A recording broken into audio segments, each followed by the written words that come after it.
Oh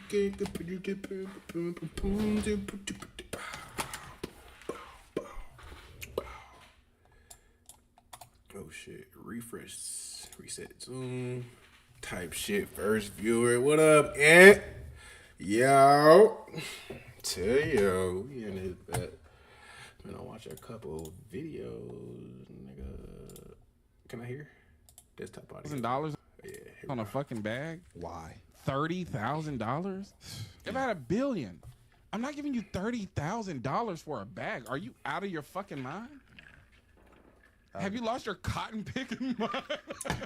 I'd rather pay somebody rent for a year. Bro, I'd rather, bro, we can go build up a starter house like T.S. Madison just did. Oh, you know about that? Yeah. Yeah, like for trans women that's transitioning out of prison, she got a starter house for them so they can get their transition and be in a comfortable, safe space and then make it their own. Shit, they already just get out of prison. They got good routine and good maintenance.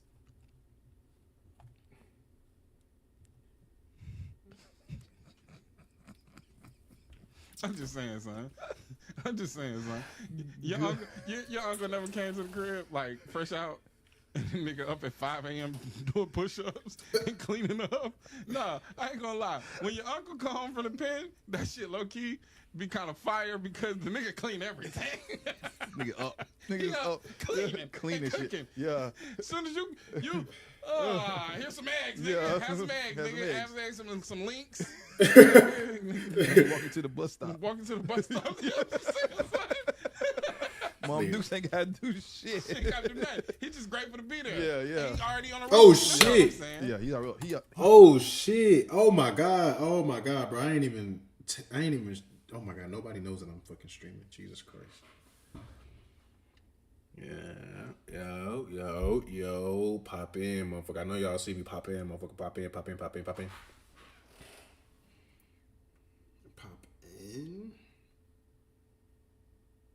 Link in bio. We live. Oh shit.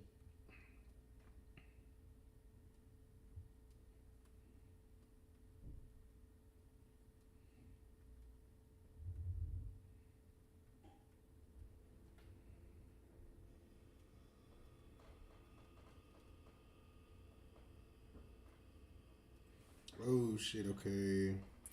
Post that on the story. Where is my chat, bro? Yo, what's good? Diddy Smith. Here we go. How y'all boys doing, man?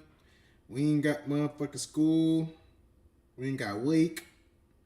How y'all living, bro? We're finna be chilling tonight. It's probably gonna be a long one. I ain't gonna cap with y'all. It is probably gonna be a long one.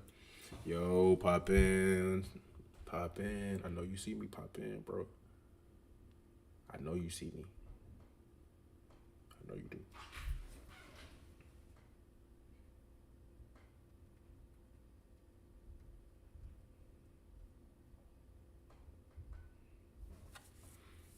All right.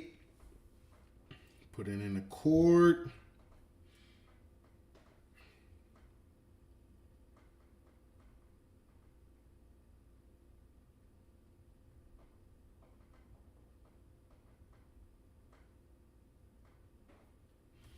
We are live, baby.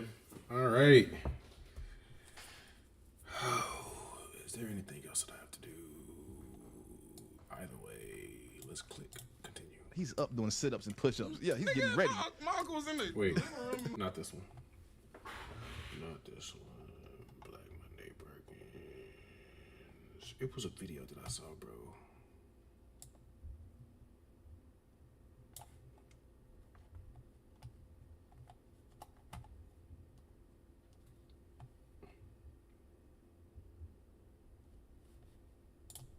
They had the whole protest on April 5th, right?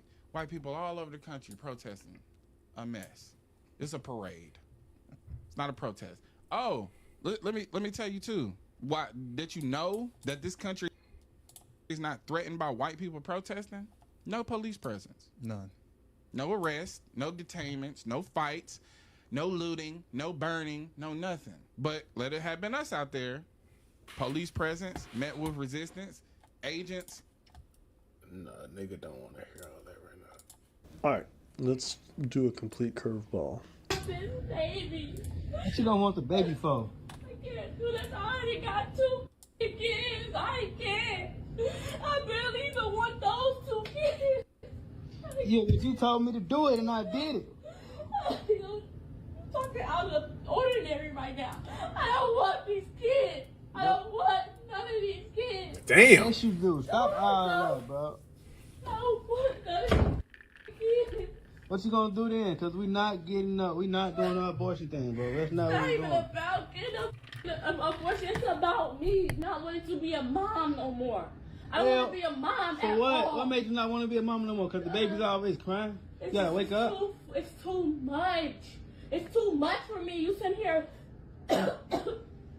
You doing the most for what, bro? You over here choking and stuff for what? All because some kids, bro, that you sat down and had. Yes, you do want to do it. Not strong enough. Yes, you is. Stop crying. Just stop crying, bro. Please stop crying. Body looks horrible. These 3 kids is fucking. Hey, bro, this is terrible.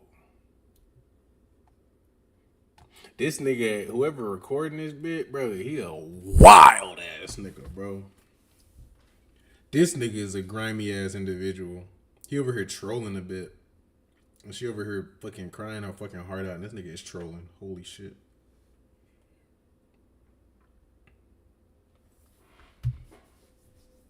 Fuck it. We ball. My body up. I don't have it in me no more to be a mom. All right, so that's the video. This dude is asking all the wrong questions. All of them. All the questions are wrong.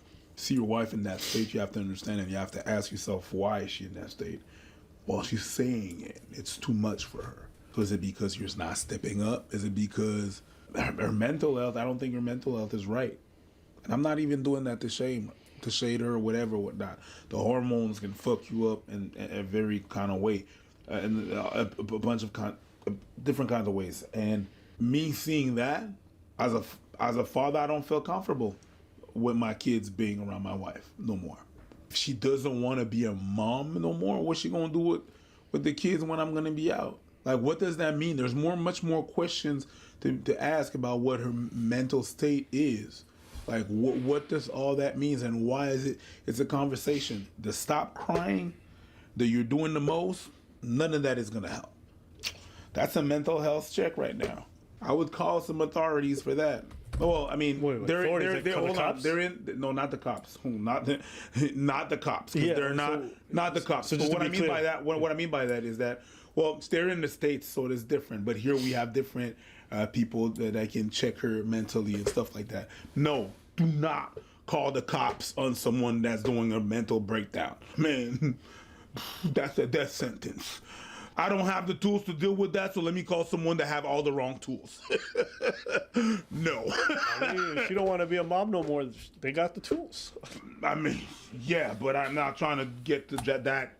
I don't want to try to get that dramatic. I mean, I want her to heal, but not the God way. You know what I mean? That's not what I'm trying to do. But there's definitely something that has to be done there. And I think maybe this dude doesn't have all the tools, but he's saying all the wrong things to me. I don't want to shame him because not everybody has the right tools. Not everybody has been around people, but he is definitely doing nothing to help the situation. I'll shame him. Shame him, but yeah, That's 3 kids. That's not his first rodeo. sure. It's one of them things where sometimes you can just hear somebody's voice and feel like you can learn so much. Like, you hear her, she's in agony. Like, whatever is weighing her down, we in mental, physical, hormonal, a mixture of all 3, you can hear it. And his voice sound like, what's the problem? Let me just film. Yeah, let me post it's it. weird. You doing the most. It's like, You're weird. that's a mother of your kids, and that's what you thinking? You doing all the wrong things. There was one line he said, and I don't know if I read too much into it. She's like, why you crying? Why? Is it because the baby's always crying? You got to wake up? You have to wake up. No, I don't think you're reading too much in it because I caught that. I don't want to be a mom For at what? all. What made you not want to be a mom no more? Because the baby's always crying. You gotta wake up. I caught that. But you know what that kind of people is? When she takes care of the babies, she takes care of the babies. When he take care of the babies, he's babysitting. That's the kind of people and the kind of mentality that this is. Because if you know young parents, you know it's exhausting on the day. It's exhausting on the mom. Why? Because they generally have to share a lot of the labor. That's normal. So hearing him say, like, for whatever reason, that line, it made it sound like the suffering that she's going through, he's far away from it. The line was like, that's your thing. And to me, as a young parent who would be living with the kids, I couldn't imagine that. That's why I said the line where when I said, "Yo, am I doing enough?" Yeah. Cause he's not there. She gave me 3 kids. It's your kids too. I just need to play it back. There was just so much. I think you're right. Baby. What you don't want the baby for? I can't do this. I already got 2 fucking kids. I can't.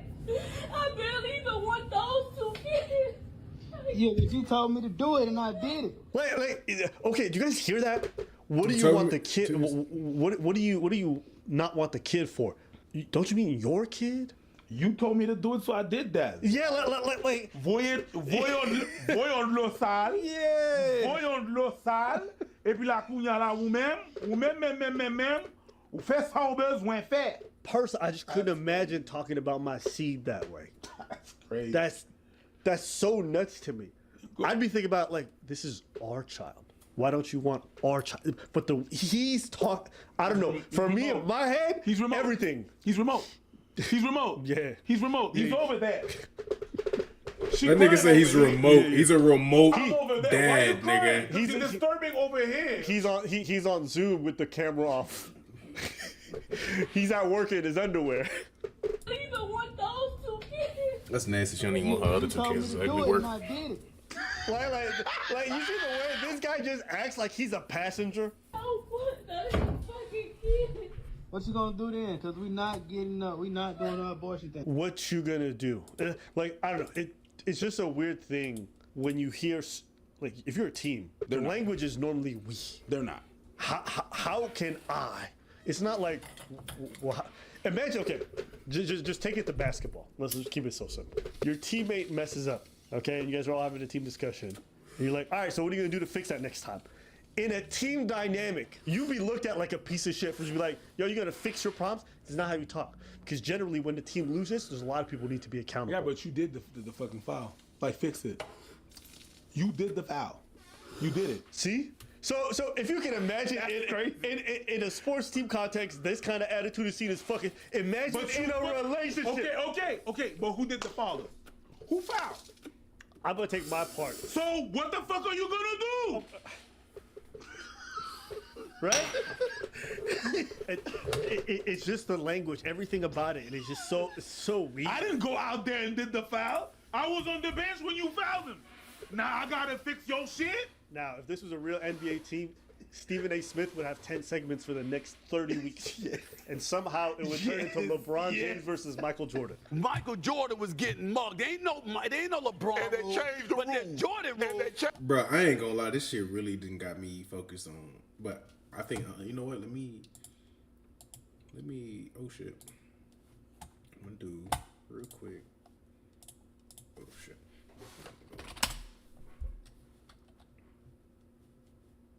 Oops. Yeah, later.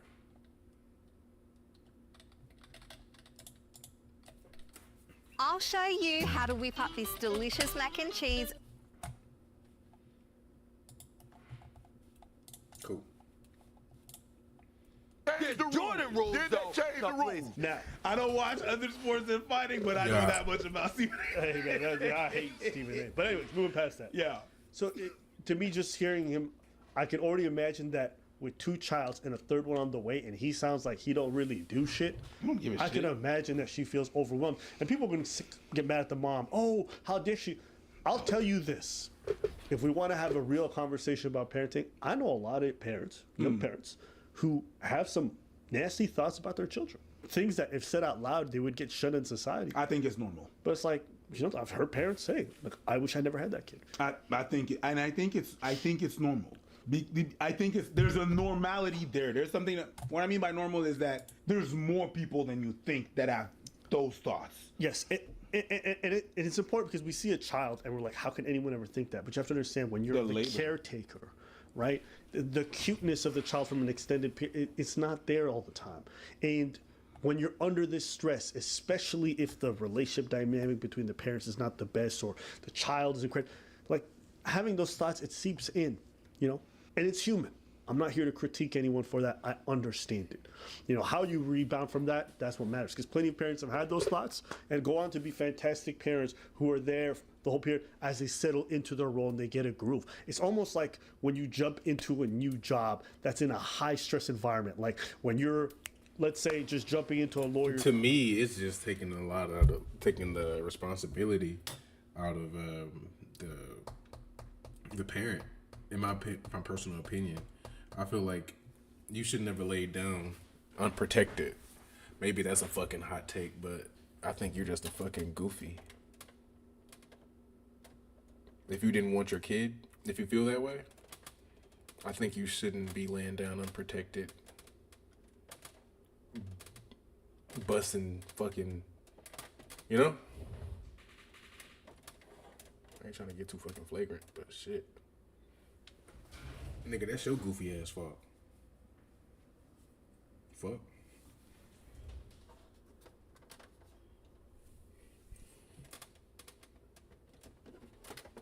It's like me being a teacher and I'm like, I hate the fucking salary. Well, don't get a fucking job as a teacher, dude. That makes sense.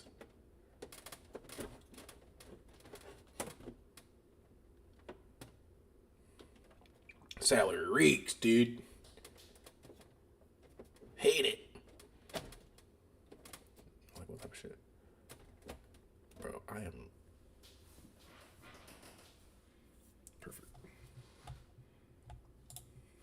Firm, and all of a sudden you everybody's bitch and they yelling at you and you got home late at night. You just pulled off a 15-16 hour day getting paid peanuts to be an intern for this fucking firm. And it's just shit, and you crying and whatever it is. You're like, fuck these people. You thinking about death. You thinking about quitting everything. Yeah, but you applied for that internship, so why you crying? Why you doing all? Right. You're doing the most. But the human mind doesn't work that way. You're doing the most. The human mind. How about I tell you, people go to basic training all the time, and they have those kinds of crazy thoughts in the first 2-3 months. You should have thought about that before you went. It doesn't work like that. It doesn't work like that. It's more and it's even worse in this situation because you're now thinking about hormones. Mm-hmm. Now, for you guys watching at home, if you've always had your hormones in a stable area, it might not mean much. You know, one of the most telling things for me beyond like pregnancies, because like it's kind of hard to understand women in that regards. As a man, go listen to any testimonies of trans men. That means people that were born female and decided to transition, so they had to take testosterone. Okay, and if you ask them what that's like, they'll be like, "It's life changing.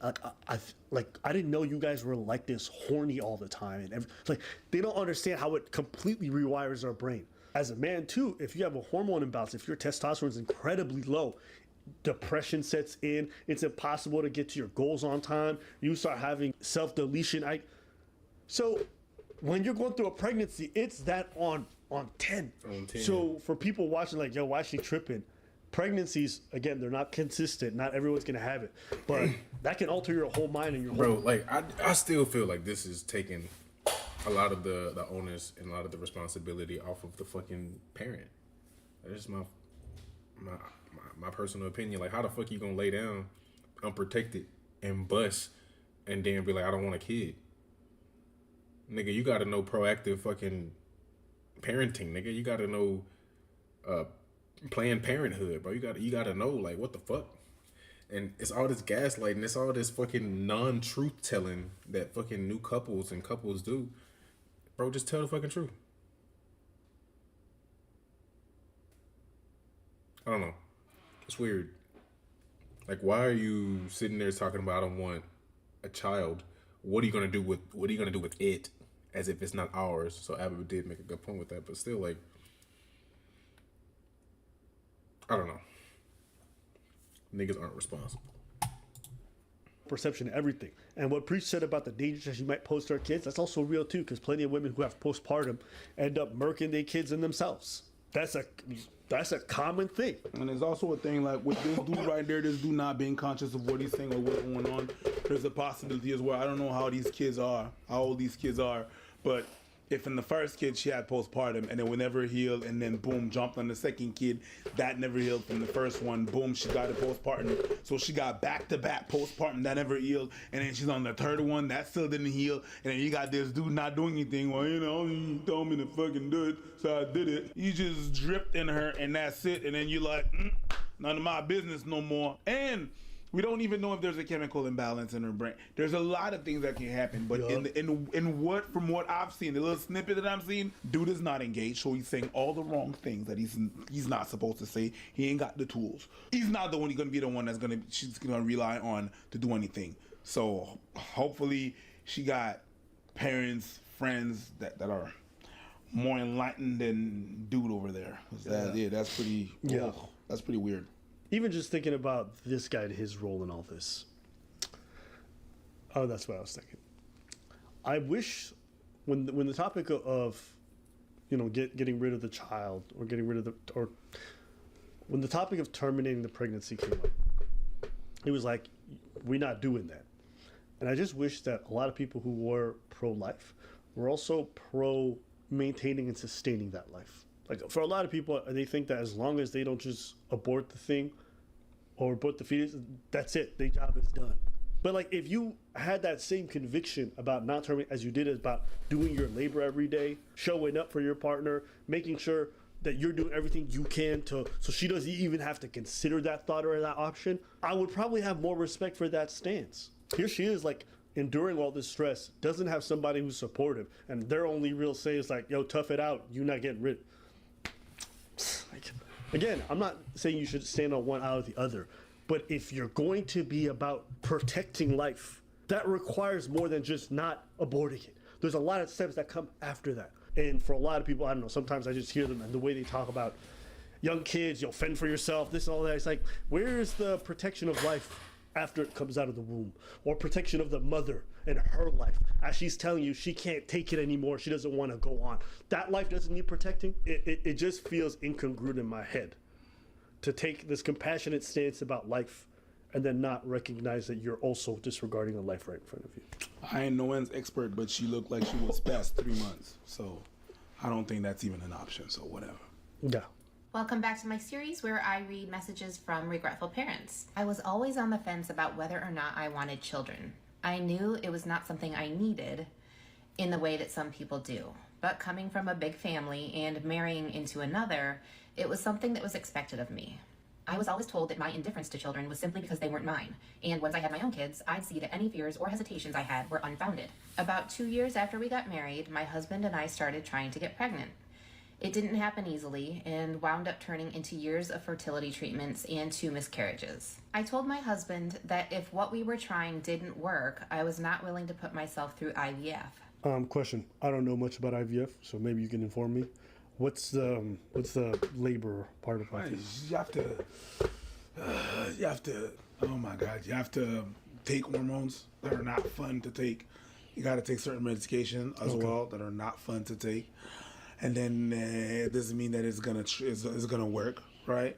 It's just a lot to go through to have a kid. Gotcha. And you always have to have those appointments to go, and then the disappointment. It's a lot. It could be a toll on the. Got you. And the thing that happened, just so I know, is that you could feel very, when it doesn't work, there's a feeling of you're not competent, because that's what you're supposed to do. You're supposed to be like, all your life they told you like, man, women, baby. You feel like, okay, I got a problem. Okay. And so it could be a lot, even mentally, physically, mentally. Instead of supporting my decision, he would dismissively say, "We'll see," and implied that it was a deal breaker if I didn't do everything humanly possible to see this through. I was worried about getting pregnant for a lot of reasons. One, because my husband was such a workaholic, and I worried that he prioritized his job over his family. I made it clear that I wanted our kids to have an actual father, unlike his, who thought that providing a paycheck and doing absolutely nothing else counted as being a good father. And 2 weeks after we accepted an out-of-state relocation for his job, I found out I was pregnant. And as if a relocation at 8 months pregnant wasn't stressful enough, the company I worked for went back on their promise to let me stay on as a remote worker. I had horrific PPD, and to this day, I have never felt worse. PPD? Postpartum disorder. Okay. Depression. My son was a miserable baby with terrible colic and acid reflux. He slept only in 1 hour stretches and cried the rest of the time. My thyroid was out of whack, but no one wanted to see me before the 6-week mark, so I dropped down to 96 pounds and couldn't make enough breast milk. I also had a pinched nerve in my back that made walking painful, wasn't sleeping, could barely find time to eat, and the worst part was I was 100% alone. My husband got 2 weeks of paternity leave, and that was it. He went back to work as if I wasn't a shell of myself, being terrorized by my hormones and an endlessly crying baby. He was awful to me to boot. After being awake with the baby all night, I would beg him to stay home a little longer so I could get some sleep. And he would say, "You already lost your job. I can't lose mine."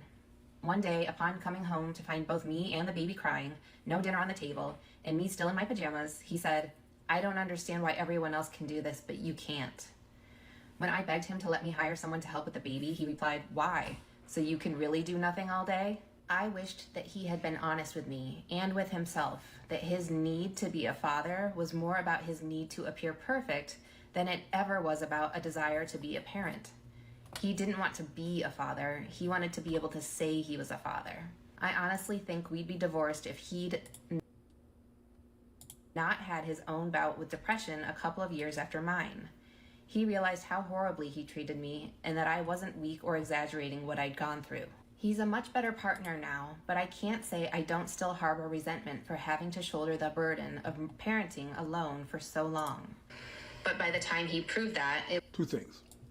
The first thing is she said something interesting in regards of, he said that if I wouldn't go and get a baby with him, it would be a deal breaker. It is absolutely a deal breaker. If you don't want kids and the person you're with want kids, that's a deal breaker. I don't care how much you love each other. You're wasting people's time. Right, but they didn't do IVF. No, but it was not about having a baby? I told my husband that if what we were trying didn't work, I was not willing to put myself through IVF. Instead of supporting my decision, he would dismissively say, "We'll see," and implied that it was a deal breaker if I didn't do everything humanly possible to see this through. The deal breaker part was more so about the IVF. Okay. And Right. Because she was like, if this stuff doesn't work out, I don't want to do IVF. And he's like, "We'll see." Oh yeah, and then That's what I understood. I could be wrong, but I feel like I think you're right. Anyways, the second thing is, no, there's actually three things. The second thing is, yeah, it's very hard. Parenting is crazy.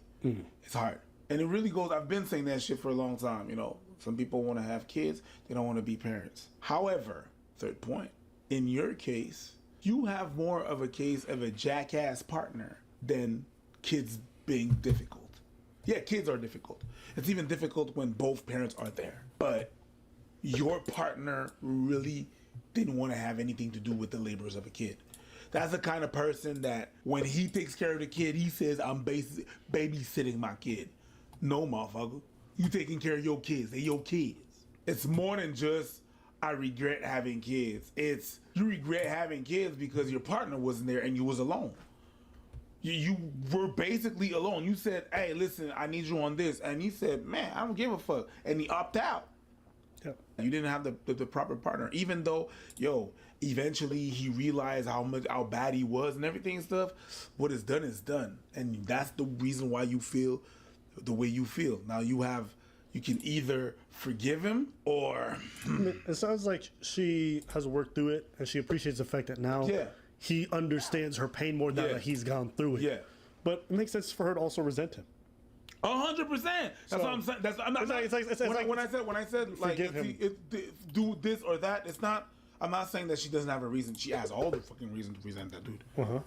I'm just saying I agree with what you're saying. She has all the reason. I'm not excusing what he's doing. You either get over it, honey. It's either you forgive him or you get out. But how do you forgive somebody? Or I personally think it's very difficult to forgive somebody who hasn't really gone all the way to really understanding the harm they caused you. 100%. So I don't think it is a binary. I think some people actually live with a partner and have some level of resentment towards them for some things. It's like cheating. You could but there's still a little bit of that resentment that you put me through that pain and it doesn't go away. Yeah. I don't think it's a binary. Sure. You know? I agree. You know, when you do something that's that harmful to somebody in your life, they can work with you. Y'all can work together towards the future. But I think this whole idea of you can forgive them. Like, even if I say I forgive the person, on the inside, where we at, for real. Yeah. And I don't think you could ever truly heal that part or let that shit go for most people, unless that person has really come to understand how much they hurt you, because it's But still there. like, it's really hard to make someone understand like how much you hurt them.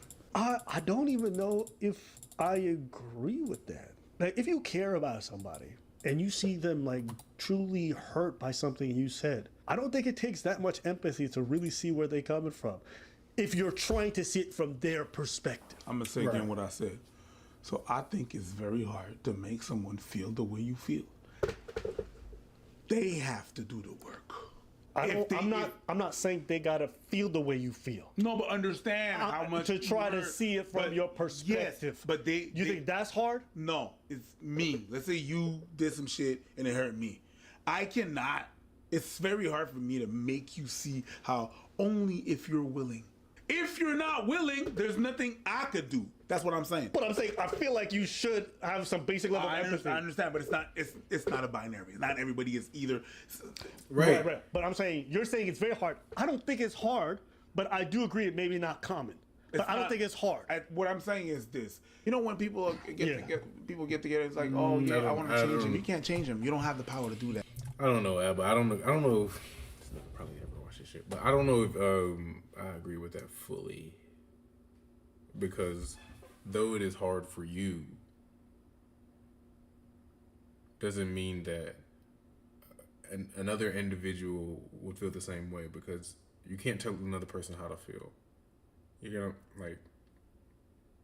cannot tell another person how to feel. So even though they should in quote, I mean in fact, but should is a value term, and you place some value on what you believe to be true on that statement. That makes sense. Maybe I'm just fucked up, but whatever. Yeah. I don't know if I say it's hard, like preach, saying no, but I would say, like you said, it's not common. So if it's not common, the difficulty may vary. Sure. If he's willing to change, he's gonna change. Sure. You're not gonna change him. That's the same thing. I'm not gonna. If I explain to you, I can explain to you what I feel. If you're not willing to do the work and understand where I'm coming from on my side, there's nothing I could do. Right. I agree. That's all I'm saying. I'm just saying to see something from somebody else's perspective is not hard if you're really trying. We agree. In my opinion. We agree. I just don't. Yeah. Go.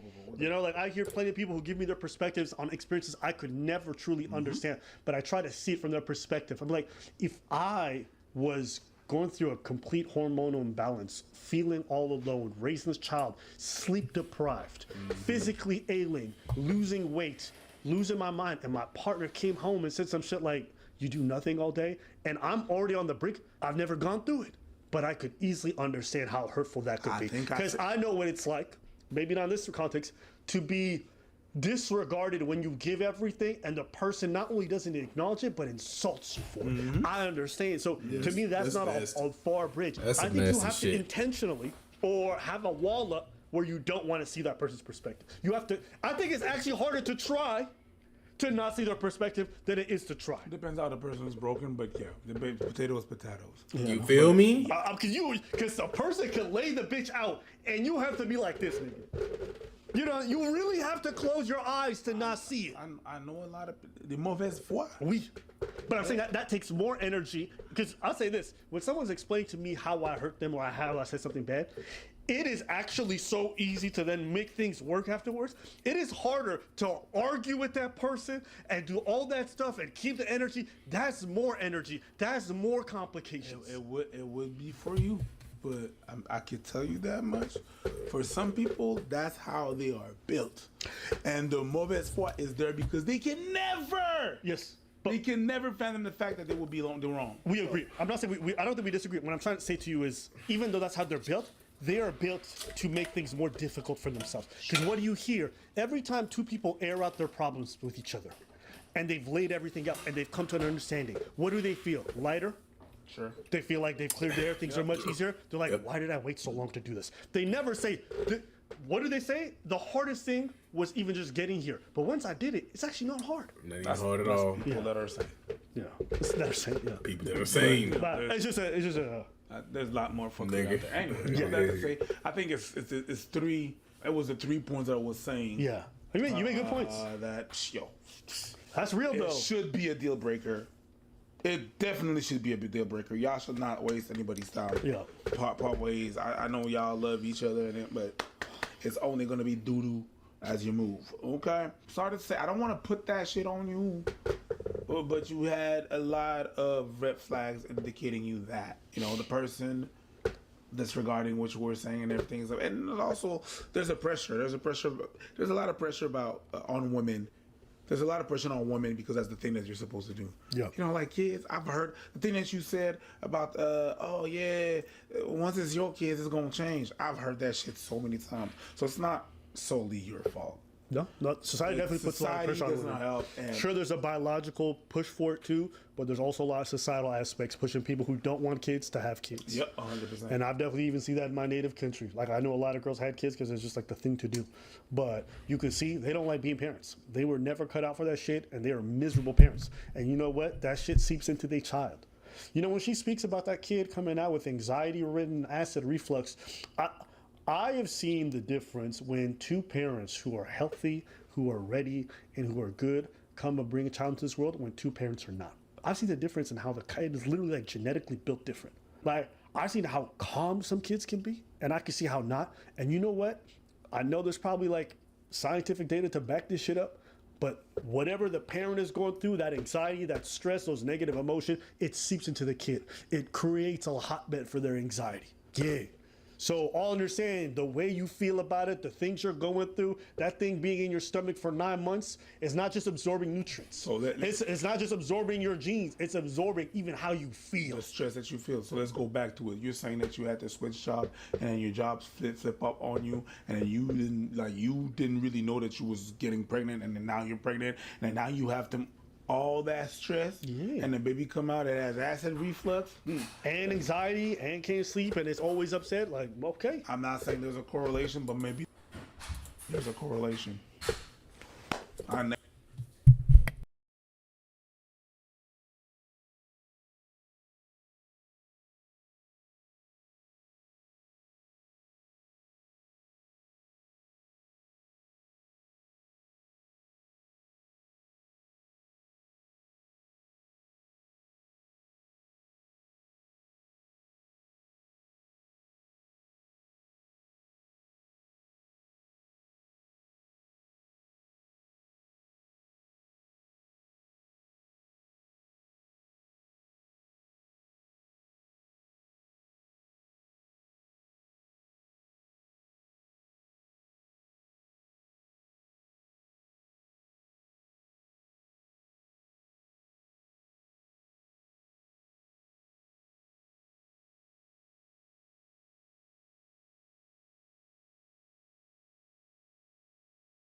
Next video. I'm gonna wait till Ant. I think Ant said he's gonna be on the way. Yeah.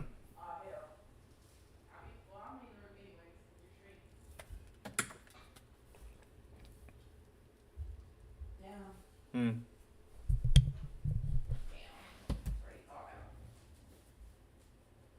Huh?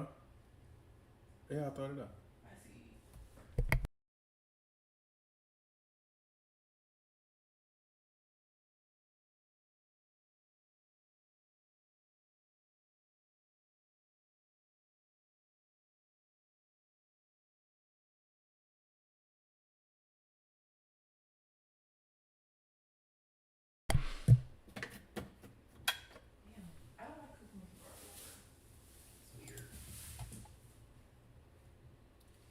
guess I'm gonna watch App and preach until Ant get here.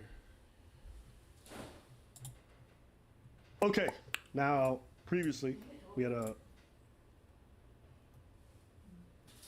Can't believe it. Hold on, go in there. Did you not just use the restroom? No, I went in there, but I came right back out. A video I personally really enjoyed, with like all the Trump sympathizers or illegals getting deported. Yes. You're undocumented. Yeah. Yeah.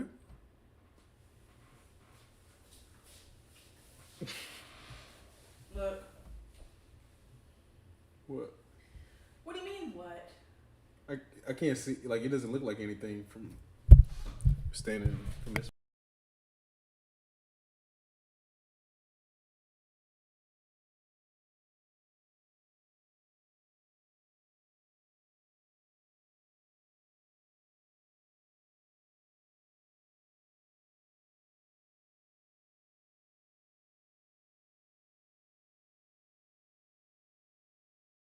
And you support Donald Trump. That's why I said we need to get like a 2-bedroom. That would never happen. What do you mean, right? It would never happen. We could get a 2-bedroom, but we'd have to move closer to the Denton area. I'm about to work in Pleasant Grove. I can't do that. Okay, then we can get a 2-bedroom.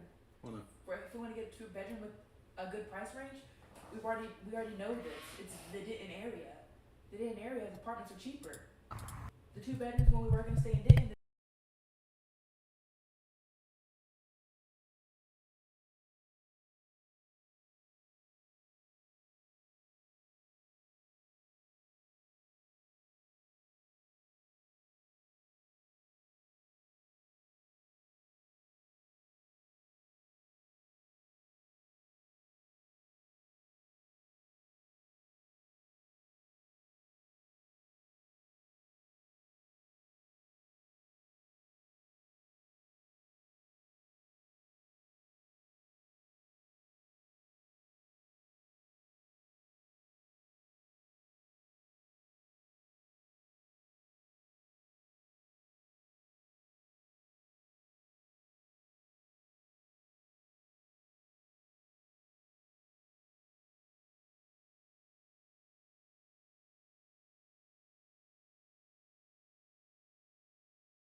I support Donald Trump for the economy.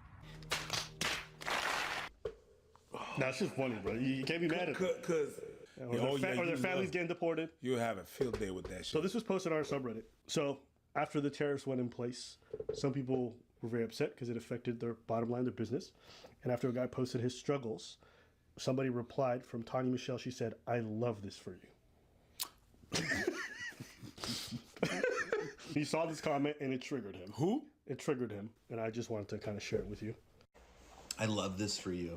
I love this. Nice. I love this for you. I love to see you fail. I love to see your family be affected and hurt because you voted for Trump. Yeah, I voted for Trump. Absolutely. Did I know he was going to increase the tariffs? Yes, I did. So I love this for you. You got what you wanted, though. So I love this for you. Yes, because you wanted it so badly.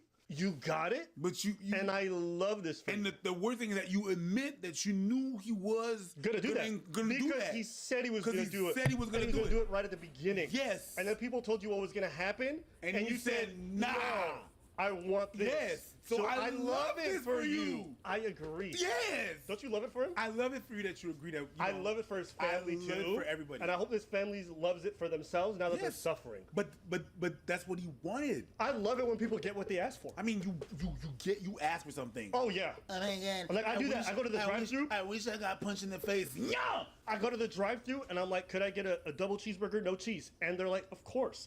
And they give it to me and I'm like, I love this for me. Yeah. And they're like, oh, we love it for you too. That's $5.94. And then Which I'm like, whoa, inflation. And then they go, I'm loving it for you. Yeah! I think he's trying to say that a leopard ate his face, and he wasn't expected the leopard that he let out to eat his face. Get eaten. However, I thought that the infrastructure would be set up prior for small business to come back to America and manufacture in America. So to wish ill on someone and to love the fact that they're suffering. Okay, I just gotta say, this is the biggest fucking delusion I've ever heard of. Like, Yes. we're gonna bring back all these factories. You will never compete with third world countries in manufacturing. It'll never happen. No, you could. You could. Your iPhone's going to cost $9,000, but you could. You're not going to compete with a factory that's charging $1 an hour for their employees to do this kind of shit. They work harder than a lot of people in the West in these kind of menial jobs, and they also will work longer for less. You just can't compete. And also, I don't even think people want to do these jobs. That's what I was about to say. You know what I mean? Like, right now, there's this funniest thing that's happening. Trump is saying that he's going to allow illegals to stay in America if they work on a farm. Why? Because farmers are complaining that they don't know the documented status of a lot of their employees, but at the same time, these people are crucial. Why? Because these illegals will do stuff on those farms that literally no other person will do it, and they'll do it for dirt cheap. Bro, less and less people want to work in the food industry. Yes. Fuck farms. People are not gonna work, do hard labor and farm work. They're not gonna do that. It's already hard to have service in a fucking drive-thru. Yes. But they know it's crucial. So it's just like this whole pipe dream. And also, it takes a long time to build a factory, to build back industries like that. The idea of like bringing back, all these shops to be able to create this stuff, it takes a long time. Where do you think in the 4 years, do you think he's gonna have time to bring back these industries and then put this shit in place? Not even that. You don't even know if people are gonna want to apply to these jobs. Everybody wants to be an influencer, me included. They don't want to be putting the little chips like this. Have you seen my fat fingers? These motherfuckers look like sausages. All right, let's keep listening to this. I ain't got this kill. Hey, shit. Fuck out of here, bruh. To love the fact that their family is being negatively affected because I didn't vote the same way that you did is fucked up. It really is. It shouldn't matter. Anyone that enters my life, I'm going to judge you of who you are, how you are as a human being. Are you kind? Are you polite? Are you sincere? But you're gonna vote for someone that is not kind, not polite, not sincere. That's crazy for me. But I love it for you. I love it for you. I love it for I him, feel zero sympathy because you know damn well that this is libs voting for whoever the fuck it is, and that shit came to bite them in the ass. They would be running circles, being like, bitch, I told you so. Kamala's gonna make your kid gay. In fact, half of this campaign, all I heard was like, oh, y'all mad because we winning? Fuck, I can't stop winning. Y'all was throwing it in their face. Every day people were throwing it in the face, and I didn't mind, right? You guys made collages of liberals crying their hearts out after they lost the election. That's okay. You know what? They lost. You want to do that as the victor? I don't give a fuck. No, but that was kind. And it was polite, and it was so nice.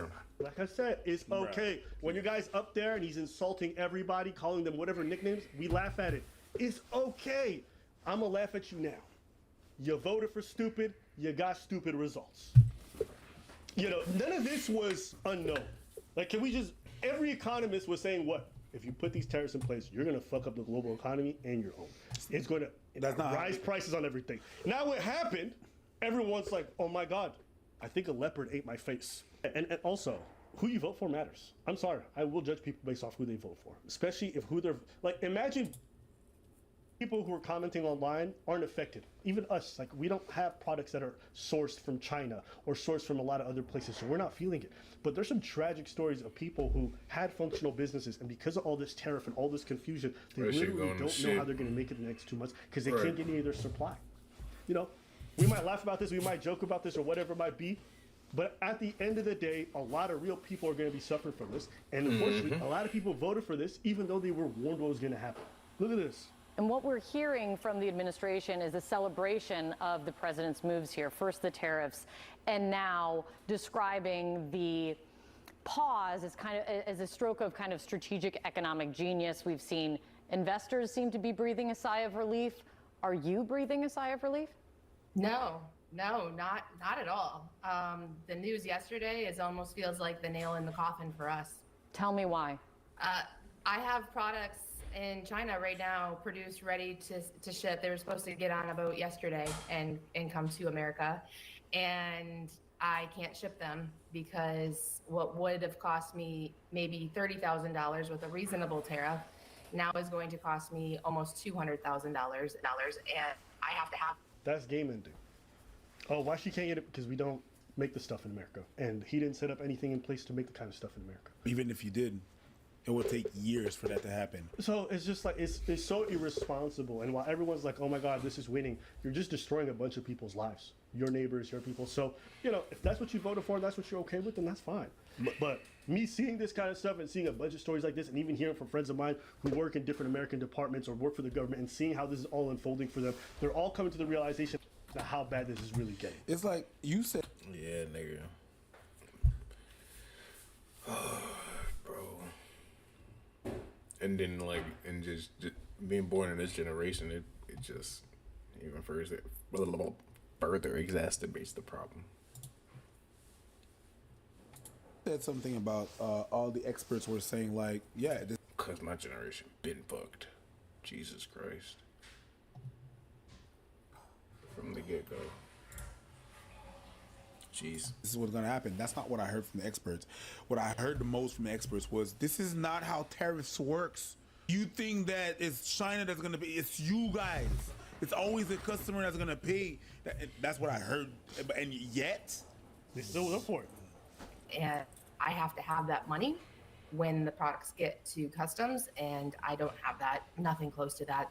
It's not even reasonable. So I have to leave my goods in China until I figure out some other direction. But what that means is when I run out of stock in 2 to 3 months, I no longer have products to sell and no more revenue coming in, which means I can't pay my bills, can't pay my employees, and everything I have, all of my debt. I have my house leveraged. We have 5 employees. My house is leveraged against our loans for our growth into Walmart and Target. I can't pay those bills. I don't even want to think about it. Damn. See what she's doing? She's doing one of those techniques that I learned to not cry. You just flexing muscles just to fucking neurologically divert your brain to think about something else. Muscles. You spend more calories and you get hotter. You know what I mean? So all the water gets sucked back in your body to hydrate, and then so you're trying to flex the. She is doing everything. I could only imagine. No, but if I'm teetering on bankruptcy and I have to listen to this fucking goofball change his mind about terrorists every single time. Mm-hmm. The reason why she's crying online is because when you say that, there's a realization that of what's happening. Yeah. You're saying in 2 to 3 months, that's tomorrow morning. It's for a business, that's nothing. For a business, that is nothing. So she's realizing that, I'm sorry, we're talking about that, and it's done. She'll lose her house. Now imagine somebody with kids and husband, and then having to try to start a business with no line of credit afterwards because you went bankrupt. Whew. But again, in the land of the free and the home of the brave. Hey, this is what winning looks like, guys. This is what winning looks like. Meanwhile, there's one clip that was posted on our subreddit that really stood out to me. This is the last one I'll play. Shout out to our subreddit, man. They be posting some good things. They be posting a lot of things. This is Charles Schwab. It's not just a company, it's actually an individual. And he made $2.5 billion today, and he made $900 million. So him and his buddies are all bragging about the fact that just before he made the announcement that terrorists were going to be paused, they bought a bunch of stock. So one of them made $900 million, and the other one made $2.5 billion. And they're just openly laughing. See, these people can afford to laugh. Yeah. This is why I always tell y'all, I don't care who gets elected at the end of the day, because me, as somebody in my tax bracket, we gonna be straight. Most of the times, these kinds of people always benefit us. The people that get shafted are the people who make substantially less. It's always like that. The people who are, operating on the thinnest of margins when it comes to profits. And that's most businesses in my experience. So, if you want to vote for a leopard to eat your face, it is what it is. But for everyone who didn't and who's suffering, I feel for you guys. Do I feel for the people who vote? Nah, I don't because you were warned. You know what I mean? Everybody warned you and you threw it in their face. Trump supporters were obnoxious this whole election. I like the way you said that. I like the way you said they were obnoxious. Oh, they was DMing me. Oh, we winning so much. Are you winning now, stupid? Oh, we winning. Okay. All right then. It's cool.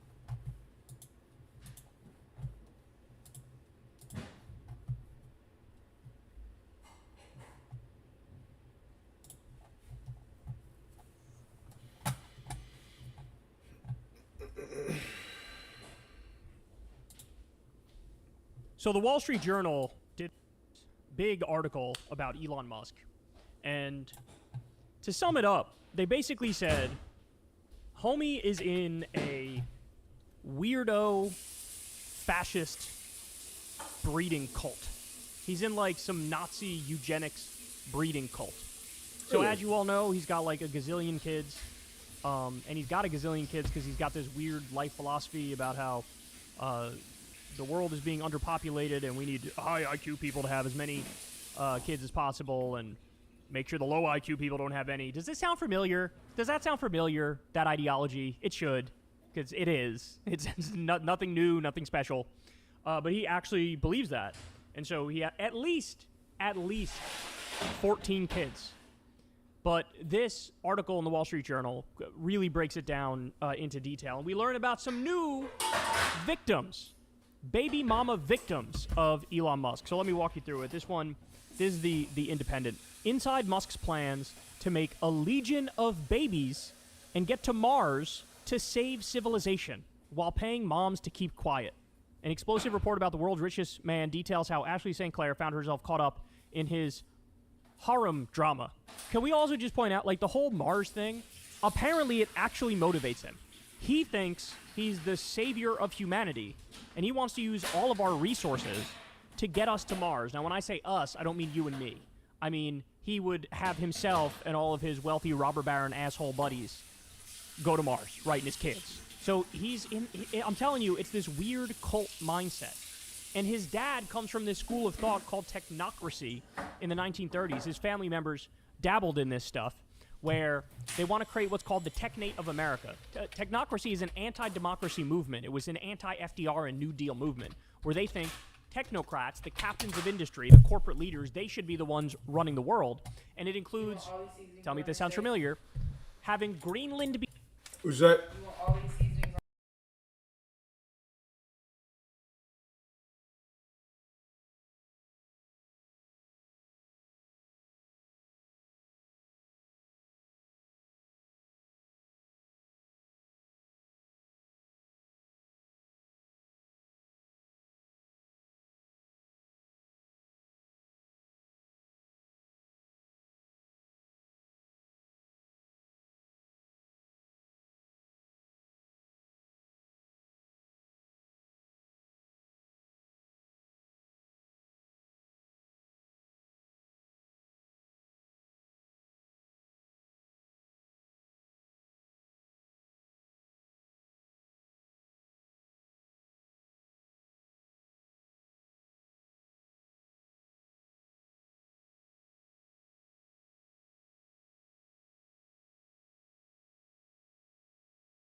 be part of America.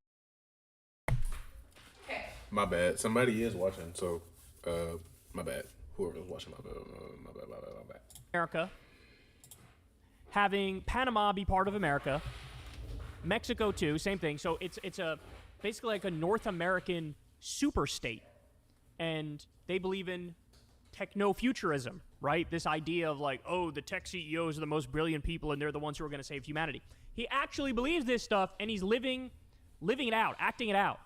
Wants to get us to Mars. All right, here we go. Elon Musk has a plan to populate the world with more babies of high intelligence. It's all part of his wider mission to one day occupy Mars to save civilization. That is according to an explosive report by the Wall Street Journal about the world's richest man and how MAGA influencer Ashley St. Clair found herself caught up in his harem drama. So, guys, like, this is a cult, right? Like, he's in a cult. This is a cult. He's got some Nazi breeding fetish cult. And I don't know why people don't realize how fucking insanely weird this is. St. Clair, 26, went public with her claims that she and Musk share a child in February. Now she claimed that the billionaire offered her a one-time payment of $15 million plus $100,000 a month until her child turns 21 in exchange for her silence. She rejected the offer. Quote, I don't want my son to feel like he's a secret, St. Clair reported. For somebody that's gonna hear this back. So Kyle Kalinske is hold on, let me post this real quick.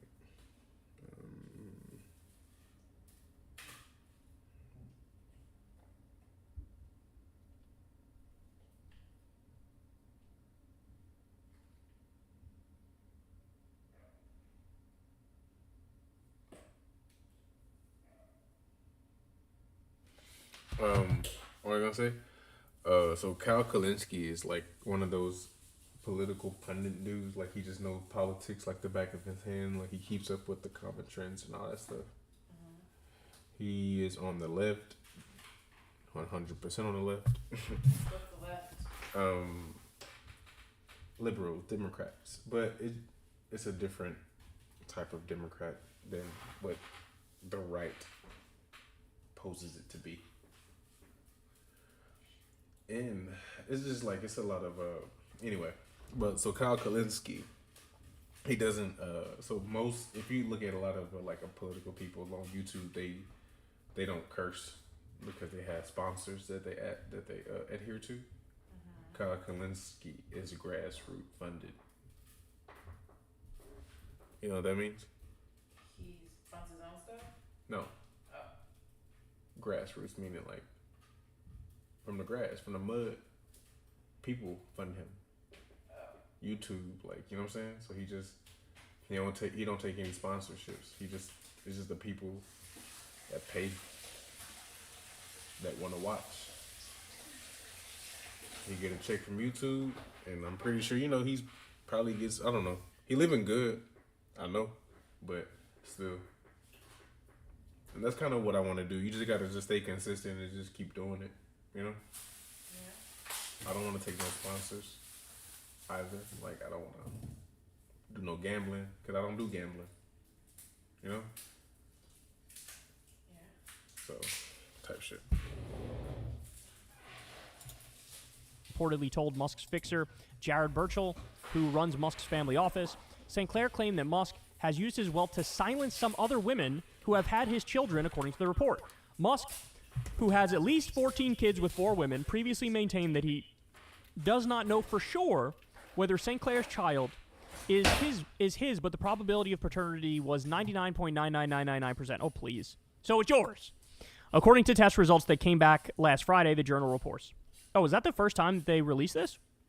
So, of course, Ashley St. Clair is right. This is Elon's baby. Musk has 4 children, Strider, Azor, Arcadia, and Selden Lycurgus, Jesus, with Neuralink executive Sivan Zilis, as well as 3, Extra Dark Citadel. What the fuck is wrong with this guy? Tau Techno Mechanus? Bro, as I read this article, like, I'm starting to feel like maybe you should need a license to have a kid. Like, this guy's not fit. He's not fit to be a dad. He's not fit to be a dad. He's just not. Never mind not fit to illegally hack into our country and steal our data and destroy government agencies he doesn't like. With music artist Grimes. So he's got a bunch of kids with Grimes. And he has 6 children with Justine Wilson, who was married to Musk for 8 years from 2000. According to multiple sources close to the tech mogul, the number of Musk's children is much higher than publicly known, they told the outlet. So the ones we know of are 14, and multiple sources are saying, actually, it's way more than that. This guy's a fucking menace, bro. Musk did not respond to the outlet's request for comment, but made light of it on his social media platform X by comparing the Journal to celebrity tabloid TMZ. Well, you know what? Sometimes these motherfuckers get it right. Sometimes they get it right. TMZ equals the Wall Street Journal, or is greater than the Wall Street Journal, Musk posted late Tuesday. The Independent has contacted representatives of Musk for comment. The report contains extraordinary claims about how Musk believes a declining population is a grave threat to civilization. He is driven to correct the historic moment by helping seed the earth with more human beings of high intelligence, the Journal reports, citing people familiar with the matter. What the fuck? There's a line in the Wall Street Journal article where they say, oh, he wants to populate the world with high IQ people. That's why he's having all these kids. And he's worried about the breeding of, like, the third world countries. In other words, those black and brown countries, bro, They got low IQ. We got to get their shit under control. They got to stop having kids. And I need to have more kids. And then people get triggered when you say, he's a Nazi. Like, what else would you call that? What else would you call that? All these white, high IQ people I like, and they should have more kids. These black and brown, low IQ people, they shouldn't have kids. And the most amazing thing to me in the midst of all of this is, it's in this moment right now, people are being convinced by the thousands on a daily basis that the real high IQ, low IQ discrepancy is conservative versus non-conservative. Conservatives being the low IQ, non-conservative being higher IQ. So to the extent anybody's going to believe in any semblance of eugenics, eventually there's going to be a movement where it's along ideological lines, political lines, where it's like, obviously, the more conservative you are, the dumber you fucking are. That's what people are thinking right the fuck now because of Elon Musk, because of Donald Trump, because of their actions. And he has the nerve. I mean, this is just an admission of being a Nazi. It is what it is. Like, the multiple Zig Heils were enough validation in and of themselves. But now when you have an article in the Wall Street Journal explaining in no uncertain terms, I want to populate the world with high IQ white kids, and those third world countries need to chill with having all the kids black and brown. We know what it is. We've seen this movie before, dog. This is not special. This is not unique. This is not new. St. Clair gained an insight into Musk's paranoid way of thinking when they dated it in 2023 after meeting in the spring of that year, she claimed. Their romance began on Musk's social media platform X after he began to interact with her posts. She was invited by Musk to visit X's headquarters in San Francisco. From there, he took her on a separate trip to Rhode Island on his private plane, where the SpaceX CEO was visiting one of his sons at college, and then later on a getaway to St. Barth for New Year. During their time together, Musk frequently talked to St. Clair about having children. She claimed, quote, the first time they had sex, Musk joked that they should pick a name for their future child, the outlet reports. On the trip to St. Bart's, she told Musk that she was ovulating.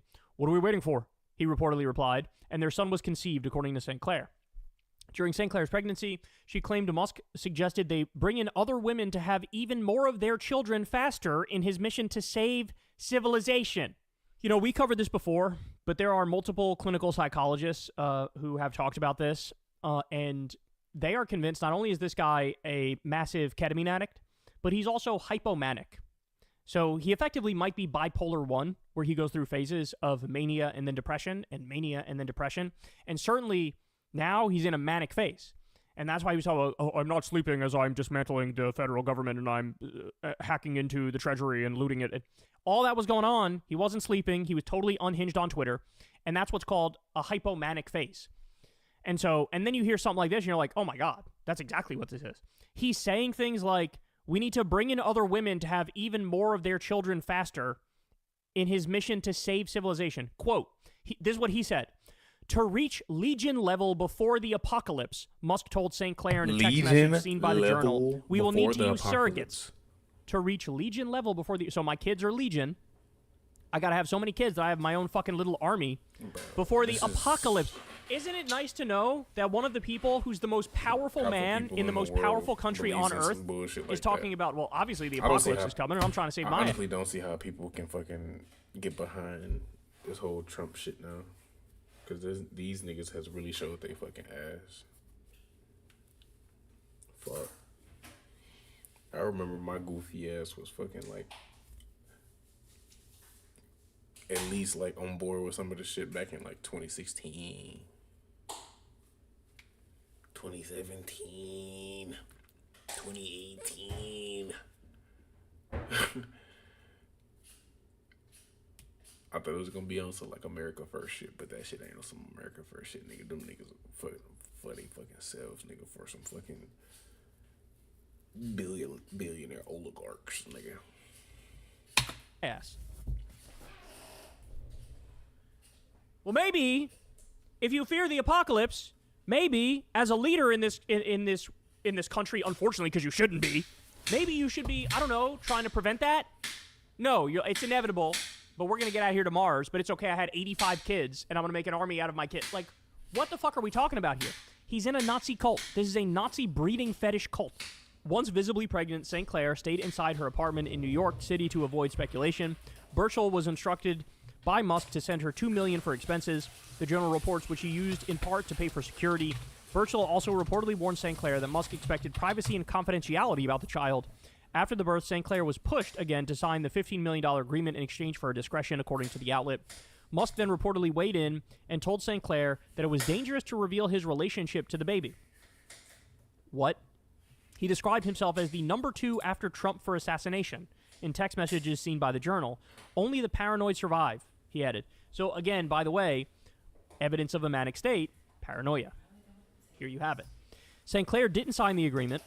One of the main sticking points, she said, was that it would make her son feel illegitimate. When she learned a newspaper was planning to publish a story about the child, St. Clair went public. 5 months ago, I welcomed a new baby into the world. Elon Musk is the father, she wrote in February. I have not previously disclosed this to protect our child's privacy and safety. But in recent days, it has become clear that tabloid media intends to do so regardless of the harm it will cause. Oh, please. She ran to the media to do a glowing profile about what was going on in her life while saying, I can't believe the media is going to talk about this. If you wanted to be hiding, then fucking hide. Like, okay. Musk revoked the $15 million offer, according to the outlet, and the case went to court to discuss paternity testing. In the meantime, Musk dropped his support to $40,000 a month while St. Clair's legal fees soared. After the publication of the Journal's report, St. Clair claimed the amount Musk paid in child support had dropped to $20,000. So, in other words, what he does here is he sets up a dog-eat-dog world among his baby mamas, right? And he's got to deal with them, but he'll adjust it based on how he thinks they're acting, right? Now, meanwhile, remember, this is not about them, it's about the kids, right? And he's like, I don't care. If they're annoying me, I will cut their money off, or I will reduce the amount of money that they're getting. This is who this guy is. You know, what happened to, remember the old days when conservatives used to talk about, like, American family values. You need the nuclear family. 1 man, 1 woman, white picket fence, a dog, 3 kids, or 2.5 kids, whatever the fuck it was. And here's this guy. Niggas, the dogs, the cat, the picket fence, the minivan, the pancakes, nigga, with the high swings, you say, nigga, everything, nigga. Face of some modern conservative techno-fascist movement, and he's like, I don't know, I just fucking impregnate everybody as much as I can and then deal with the consequences later. Because I want to bring everybody to Mars to create a legion to stave off the apocalypse as I destroy Social Security and all of the social safety net in America.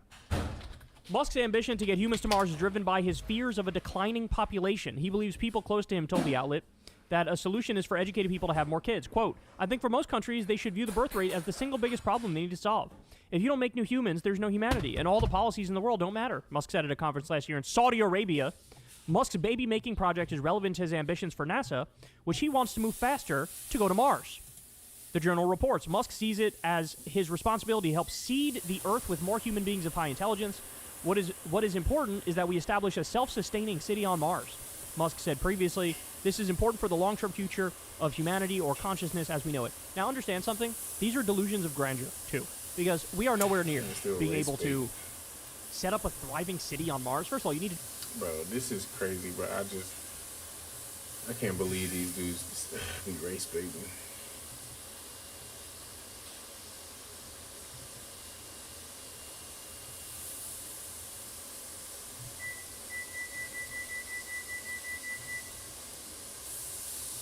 We got President...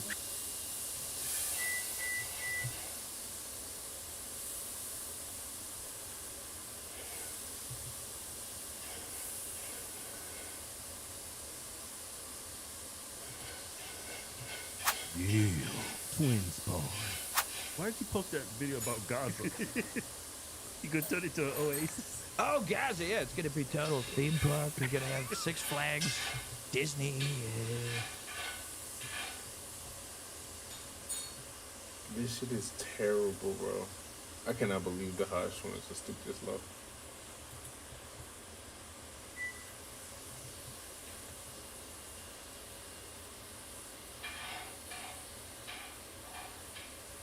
That's a good point. Lucian. You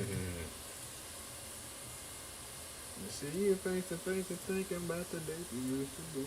Who is it here in the chat, bro?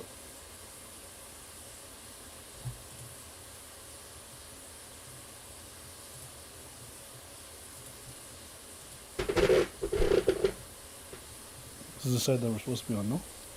Don't stop at the school. Let's do that. I feel like we haven't been for so long, I forgot. Yeah, that's how we first started.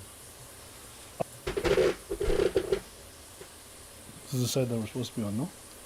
Don't stop at the school. Let's do that. I feel like we haven't been for so long, I forgot. Yeah, that's how we first started. Oh no, but whatever. We're gonna do People this. get confused foot. All right, we're gonna play some clips from some parents saying some thanks. Tell me what you think. I know it's probably not what you want to hear. So you're having a baby. You're planning on keeping it? Yeah. Oh my. Natasha, you stupid little girl. Dad, I'm not a little. I'm coming here as an adult to tell you. I want you to try and be supportive. You don't appreciate me speaking to her. Jordan? Yeah. Who's Jordan again? I don't know who Jordan is. You don't remember that clip? No. We were watching that dating show from the UK, and the one guy who was a light-skinned brother was there, and the black girl goes, "Who's Jordan again?" Here we go. My date with Jordan. Who's Jordan again? Mixers. You don't remember with Philly? Yeah. This is before he did the graping? Yeah. Yeah, before he went to Australia and had too much of a good time? Yeah. Yeah, exactly. And now he's in for a long time. So soon we're going to be saying, "Who's Philly again?" Yeah, who's Philly again? You don't appreciate me speaking to her. Jordan? Yeah. In about 2 seconds' time, I'm going to tell you to get out of my house. Dad, I've come here as well. Ever tell me how I can speak to my daughter or not. Nah, these niggas nowadays is moving different. What do you mean? I mean, if I was that age and I had a white girl, I don't think I'd ever think of speaking back to the dad about how he speaks to How his old he daughter. is? She couldn't be more than 21. Oh yeah, I can speak back. Oh yeah? You would have talked to your girl's dad? I have. Oh really? Go on. I'm not gonna expand, but I have. No, we want to hear about the Oreo stuff. Tell us. I'm not gonna expand. So but I have. the father said something and you went, "Excuse me, Mr. Michaels." I beg you to fuck. Damn. What'd you say? I beg your pardon? What? I ain't gonna lie, I would too, nigga. You ain't finna talk, bro, nigga. I just got my pregnant, nigga, and you gonna talk to my. I don't give a fuck if you her daddy, nigga. What, nigga? You tripping? New nigga is different. What you mean, nigga? You a bitch if you let her daddy talk to you like that in front of you, nigga. You a bitch, nigga. I would have been said something. Quick, fast, hurry. Die about it. Fuck it. Talk about it. What was that? That's crazy. Because I come from an immigrant household where parents could say whatever they want to their own kids. So I'm certainly not going to go in somebody else's household and tell them how to speak to their child. We're not in Kansas anymore, Toto. Kansas? We're not in Kansas. What does that mean? That means this ain't my hood. This ain't my parents. Oh, okay. yeah. You little shit sister. I could have never done that. But yeah. But even if it was like my own community and motherfuckers are talking like they be crossing me the wrong way, I'm not gonna take that. I'm not gonna take that. Hey, you can't speak to me like that. Well, you can leave. Perfect. I will never come back here again. That's cool. To be fair to the dad though, he didn't say anything crazy. He didn't say anything crazy, but you stupid little girl. That's fine, in my opinion. That's not that crazy. If you had said, "You dumb," okay. You can't call my girl. You can't call my girl no stupid though. Yo, watch what you say, Pop. This my wife over here. This wifey over here. It might be your girl, but it's wifey over here, bruh. Also, they're check yourself before you wreck yourself, bruh. I've come here as well. Tell me how I can speak to my daughter or not. Dad, we're trying when to. Your daughter you got a good turn comes on to you in a few years' time, if you have a daughter, if this circus goes ahead, if she comes to you in a few years' time, whilst living at your house, to tell you that a boyfriend that she's been seeing for 2 months who hasn't got a job. Nah, shut your fucking mouth. Nah. Shut your fucking mouth, bro. See what I'm Nah, y'all need to shut your fucking mouth. 2 months? You got her pregnant already? 2 months? That means y'all must have been banging even before you got her. Damn. No. Yeah, nah. And you live under his house? Nah. Shut your fucking mouth. Have some humility. Wait, you stupid little girl. Yes. 2 months? No. Be supportive. How could I be supportive of a decision I know is so goddamn stupid? Of course, and he's not doing this to spite you. Like, you don't know this man, okay? You guys have never spent it. You still live in a house. You're gonna have a kid. It's gonna become my responsibility. Hell no. You know what the problem is? Talk to me. I'll tell you what the problem is. The problem is me.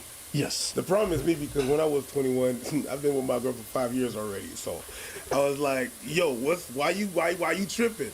But 2 months, 2 months, that's crazy. I'm gonna be honest with you. Even if that was the case, No, even if that was the case, it doesn't you matter. got her pregnant It at doesn't that matter. age. It doesn't matter. I probably, as a father, would Yeah. still look at you like you're an idiot. Yeah, I was just kidding. You're not gonna say But that in my house. 100%. No. No. We are loud and clear on that. Yeah. That's too young, guys. Mother's Day is right around the corner. What are you gonna give her? The same old flowers? Nah, step it up a bit. Come on, man. She deserves.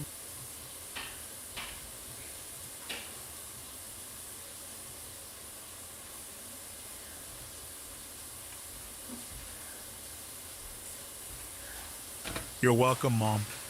Holla. A boyfriend that she's been seeing for 2 months who hasn't got a job are going to have a baby looking for a under job. your roof, then I will tell you you're entitled to talk to your daughter however you damn please. Dad, He's right. I'm trying He's right. Conversation. 100% right. Nah, the girl is tripping. Everyone says she's gonna be a single mom soon. Nah, I'm sorry, the father's right. Nah, yeah. 100% on his side. Nah, 21. That's Yeah, crazy, man. I'm not siding with the brother on this one, not at all. Can I at least get a little bit of butter? Can you melt some butter for me? No. Maybe some salt and pepper? No. That salt and pepper wasn't all that good. What about some scissors? Scissors, I could cut it open easier. You two annoyed. Can you shut up? Ê, cái xò ăn đi con. Con gái con đứa ăn nấu vậy. Ở trong nhà trong cửa không có chịu đâu được. Cứ ăn nấu vậy hoài. Người nhụng nhịn chút đi. Like that?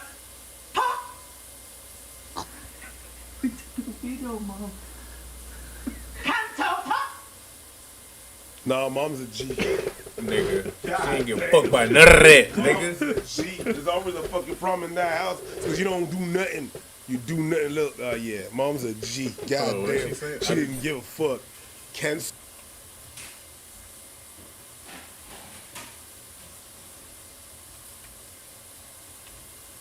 Cái xò ăn đi con. Con gái con đứa ăn nấu vậy. Ở trong nhà trong cửa không có chịu.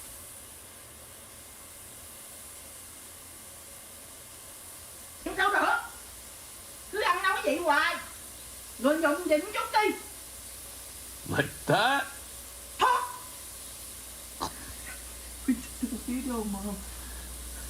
Cancel talk. Nah, mom's a G. God damn. Mom's a G. There's always a fucking problem in that house because you don't do nothing. You do nothing. Look, yeah, mom's a G. God damn, she didn't give a fuck. Cancel the attitude. Yo. She gave her a verbal command. Cancel attitudes. Control, Alt, Delete, Command, DIR, dot. I ain't couldn't even worry about that shit no more, That nigga. was the MS No DOS more, right nigga. there. And the girl said, "Nah, man, we filming a prank. Talk." He said, the mom saw a fucking Enter. The mom saw a police checkpoint and drove right through it. Yo. She said, "Nobody's stopping me from disciplining your ass." Yeah.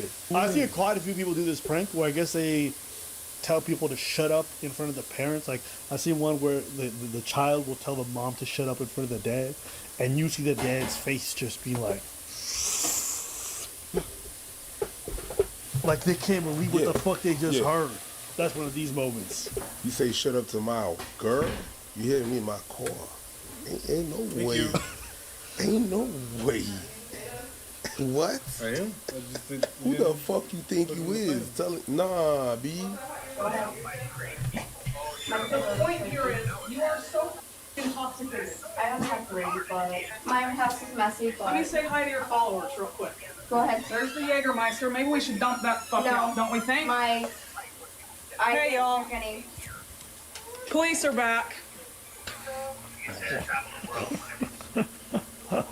What? I don't even know what happened. What the fuck? All I heard was police are back, which means that ain't the They've first been time. here. They've been there before. And considering that they know Oh, they've this been is live cooked streaming, perfectly. I think it's during the same live stream. Bless you. Couple This is things. cooked perfectly. DCFS has been called. Okay.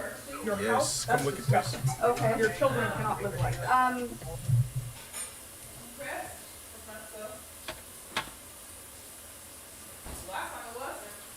Come look at it.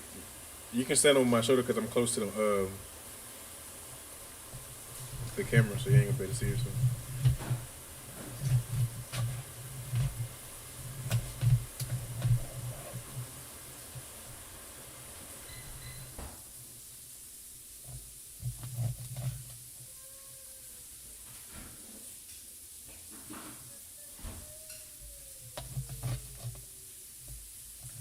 You hear me?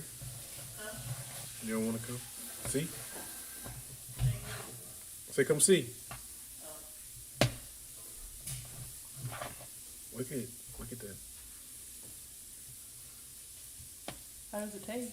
It tastes fucking awesome.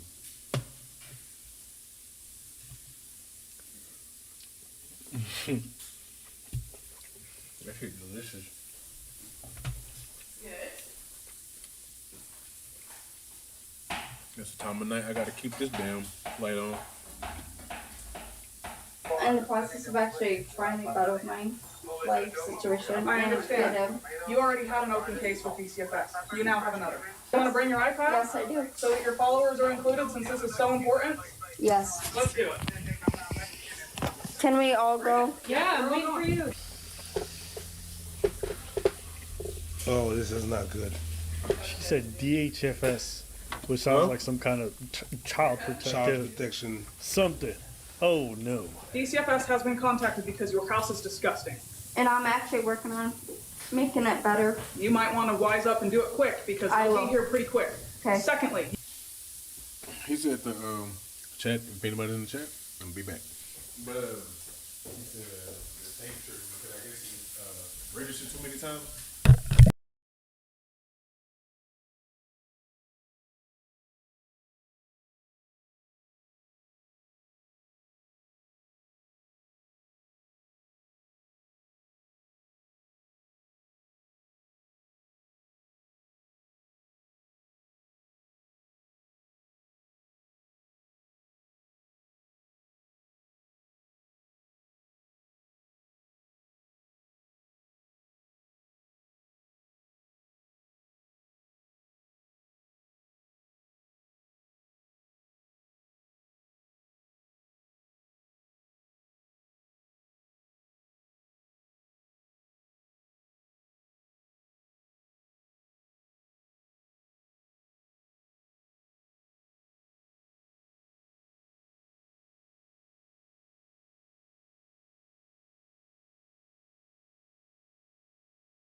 you are intoxicated enough that I can take you to jail. You're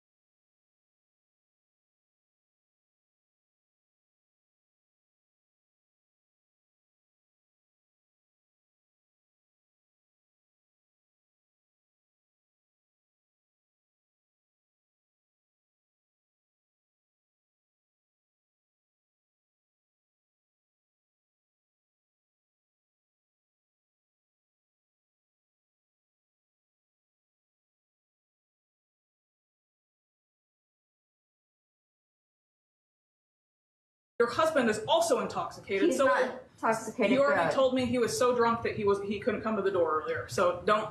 He was She's actually. in the middle of talking. You Stop said you're fucking in with me. the process of bettering your life for your children. You're sitting here fucking around on social media, yelling at random people on the internet and saying we're not doing our fucking job. We watched it. The process of bettering your life.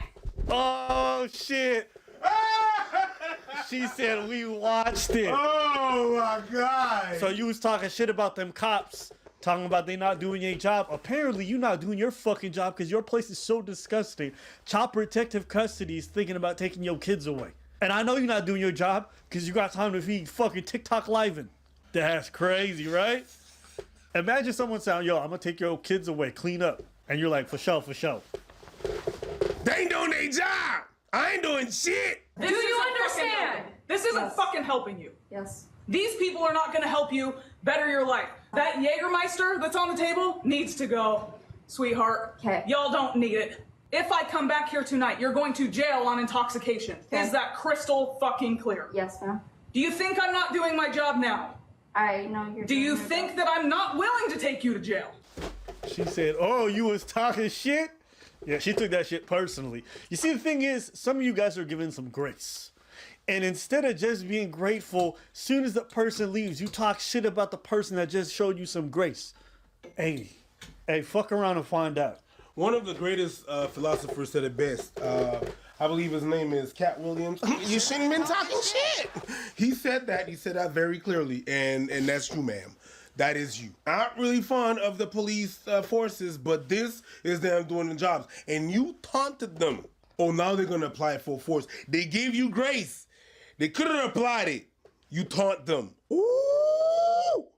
Fuck around and find out. I always said, I don't mind if you guys take me for a fool, but you're not gonna let me do you a favor and then spit in my face. Mm-hmm. That's just not gonna happen. Yeah, that's not gonna happen. You want to talk ill about me when I'm gone? That's fine. You're not gonna spit in my face when I do you a favor. That's just crazy. Because everybody here is fucking cheering me on. I can see it. Because you're a disgrace today. You're an embarrassment. Okay. I have also notified my special victim unit. Tell them we're code 4. You wanted them to do their job. Full course, baby girl. Listen. You don't need to. Don't worry about what SVU be about. Olivia's showing up, okay? Go. What is it? Special victim units are involved in a particular type of crime. In the criminal justice system, sexually based offenses are considered especially heinous. In New York City, the dedicated detectives who investigate these vicious felonies are members of an elite squad known as the Special Victims Unit. Something involving domestic battery, sexual assault of a heinous crime. This is their life. These are their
She got like 2 meatballs in the back of her. You feel me? What's that supposed to mean? You got a big booty. Get the out of my room! This week on Could Have Been Love. Dr. Umar sees the world of relationship absent of color. I know they didn't bring Dr. Umar here to evaluate a bunch of non-African queens. Spiritually transmitted diseases. That's homegrown right there. Stop thirsting for the white. Black queens forever, snow bunnies never. That's kind of racist. Maybe to you. Shut the f up. I don't want to get in the middle of some freaky business that you got going on with all these girls. There's no freaky. Drew, I'm not into that. My name is Miss L, and we are here for oral sex education. No, Juicy like it's sloppy, so I think he would have liked it. This is the Coulda Been Love Mud Brawl. Oh! Keep it clean, bruh. And the physical, to the detriment of the intellectual. 4 ladies are going home. Meatball, why the long face? Just saying. Gotta go. Oh, I love it when you walk like that. I can't lie, I want that all thing, man. It could have been you, it could have been me, it could have been L.O.V. It could have been love, it could have been love, could have been. While other experts claim the topic of love is as simple as black and white, this man believes it exists somewhere in the gray. As literally the #1 therapist in the world, Dr. Umar sees the world of relationship absent of color. Whether black, white, Asian, or midget, it's all clear to him. I'm hanging out in Georgia with my big brother Drewski. Could have been love. Who will be his future queen? I know they didn't bring Dr. Umar here to evaluate a bunch of non-African queens. Black queens forever, snow bunnies never. What's going on? What's up? What's good? Voluptuous woman, thinks she might have had a little work done. That's her business, not mine. First question, your cultural background, what's your ethnicity? I'm Lebanese. I'm Middle Eastern. As a young Lebanese young lady, why would you be interested in dating a black man? That's kind of racist. Maybe to you. God, I don't know who the f he think he is. I don't even know who the f that is. But I'm not f***ing with him. That man is racist as f. Being Dr. Umar, it's a no-go on the interracial relationships. Why do you want a black man? I feel like people don't realize how hard that really is to do. Well, she's also a good girl. She understands me. You know, we met at the club last night, and yeah, like she's a good woman. What do you think you bring to the table? What's 3 qualities you have that you think would fit perfectly with his life path? I'm ambitious. All right. I have a hustle, like a strong hustle. Okay. A good support system.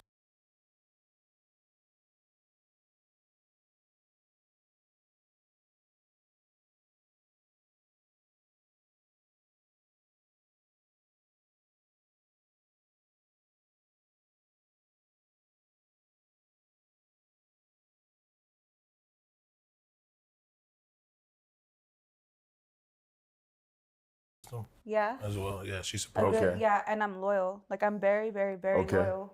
Ambitious, strong hustle, loyal, good support system. A lot of women would say the same thing. What That's fine. separates you? I am the table. There ain't nothing more to talk about right now. Show him. You can stand up and show him about I'm table not shimmy. looking. Okay. Black queens forever, snow bunnies never. First of all, I told you I wasn't a snow bunny, so why the is you calling me a snow bunny? You don't even know what the you're talking about, and the internet eats you up. The is really wrong with all y'all that watch him? He lame as in my books. I didn't say anything that was offensive. Asking a non-black woman why you want to marry a black man when black women don't have enough black men to marry them, that should have not been offensive. Like, ain't nobody looking at you.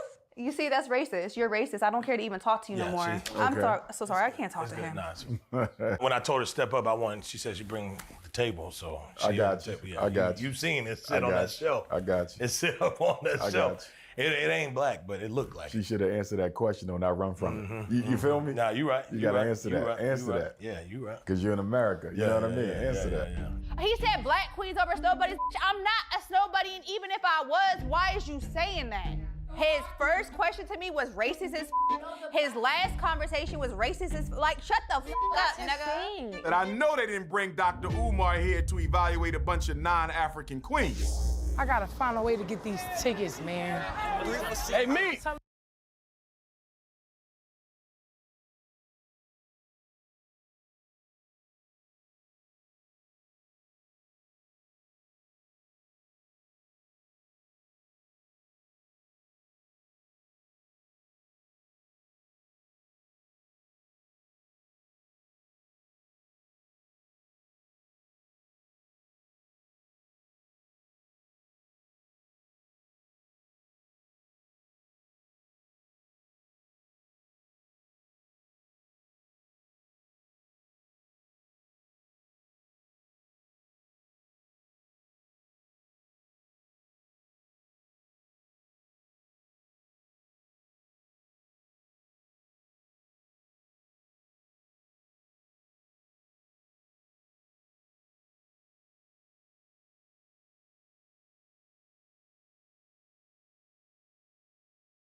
telling you how much I got. Me? Yo!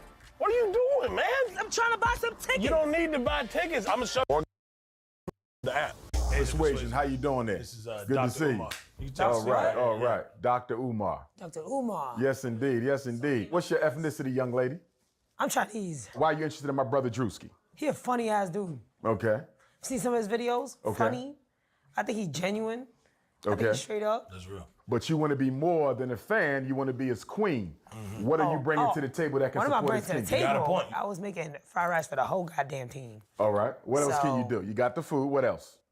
Everything else. Anything What else? else? What else? A wild card. What else? How you could gotta you give me afford- what else? Listen, you go to Asia, don't you need a translator? But he's not gonna be living in Asia all the time. He'll That's what I'm visit. saying, you'll visit. You can hire a But translator. what You you want to want- be the wifey. What skills do you have to be the wifey? She really didn't have any answers. She said, I'm a good cook. Okay, what else can you do besides cook? Who is this doctor? Where did they get this doctor from? Cause everything I say, he ain't even think it's fucking like English or something. I don't know what it is. We're not speaking the same lingo. Okay, what the fuck was that? Say All right, food, I'm a what good. else? First of all, I'm a good massager. Okay. Oh, yeah, that. I'm big Chinese. Hey, I'm a don't good forget, massager. Don't forget, But- you done had an Asian massage or two before. Yes, sir. You But know, I got it in China. Hey, hold on, don't I count had it one out. It was a clean one, though. It was clean. Yeah, it was- yeah. No happy endings. Yeah. But Hey, listen, yo. But you had one. important question for you. Yeah. As a Chinese American young lady, Mhm. why do you want to be the wife to a black man? Cause why not? No, tell me why. The Oh, black man is the most ostracized. He's the most persecuted. Okay. He's the most maligned American in this country. As a Chinese woman, how can you help a got black big fulfill Throw that his in. dream and his destiny? Listen, because of everything you just said right now. They Tell don't me want- more. Listen, as a person, Chinese person, we Yes. low key be like put up on a pedestal a little bit. Okay. I think we're like the the example type shit. I think if that's the case, why can't they be the same? For me, Mhm. respectfully, Mm-hmm. I don't want to see him with anything other than a black woman. Oh, that's wrong. That's wrong right there.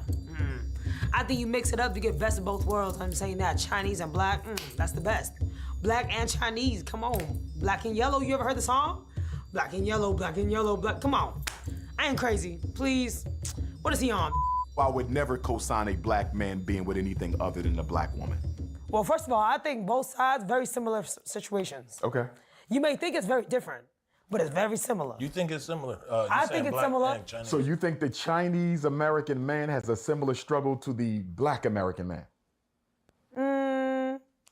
I say similar. I know you're not going to My- tell me your Asian family is not racist. I'm sure you Hold know on. that they hold. Oh, no, I know. Okay. They So definitely how got will some you deal with that if stereotypes. you have mixed race children?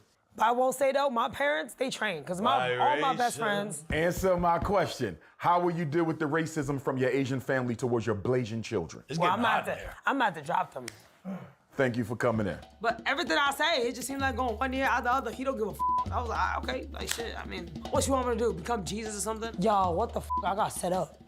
What? Who you talk to? He came in, he was like, your parents, basically saying your parents racist. I'm like, hold on. Oh, he did the racist shit to you too. Me too. Oh, he definitely did. Umar, bro, dog, Umar, where the f you come from? Out of nowhere, waking me up by my sleep to do this shit. Asking me all these federal ass questions. This is crazy as hell. Oh, nah, this is crazy. That's a setup. And you going for one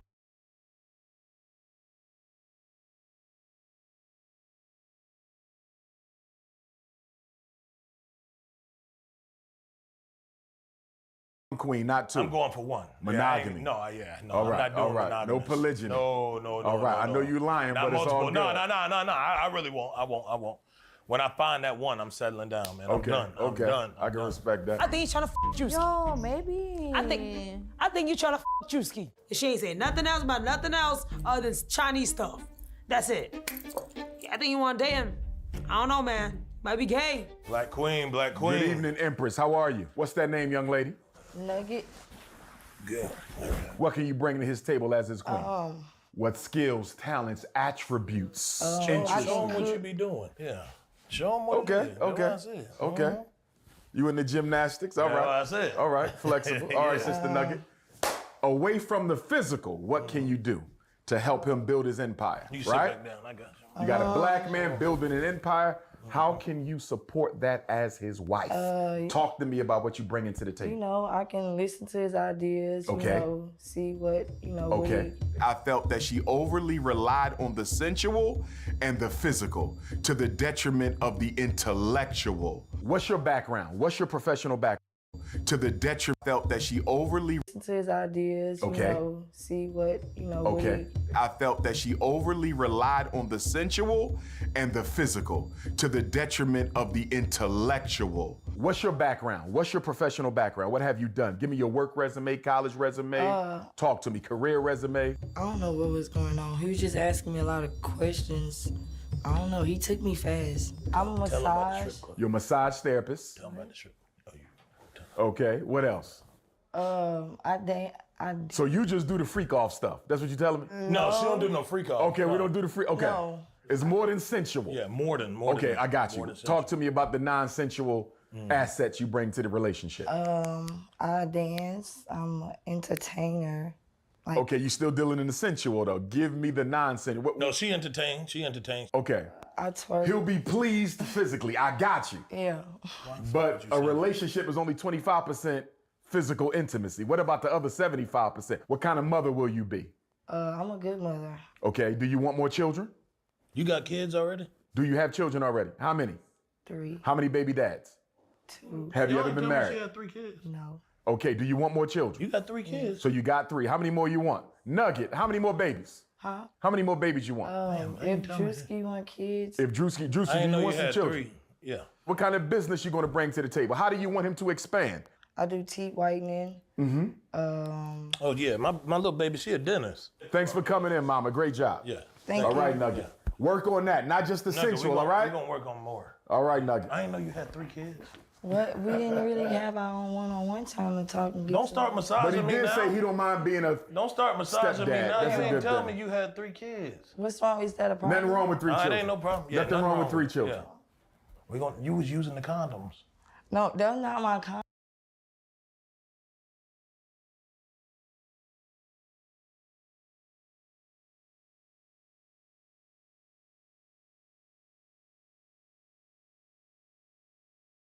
Why you still talking? Too much information. No, you're right. All right, there's somebody else.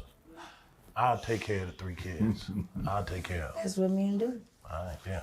I need to know what your vulnerability is. Drewski accepted the fact of me having kids, and he said he'll be a stepdad. So it may work out like I wanted to.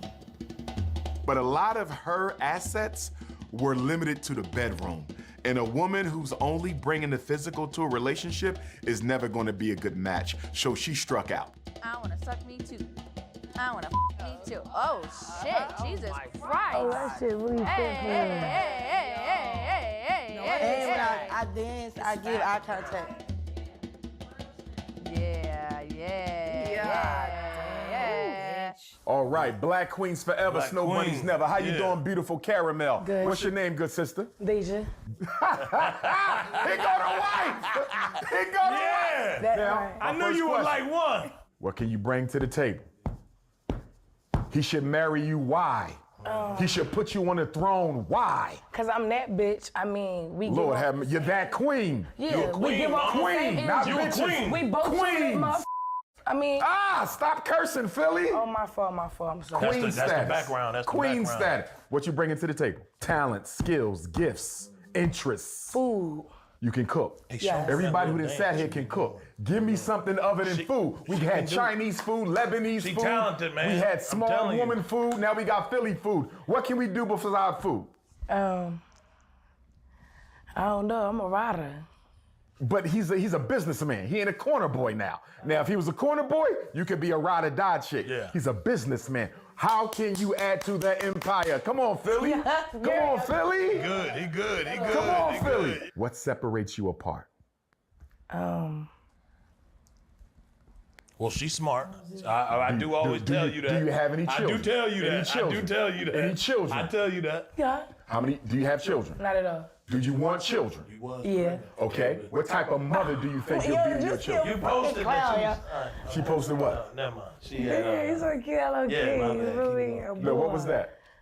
We might need to evaluate. Nah, it's up to her. That's her business. Okay, I ain't gonna put it out there. I ain't gonna put it out there. That's up to her. I ain't- Well, Hey, yo. how does your last relationship end? Not so good. Not so good. Was it abusive?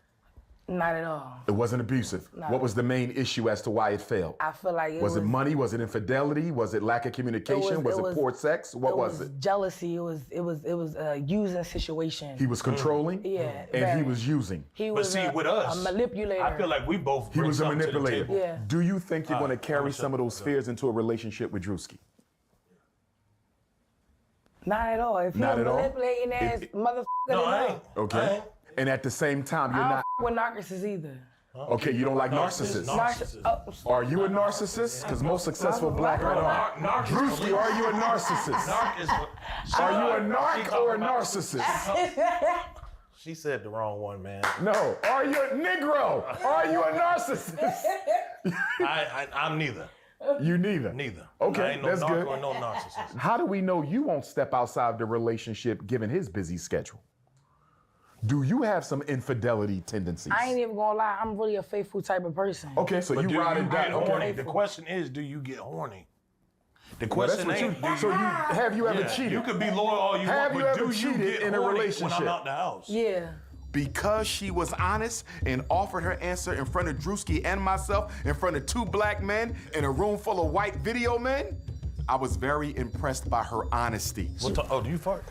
No, I ain't fart. Something on that chair. You can't leave no skid mark on my couch now. Don't All right, Philly. So far, Philly winning.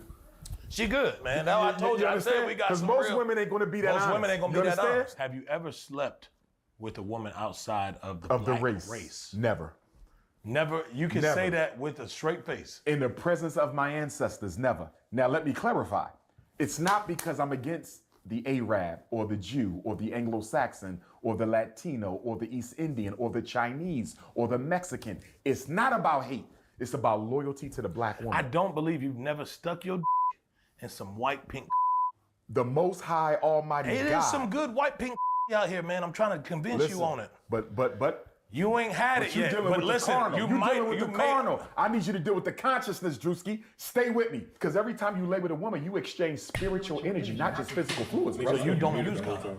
Yes, but when you get, even if you use the condom, there's still a such thing as spiritually transmitted diseases. Spiritually transmitted diseases. You can Not pick the up whole a time. demon laying with that woman, brother. Some of them demons. You ever get out of bed and feel a little differently than the way you got in it? Don't you put that demon on me, Dr. Umar. Don't you put that demon on me. Don't you do that. Don't you do that. No, but check it out, Juicy. It depends if they identify as black. And by the way, my paternal great-grandfather was a Cuban, right? That's what I'm But saying. Stay with me.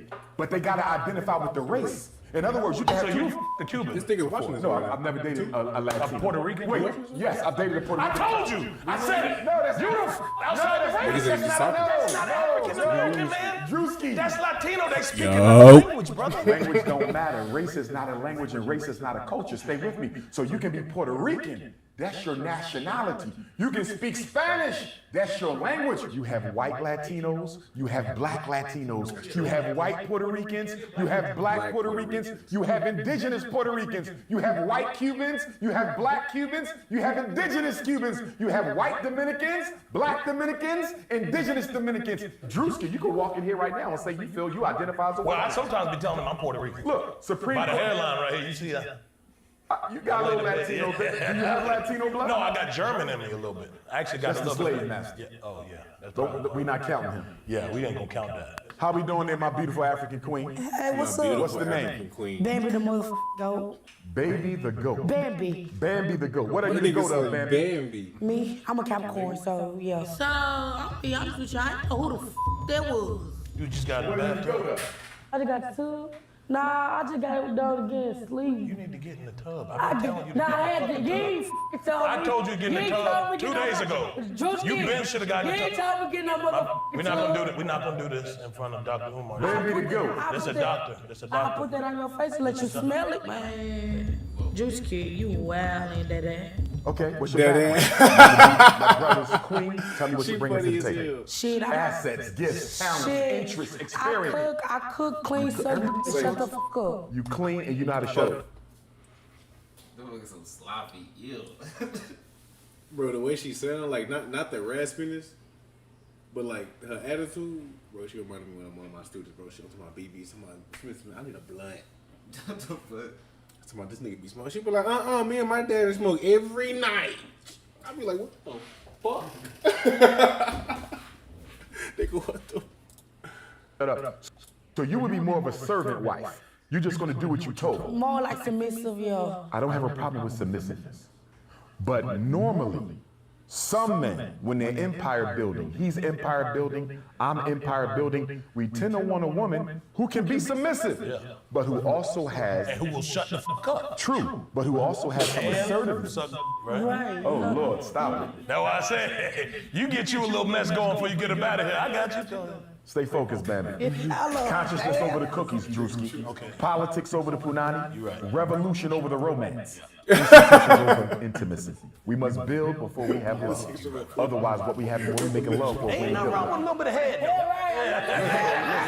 That's TMI. That's real hood. You're acting real good. Ain't no wrong with no head, man. A little bit of that sloppy, man. I tell you, get you right The at problem with Black America is we got black people and we got ninjas. Y'all acting like ninjas right now. I need y'all to act like black folks. Now, what are you bringing to the marriage? I'm big as hell. I'm already saying up. Act like a queen. She's cute. No, physically, she's cute. That's not the issue. But her personality is extremely aggressive.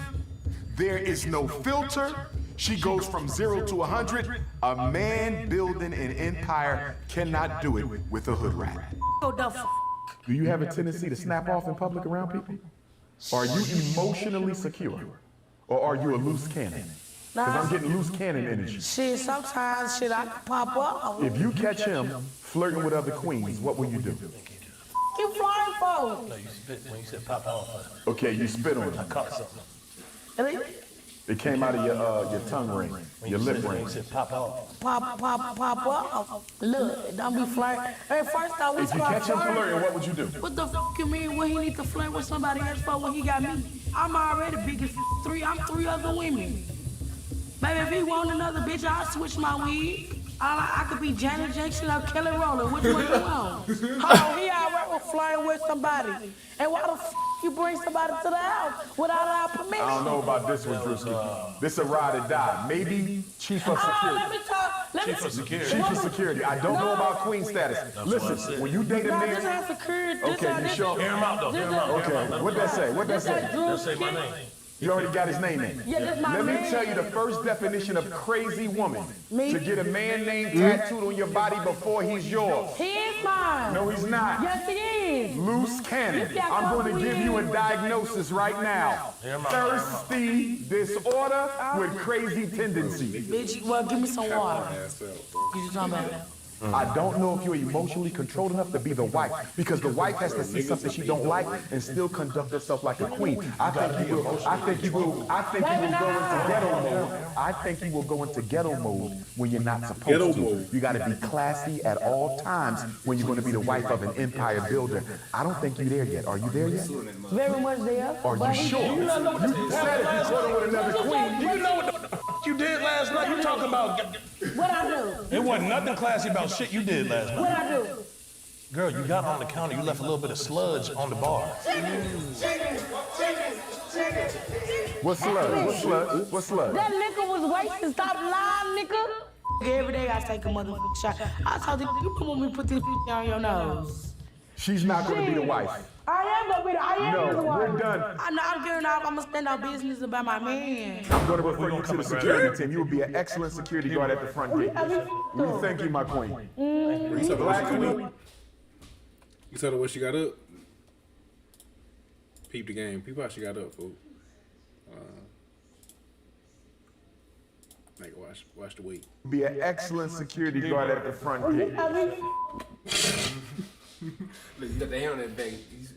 You see the support. Look at that hand. You got the hand on the back. That should feel right back down. Look at the leg. Look at the kick out. And she will put that hand on right there. She will feel right down, nigga.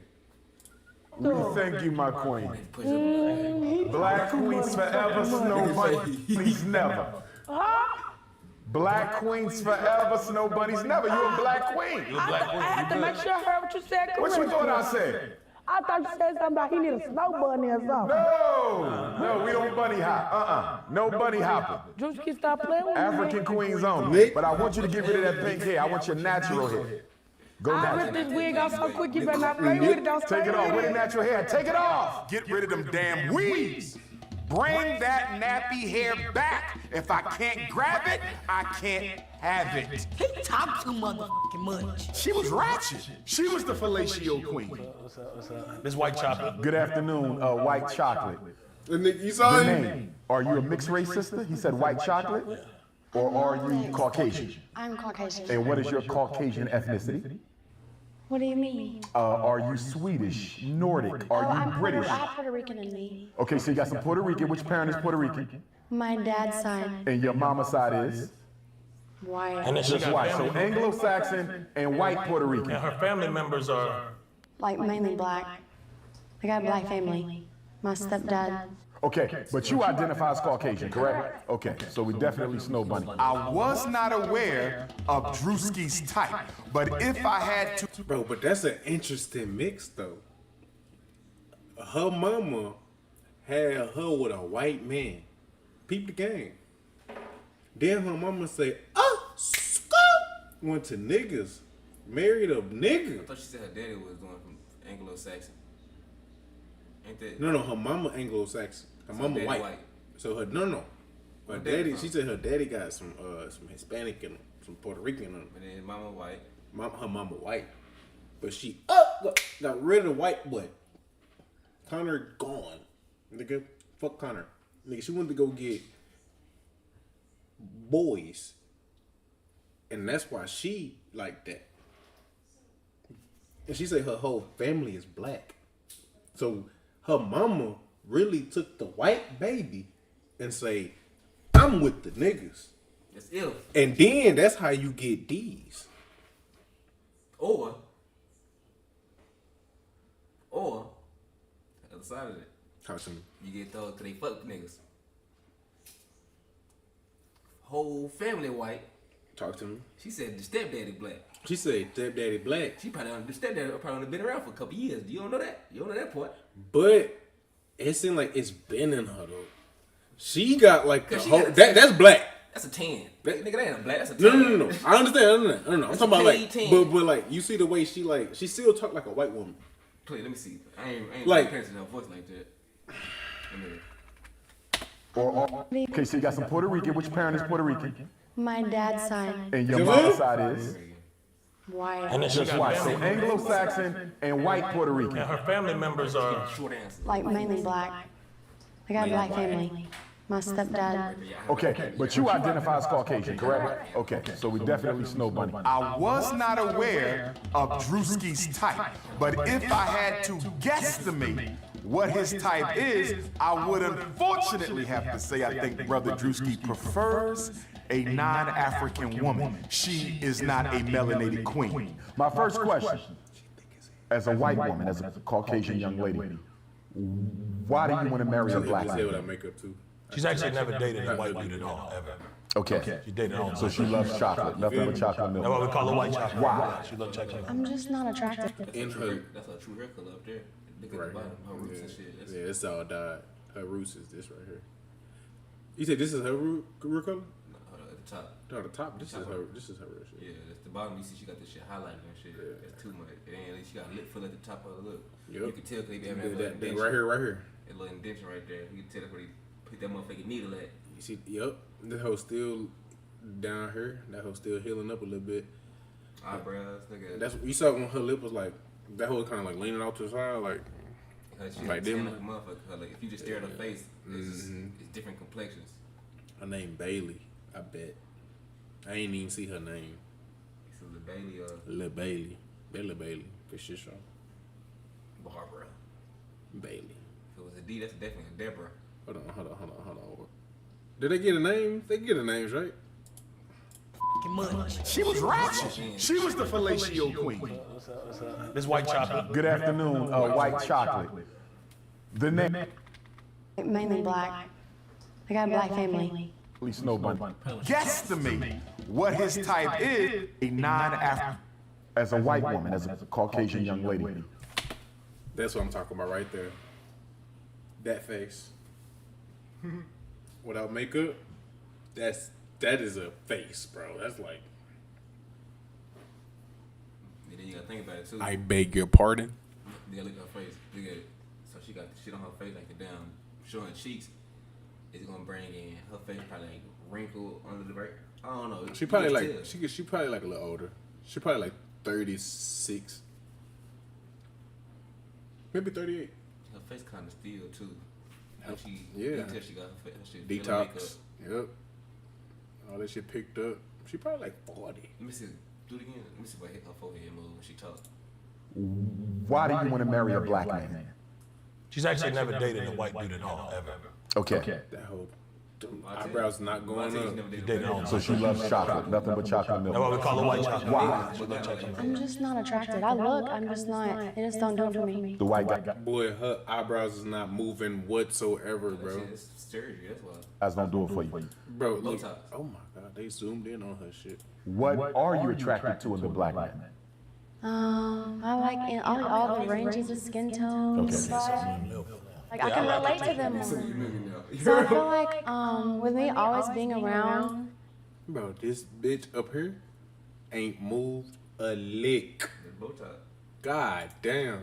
Black people, being with black people. Being around black is not the same as being black. Absolutely. You're absolutely right. But nigga, because when we talk, nigga, it's like us muscles connected together. So like we have to, they have to move. Unless you get the surgery to get this shit. And then your shit just like these, nigga. Cause right now I'm telling my eyebrows not to move, but nigga. One thing you doing is just talking about you just move your lips. Nigga, goddamn.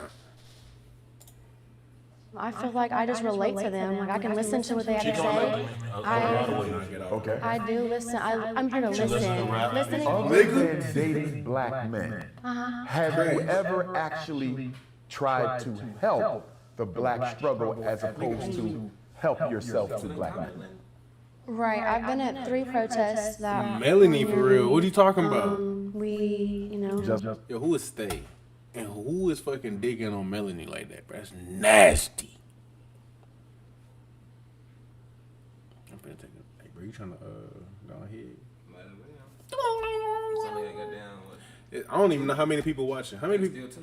It's only 2? I'm finna go on my channel. I'm finna go over there. 3. Yo, what's the word, people? What's the word? So they made it 3. Damn, I guess I keep streaming because shit, I wasn't gonna stream because nigga wasn't watching, but shit, nigga, now I got 3 people. All right, bet. This was the worst stream so far. But I did say I was gonna go for a long time, fool, because nigga, I ain't got work tomorrow.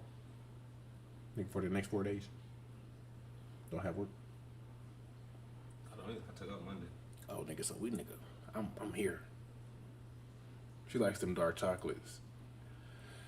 Yeah, from what I heard. But it's all good shit, nigga. Everybody got their own preference. You feel me? Like, everybody got their own preference. Like, shit, nigga, like, I like my women, like, a little brighter. But, I ain't gonna lie, I do like a little nigga, though. Like, what the fuck? So, nigga, everybody got a preference, bro. That's 3. Just 3, that was many. Yeah. Let me ask you. I'm gonna go to the next one. I don't think I could be with this, though. Yeah. Chat, I'm still here. I'm just about to I don't like the type who I don't know. I don't like that type. They think what you too, baby. I'll go to I'm a nurse. He's definitely wanting the white milk. He's a bunny hopper. But here's my question. At times. But like at the same time, would you let them call you a nigga? No. You wouldn't? No.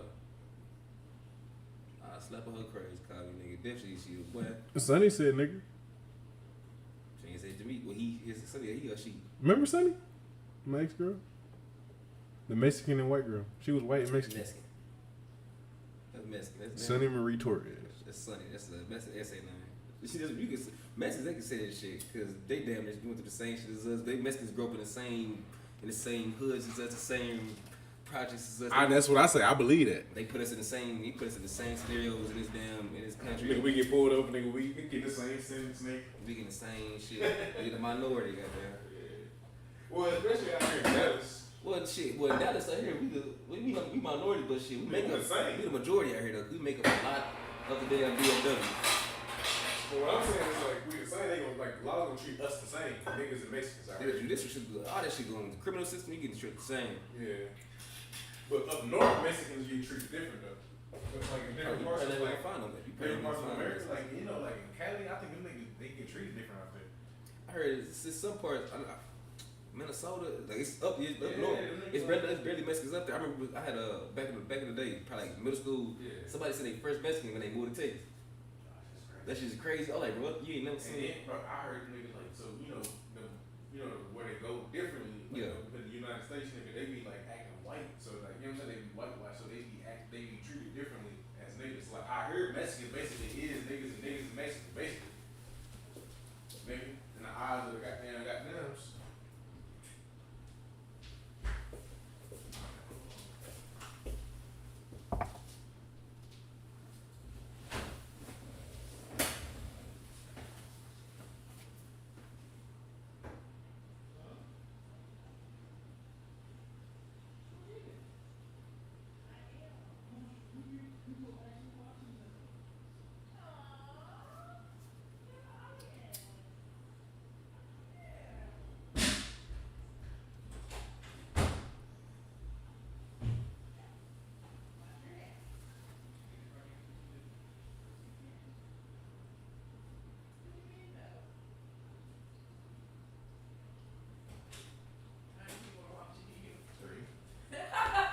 The fuck? It's like Mr. Rogers. What the fuck? This nigga Bree be fucking bullying me, bro. This nigga Bree be bullying, bro. The whitest laugh I ever heard. Business ass laugh. Business laugh. Business man ass laugh. God damn it. What stocks you invest in today? Bro, I saw that nigga Trey boss with Trump in that one video I was looking at earlier. Not boss, but like the nigga that owned his job, Charles Schwab was there with Trump. So Trey job gonna be fucking secure. Damn, bro, 2 people just dropped. How the fuck that happened? Like you paused it, huh? Oh, niggas was watching probably. Yeah. Goddamn. My question. She didn't let her emotions get the best of her like Mrs. Lebanese. But nonetheless, not being a sister, she cannot be a recommendation. If I get pulled over and a black person's with me, we're getting searched. I know that. Okay, hold on. So that ain't all the time. That's not all the time, but it's way more likely. It's way more likely. Will you be willing to sign a prenuptial agreement? And the reason I'm asking is when we look at RG3, we look at Mike. But like, I get his jokes, but I don't like this. He pulling it away from reality, like way right. I know Like that's he's trying to keep it funny though. Yeah, I get it. I get it, but you can joke about that like this is the wrong scenario for that. This is the wrong. Like, hey, bro. Doc, he actually being for real. Right? That's what I'm saying. Like, come on, Drewski. Like, Doc being for real. Like, not. Well, I get it. You try to keep it light. Michael Strahan. We look at Tiger Woods. Would you be willing to sign an ironclad prenuptial agreement? Yeah, prenup is not an issue when you make your own money. Let's bring it up. Okay. She's good with the prenup. Get the papers. Will I sign a prenup? Yes. Money's not the problem. Money never the problem. Holy shit. You sound like a decent woman. And I wish you well. Thank you. Thank you. Thank you, White Chocolate. Married a nigga. Thank you. Yeah. Look at his face. Bree, if your sister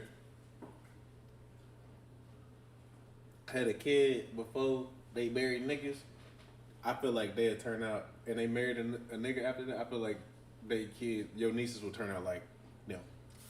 No, they wouldn't because they would grow up in a good Oh, never mind. Yeah, you're right because it's Gainesville. Never mind, it's different. We didn't grow up in the ghetto. We live in the country, but not the ghetto. It's a difference. It is a difference. I think the ghetto is a crazy term. We have the ghetto, but we didn't grow up in it. What'd you think, Ed? Probably areas everywhere. That's homegrown right there. Stop thirsting. That's what's wrong with you, nigga. Right. Stop thirsting for the white vagina. Yeah, you right. White vagina. And as you know, Dr. Umar's rules is black queens forever, snow bunnies never. I do not support interracial marriages at all.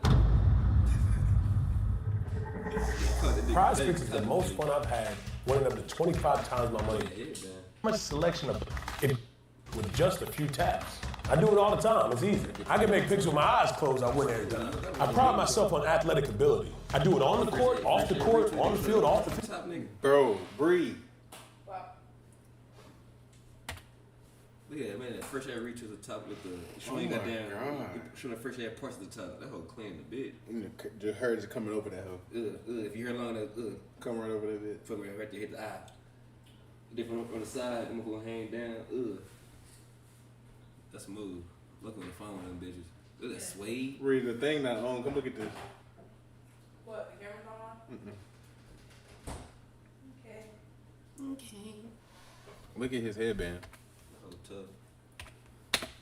If you have the... Are you kidding me? You want that? That whole clean.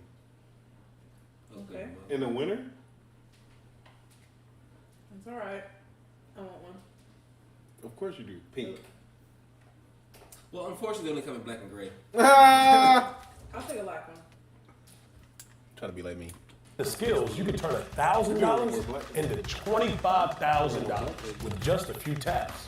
I do it all the time, it's easy. I can make picks with my eyes closed, I win every time. I pride myself on athletic ability. I do it on the court, off the court, on the field, off the field. I do it on the app or off the app. More or less 6 for 6 every time I'm that guy. Sign up using code Drewski, place your first $5 lineup, and get $50 guaranteed, win or lose. That's code Drewski to get $50 instantly when you place your first $5 lineup. Prize Picks. Daily fantasy sports made easy.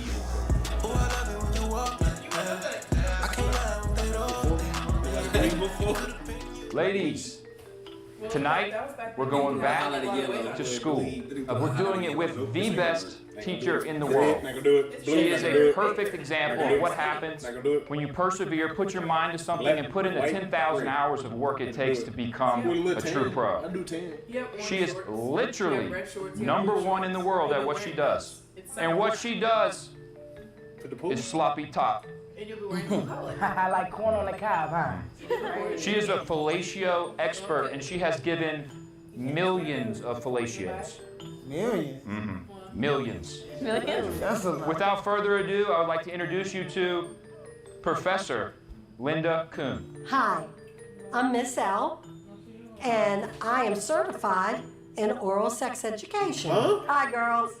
My name is Miss L. She and giddy we are as here hell. You for saw that oral. My name is Miss L, shit? She giddy as hell. and we are here for oral sex education. I'm not expecting, like, you know, this old lady to, like, really know how to, like, suck. I sucked before, like, that ain't nothing to me, you feel what I'm saying? Like, I'm 22, I can suck it. It ain't nothing. She too old to be doing it. My man was very happy for 33 years. Okay. And my word to y'all is practice makes perfect. I love oral sex, especially to a man. Over 25 years, I have given many. Hello? Mom.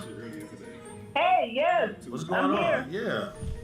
What's going on with you? I haven't I don't talked know. to you. I was Yeah, you know, I've been in this house with all these girls. It's been all crazy. these girls. Yeah, I don't know. If they can hold up to y'all standards, that means they can be good in the house. Y'all are a tough cookie to crack, so.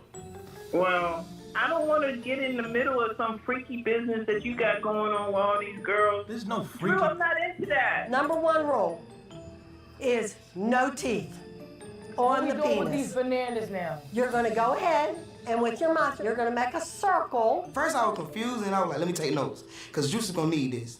So I went to taking notes. She was telling me how to hold my mouth with an O and how to stick it down the bag, and I know I'm gonna need a little practice, Juice, so please bear with me on that part. Like, please don't do anything like shoving. I'm not ready for that. Take it slow. You did a little bit of suction on it, okay? We do not slobber all over it. Yo, I'm a whole ass virgin. You gonna give me this big ass thing? What the f? But that's what I do, though. I put it in the back of my throat. And when I take it out, it's just gonna be When wet. you first put it in, you don't put it all the way in. Dummy. I mean, she knows what she's talking about. I can't lie. She knows what she's talking about. Grab the bottom of the shaft with one hand. So this the head. What if it's curved? If it's curved, there shouldn't be. Hey, don't worry about me. I really.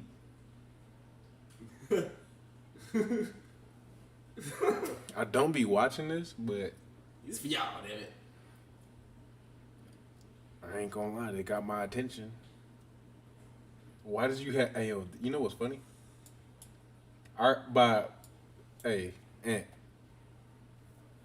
By this comment, I already know who Stay is. Who is it? I ain't gonna even say. I'm gonna wait till they comment until they hear this. I know who you are just by the comment. Just by that. Hey, look, just by this right here. Smith, is this what you watch for your enjoyment? I can hear the voice. I swear to God. Anybody makes recommendations? Bro, yes. I know exactly who you are. Yes, bro. Yes. Exactly. Everybody, I know who that is. 100%. Drop an initial. Wait, don't even drop the second letter in their name to keep them guessing. The second letter in their name? The second letter in their name. A. Is it an A? 100%. 100%. 1,000,000%. When they hear that, Wait, they gonna start laughing. They gonna start laughing. Where I ain't gonna even say the gender.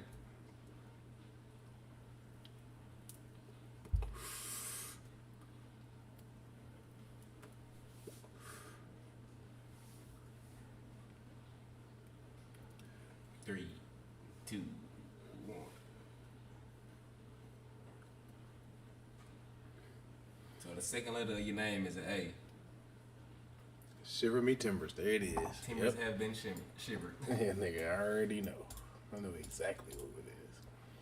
All right. So I know who's watching now, but I already know what they want to watch, nigga. But you got to get there.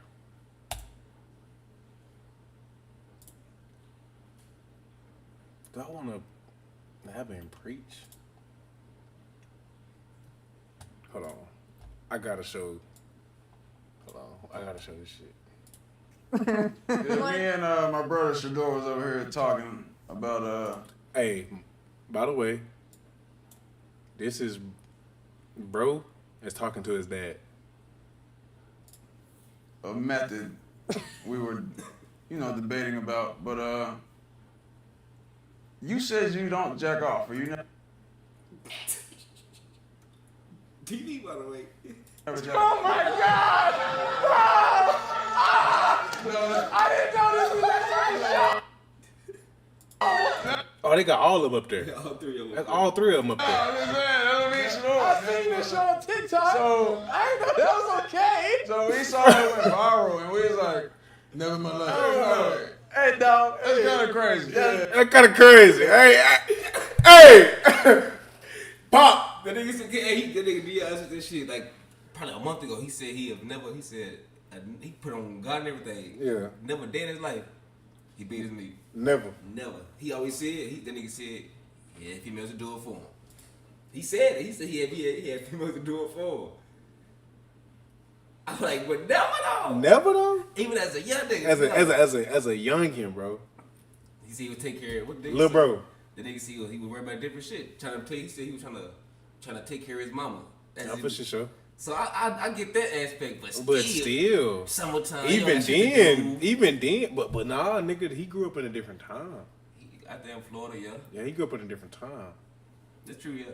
You feel me? It's like true. He ain't had no ancient. That nigga was just probably worried about his mama for real. Outside trying to get it.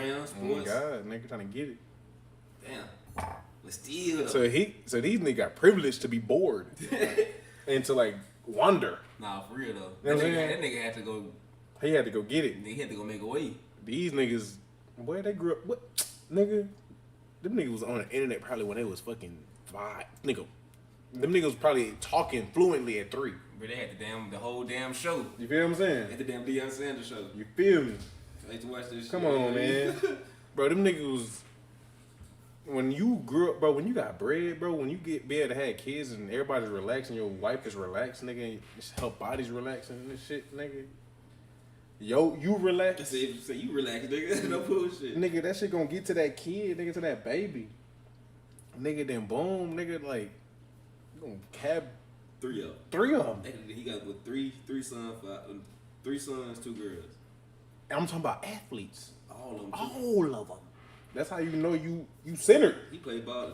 That nigga played ball at SMU. That nigga still stay out here. You feel what I'm saying though? That shit crazy. I feel like I saw this nigga before. You probably had that nigga when he went to SMU. He was a local nigga. Like that nigga was local as fuck. I feel like I saw him. But like you feel like a nigga when you peep, like nigga, that's how you know, nigga, when your offspring is this. That's how you know you centered. You feel me? Yeah. At peace, nigga, you good. You at peace. Like when I look at LeBron James' kids, I'm like, yeah, nigga, LeBron is good. That nigga good. He is all right. His wife is okay. He can get kicked out the playoffs right now. He go perfect. He might be a little upset. Yeah. At the time. Bro, did you know his little daughter is a world class fucking volleyball player? Did you know that? Yeah, I didn't know that. Yes, Lil Zuri.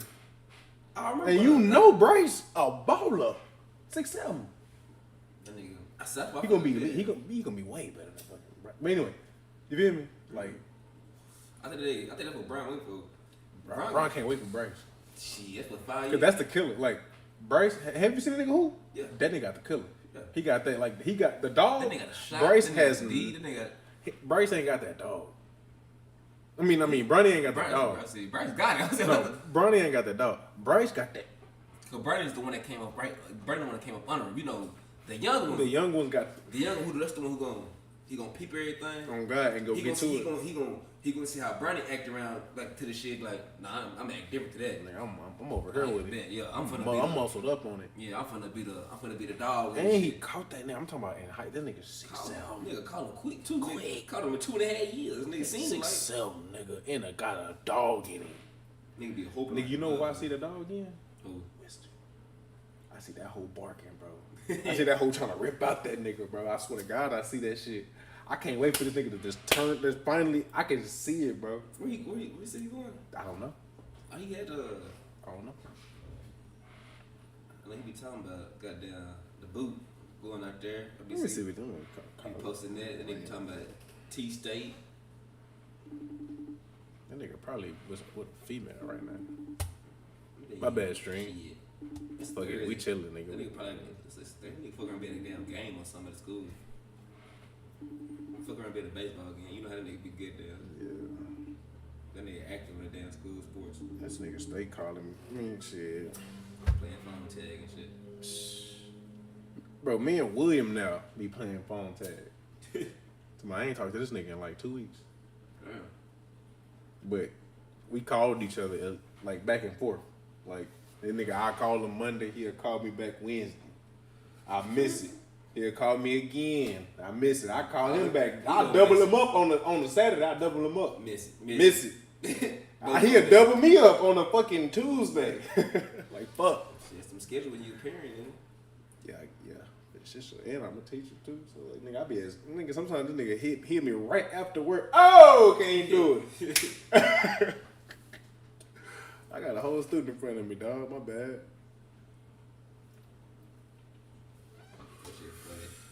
Oh shit, let me get back to chat.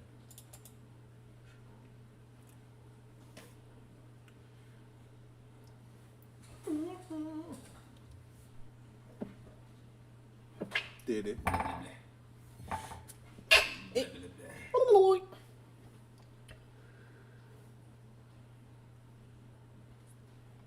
What are we gonna watch? You got a bit of recommendation? Stay. Asshole. Talk shit. What's your goof? Gotta call it a goof. Doop.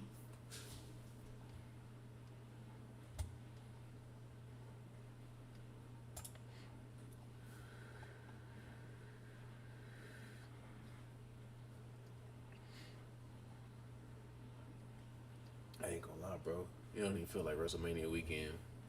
What you said that last time? Fucking pissed me off. That's like what I saw was shocking.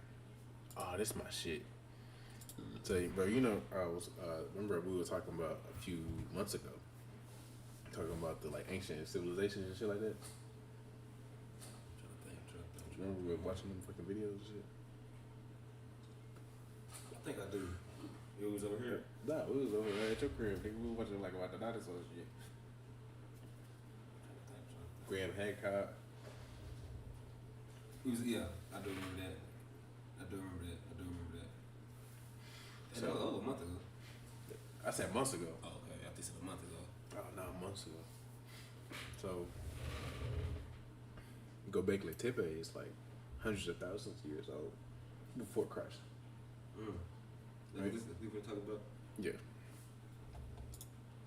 There has been perhaps no other topic in the realm of lost ancient history that has...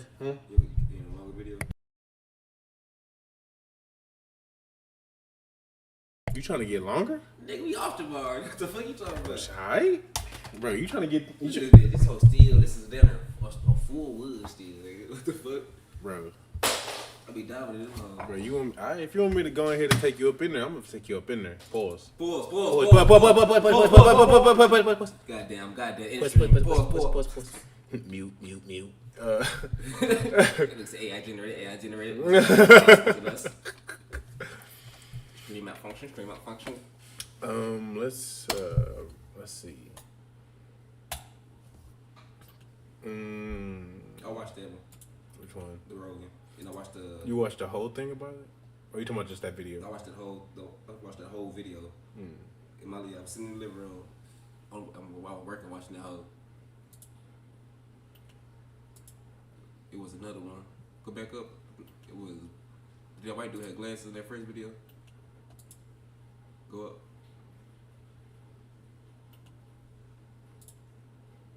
Take that first one, the light lime green outline. Oh yeah. Yeah, that's the one we watched. Me and you. Okay, so that's it. Okay, bet. Said I watched that one and I watched the Rogan one. Yeah. So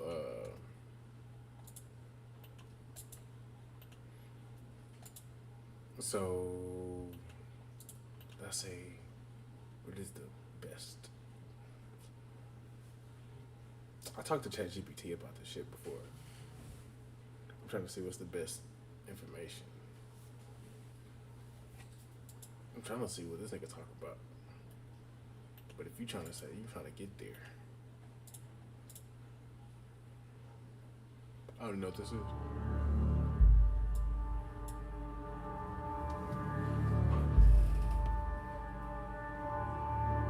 It always fascinates me, bro. Shit before Christ. At Göbekli Tepe, gods and mortals once walked the earth. Anything before me, before my folks.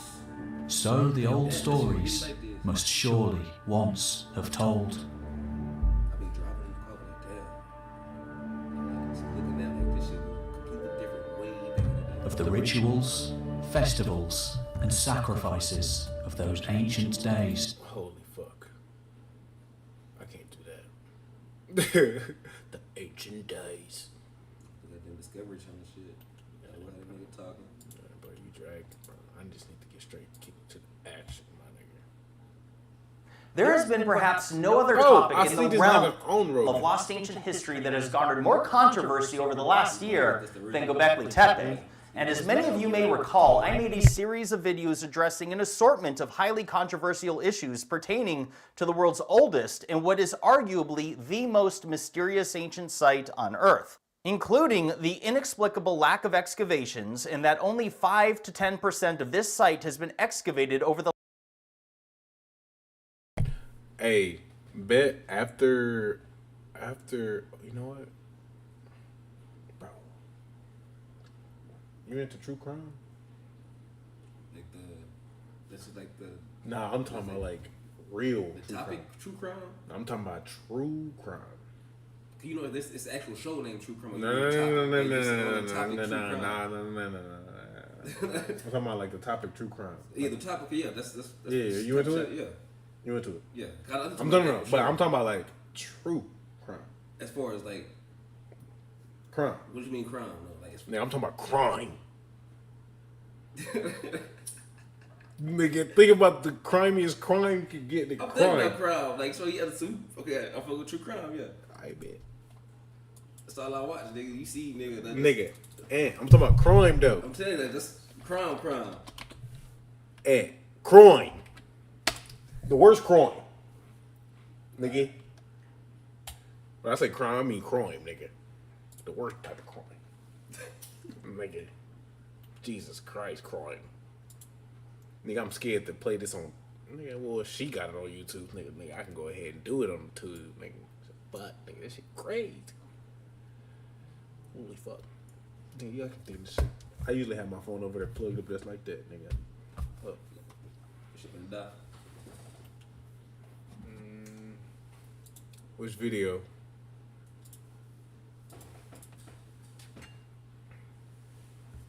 My tab.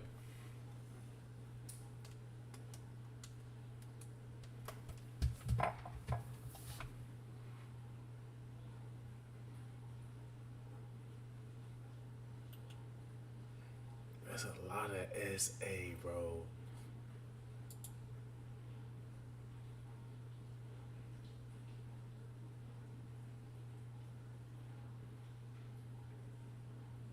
Bro, you see this shit?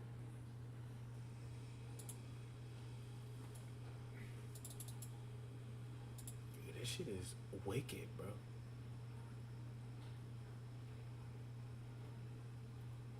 Dude, did you ever watch the video about the Korean kids who almost off the girl because of bullying? Nah. Nigga, shit just happened out here. That's tame. It happened 2 weeks ago. I'm talking about that's tame to the comparison in comparison to the shit that they be doing. But this shit that happened over at Frisco. Yeah, bro. I'm talking about niggas, bro. Niggas don't understand. But this shit, I already know. Yeah, bro, niggas don't understand, bro. Like, nigga, the power of the tongue, nigga, is heavy. Power of the tongue is heavy as hell. I mean, you can't tell somebody how to react. So, nigga, if you call me a bitch ass nigga, shit, one nigga might be like, ah. Nigga, another nigga might draw your whole ass down. Nigga, or nigga, another nigga might stalk you. Nah, that's shit, niggas is crazy. Niggas is crazy. It's always gonna be somebody crazy than you. No, like, there were pictures. It was bad. Damn. Teen girl found dead. Are you seeing these shits, bro? Bro, nigga, I'm talking about, nigga, who was it? Nigga, we watched one, bro. I'm talking about, he was a serial killer. I'm talking about this nigga was a crazy nigga in Norway. Bro, I'm talking about. Niggas be killing for sport. Bro, them. It was like a ferry. A ferry. I think. A ferry, like a boat? Yeah, no. I'm mixing two shit up. It was like 600 students on an island, right? For what? Because nigga, it's like out of Norway. It's like this beautiful island that niggas go camping at and shit like that. So right? it's something that always happen up there. Right. Okay. It's been happening for 61 years. Damn. Like tradition, like nigga go out there and do that shit. Everybody got to go out there and chill. Yeah. Posted.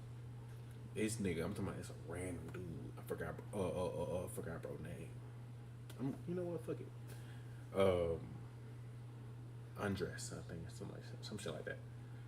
That nigga, I'm talking about, that nigga was crazy. His mama said that her pregnancy was crazy. Her pregnancy was terrible. And bro, them. So he came out. This nigga was like, even like, let's say if he is get a burn, like, let's say if he had slip and fall, nigga wouldn't be in pain. And his mama would always talk about, bro. His mama was a fucking sex slave or something like, not a sex slave, but like a sex worker. I think that bitch was crazy. Like she abused that nigga crazy. Like this nigga would piss on the fucking on the floor and shit. Like, bro, this nigga was a crazy nigga, bro. So anyway, growing up, enough about that nigga. This nigga, he ended up murking 79 people, I think. At the island?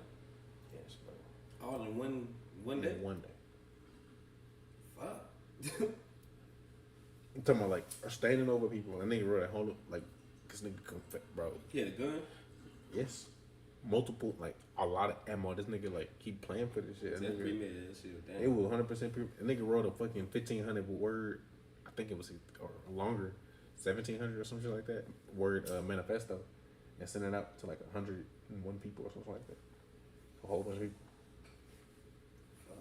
Yeah. When was this? I forgot when, but it was sometime recent. So they get sending the emails and shit. Nah, it was like 2014 or something. So that's 2011. 2011, 2014, some shit like that. But this shit be crazy, bro. Like, this shit make you think like, damn, nigga, these people like be, holy fuck, bro. Holy. Wish they watched the burning. What's that? What's up? You watched the burning sun. I can't see from right here. What Stay said. Or what? Group chat, but not the group chat. The comments. Burning sun. Or the man from Cuba or something like that. That was crazy. Watch the burning sun in case we have a burning sun. Hey,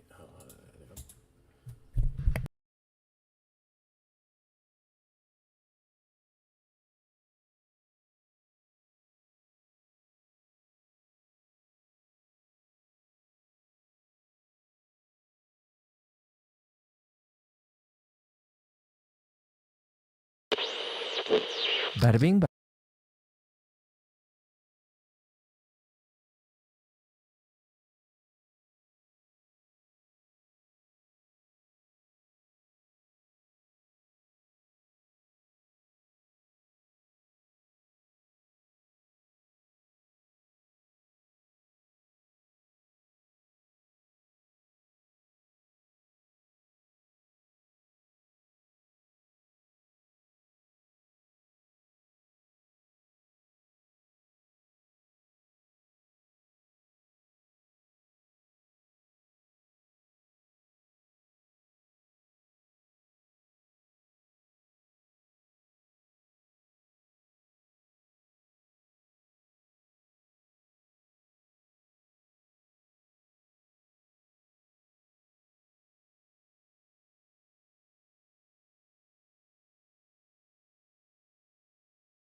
fucking mic muted.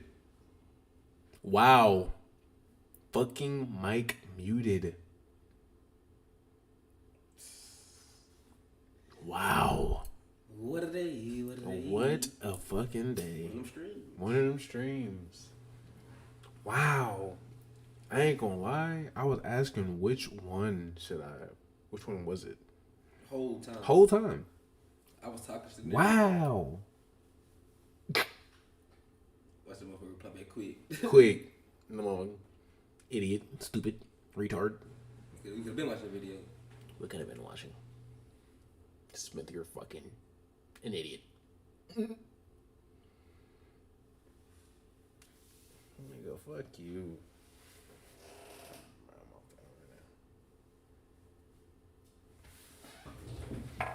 I thought you did it on purpose. Nah. My.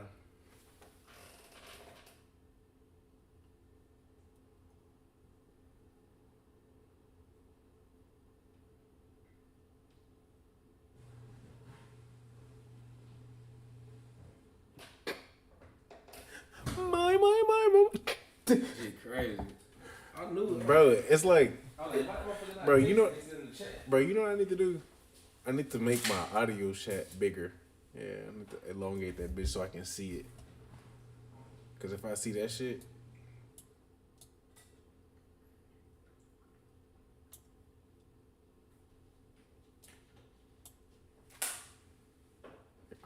never miss. Then I'm muted. Yeah, that made it bigger. Oh, you watched the Nth Room? That was what's video, man? What's video? Which video we gonna watch, bro? Yeah, bro, I couldn't even get through it. I couldn't even stomach that shit, fucking Nth Room shit, bro. That shit. Can't believe them niggas forced me to watch. Not forced me, but them niggas wanted me to watch that shit, bro. That shit was nasty. Bro, I'm talking about, bro, I didn't even want to say this shit, because, nigga, if I say the words. Well, it's 60 man plan. Bro. Hold on.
But yeah, that shit was crazy. That Nth Room shit, nah, fuck that. Hell no, fuck no, cuz. Fuck no. I hope they caught the fucking doctor, dude, bro. I hope they caught that nigga, bro. A year ago.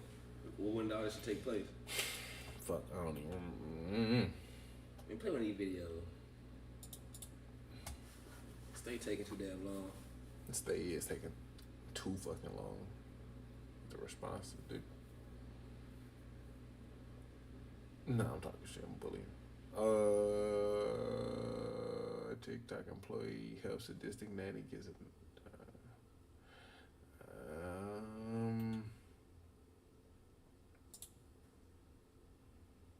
Massive. I realize we get. Oh, yep. Bada bing, bada boom. The conspiracy that one of the richest families in the world hunts humans as sport started a really long time ago. It started way before TikTok. But this party definitely did not help with the conspiracies. December 12th is the night that everyone who is anybody has been waiting for. I mean, they don't even know what they're doing, who's going to be there, or really a start time and end time to this party, or whatever it is that they're doing. All they've received thus far, is this invitation. At first glance, the invitation seems like it's in a different language. It's SDAEHTSILAER and SESSA. It doesn't make sense. Some invitees took weeks to decipher this code. It's an invite to a party because it's not in a different language. It is in English. You just have to hold up the invitation in front of a mirror and the reflection will tell you about it. It says, black tie, long dresses, and surrealist heads.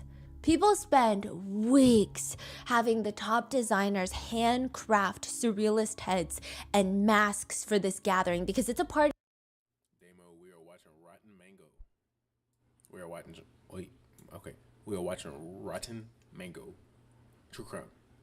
Type in, lock it. That you have to wear masks. And it's not every day that a Rothschild invites you to a party. Side note, the Rothschilds were one of the wealthiest families in the world. At their height, calculated with inflation, some estimates put their net family worth around $1.4 trillion. Wow. They're still all very wealthy, but there's probably hundreds and hundreds of Rothschild descendants. Their wealth is much more scattered and spread across, with only a handful just a mere handful being billionaires still. But back then, they were likely the single most influential, wealthiest family in the entire world. If they tell you to jump, it is probably in your best interest, perhaps even safety, to jump as high as you can. If they tell you to wear black tie, long dresses, and surrealist mask heads, it is probably in your best interest to get the best surrealist mask head that you could possibly find, or get a top designer to create one. These invites are so coveted that another wealthy socialite at one point threatened to self-exit if she was not invited to the next party held by them.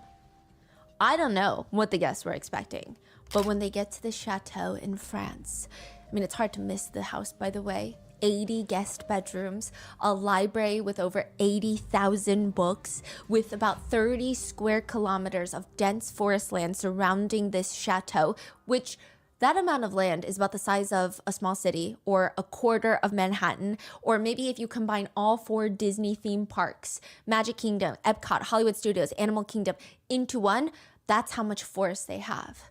It's massive, it's isolated, it's outside of Paris, and the guests are coming in. Audrey Hepburn is there, wearing a bird cage filled with birds on her head. Another guest is just wearing a giant apple covering their entire face. Another guest has this giant mask. I'm sure everywhere they walk, they're just slapping people with this mask. And it's just giant cutouts of Mona Lisa with different expressions, different oogly eyes, staring at the guests, all chopped up everywhere. Then the hostess wore a giant stag's head, like a deer's head, with tiers of diamonds streaming down the stag's face. Real diamonds. What the hell are those? In front of the main staircase are the waitstaff. They're dressed as cats. And they're all meowing and pawing at each other, purring and sleeping on the steps. And when you sit down at the dining table, the plates are covered in fur. Not like, oh, someone's cat put fur on my plate, but the entire plate is made out of fur. And on the table, you see a taxidermied turtle. I mean, are we supposed to... I don't think you're supposed to eat the turtle. Then what are we supposed to... What's the real food here? The food is placed on a giant mannequin that is laying nude on a bed of roses. And the menu consists of slightly cannibalistic sounding titles such as Sirloin. Welcome to the Surrealist Ball, held by the Rothschild. It has been decades since this now viral ball, but everyone still talks about it, mainly because of the creepy pictures of the host and the hostess, the Rothschild couple that's hosting. They're standing there, black tie, event gown to the floor, hand in hand, just wearing giant masks. It's very unsettling. So much so that netizens believe that after this little dinner, they were most likely hunting people in the dense woods, in the thick forest afterwards. That makes the most sense, does it not? They're hunting humans. There are 2 men in the forest. They have long rifles. They're looking through their scopes. You see that? Yeah, I do. I see it. They see a person in the middle of the woods. This is not in France. This is not connected to the Rothschild, at least not directly. This is in Ulsan, South Korea. And the 2 hunters see another person on the other side of the rifle, which is not alarming. It is the season for hunting for pheasants. But the intriguing thing is, it's not another hunter.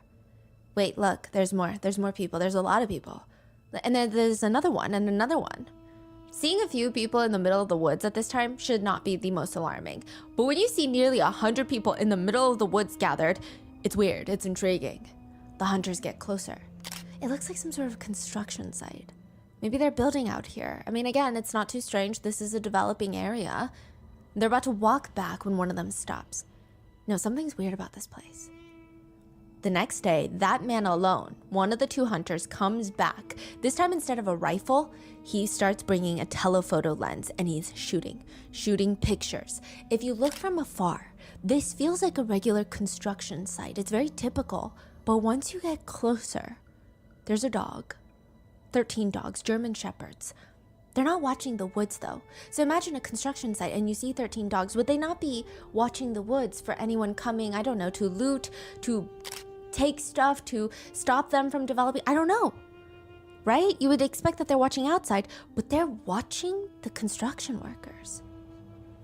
Why would they need to guard them? It doesn't make sense. The 13 German Shepherds are all attached to some sort of human handler that is also holding a giant wooden club. Again, they're not watching the woods for intruders or anybody that's approaching. They are watching the construction members. The man with the camera waits until the sun sets and he starts taking photos of the guards, and the guards are tying everyone's ankles together. Dozens of people tied together by their ankles with chains, and then they're shuffled into this shipping container. The door is slammed shut and padlocked from the outside. The people in the woods are victims of Brothers Home. They have been transferred from Busan, South Korea, where the welfare facility that houses over 4,000 people is located, into Ulsan, to start building a second location. You're kidding me. The man with the camera, though, he's going to figure out who's behind all of this. He's going to figure out the people behind Brothers Home and do something about it, because he's not just a hunter. He is the newly elected prosecutor for Ulsan. This is the real-life case behind Squid Games.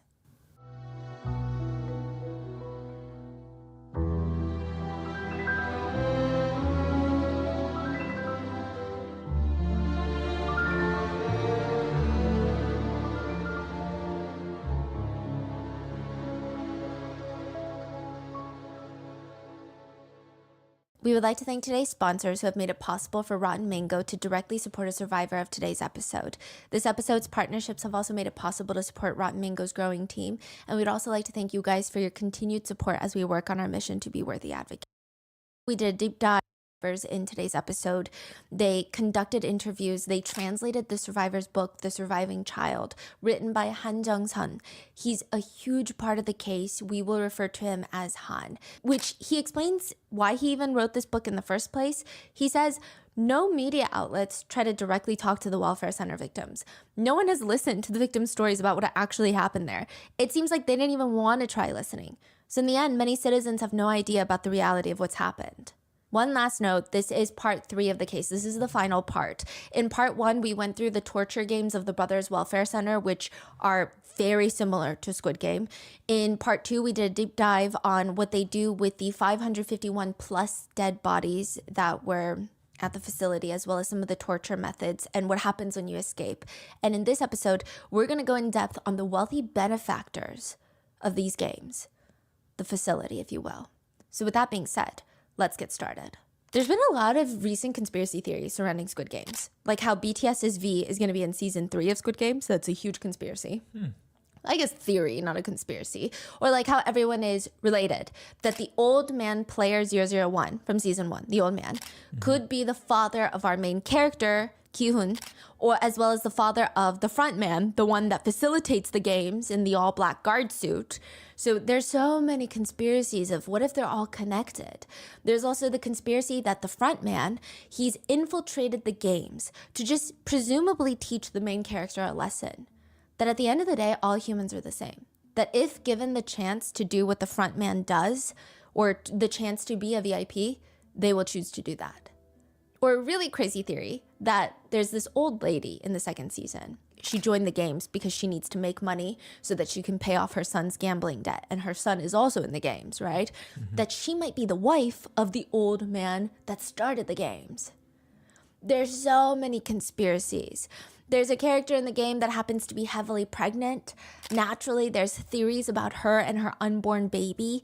One, that perhaps the main character might have to sacrifice himself to save her and her unborn child, make sure that she's the last one standing. Or another conspiracy, that in the end, everyone must die, and the only thing in the corner that is surviving is that little baby. That she gives birth, and only one can survive, so she has to sacrifice herself so her baby lives on. So many. But a lot of the recent conspiracy theories have to do with the VIPs of the show. The premise of the show is that every year, hundreds of contestants that are riddled with debt are invited to have a chance to win tens of millions of dollars, typically around $40 million. And the catch is, once you enter the game, you're taken to a facility in the middle of nowhere with no escape, guarded by pink suit-wearing guards while you wear a green tracksuit, and you're forced to play and win childhood games, and if you lose the game, you die on the spot. But that prize money, the facility, the guards, they have to be funded somehow. It is funded by a global elite club of VIPs that find it enjoyable and entertaining to watch these people fight to the death for, to them, what feels like pennies. In season 1, it's so interesting. You get a glimpse of the VIPs. They're watching while getting served food and drinks. A lot of the masks are eerily similar to the ones worn at the Surrealist ball held by the Rothschild family. The stag horns, the bejeweled masks, they're so similar. In season 2, though, someone points out a conspiracy. They never show the VIPs again in season 2. They never show them. They never show them watching, their reactions, nothing, even though they did in season 1. Would it not be more natural to show them again? There could be a play of dynamic of people are dying and the VIPs are reacting, and maybe they form interpersonal relationships and they grow attached to some characters and not other characters, but no. And at one point, it feels like the main character breaks the fourth wall and is telling others in the game that the VIPs are watching them. But it almost feels like he's looking at us, the viewers, watching like Netflix. We're in the game. Yeah. Leading to the conspiracy that we, all the people of the world, are the VIPs watching for entertainment. Others are saying, well, maybe it's not you and me that they're looking at, but maybe they're breaking the fourth wall looking at the elites of the world. It's a nod to them because they might be watching this too. We know what you're doing. One netizen comments, I don't think Squid Games is even hiding anything. I think the purpose of this show is that this is actually happening somewhere in the world for real. At Brother's home, everyone hates to see Madam Park coming. Once you hear her shoes click-clacking down the long hallway, all the doors leading up to the rooms filled with bunk beds with children in there. I mean, you just know that somebody's in trouble. They need Jesus. That is why Madam Park is called, because they need Jesus. Usually she has her purse and it's filled to the brim with choco pies. They're like these fluffy cream sandwiches. I guess imagine Oreos, but fluffy. Just packets of individual choco pies in her purse. Walking down the hall, she's staring at the hundreds of children standing at attention because they're like, please don't let it be me. Please don't let it be me. Which one is it? The guards point at the two boys, and they already look like they've been beat. Nothing we've done seems to fix it, Madam Park. We've already tried everything. We've tried the first step as well. The guards mean that they've already tried to tie the private parts of the two boys together with a small thread. What? The logic behind it is these two boys keep peeing in their sleep. They keep wetting the bed as they sleep. If they're connected by their privates, if one of them starts wetting the bed while they're sleeping, then the other boy's private part gets wet and he wakes up and says, hey, wake up. You're using the restroom. We got to go use the restroom. It almost never works. So the idea that they continue the practice seems to be based off of torture alone. And if that doesn't work, which is almost always, the next step that the guards do is call in Madam Park. She's the cure. She sits down with the boys, and if this is your first time seeing Madam Park, she almost seems maternal. She looks like a little ajumma, like a church lady, and she's got all these children's snacks in her purse. You know I can help you, right? The truth is, the reason you're doing this is, it's the demons. The demons are making you wet the bed. Come here. She makes the boys one by one, all the bedwetters, lay on her lap, on their backs. Their private part is across her lap, and she pulls down their pants and their underwear, and she starts grabbing and squeezing their private areas. Say it with me. Lord, I believe. And then she'll squeeze as hard as she can, and they all scream out in pain. She screams, boys who believe in the Lord will be cured. Many victims say that the pain is so unbearable that you can't even think. You can't even think to say what she wants you to say because you just want to stop the pain, yes, but you can't even think to say, what did she tell me to say again? I just need to scream. It's almost a reflex. Until finally, it's just white hot pain and they're screaming, I believe in the Lord, I believe in the Lord. And it seems like their vision is going white. Only then will the madam let you put your pants back on. And as you wipe your face with all the tears, this is also documented in the book, she will reach into her purse and pull out a singular choco pie. It is the best and worst thing many of them will taste in weeks.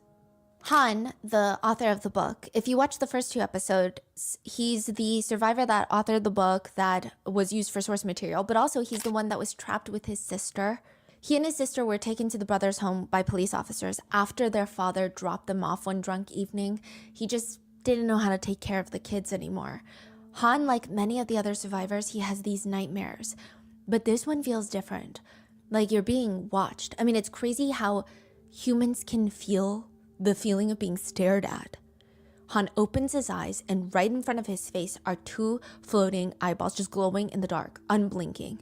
He jumps up out of bed, turns on the light, and it's his older sister. the one that was trapped with him at brother's home. I thought the older sister is in the other psych ward? Yeah. This is once they're out.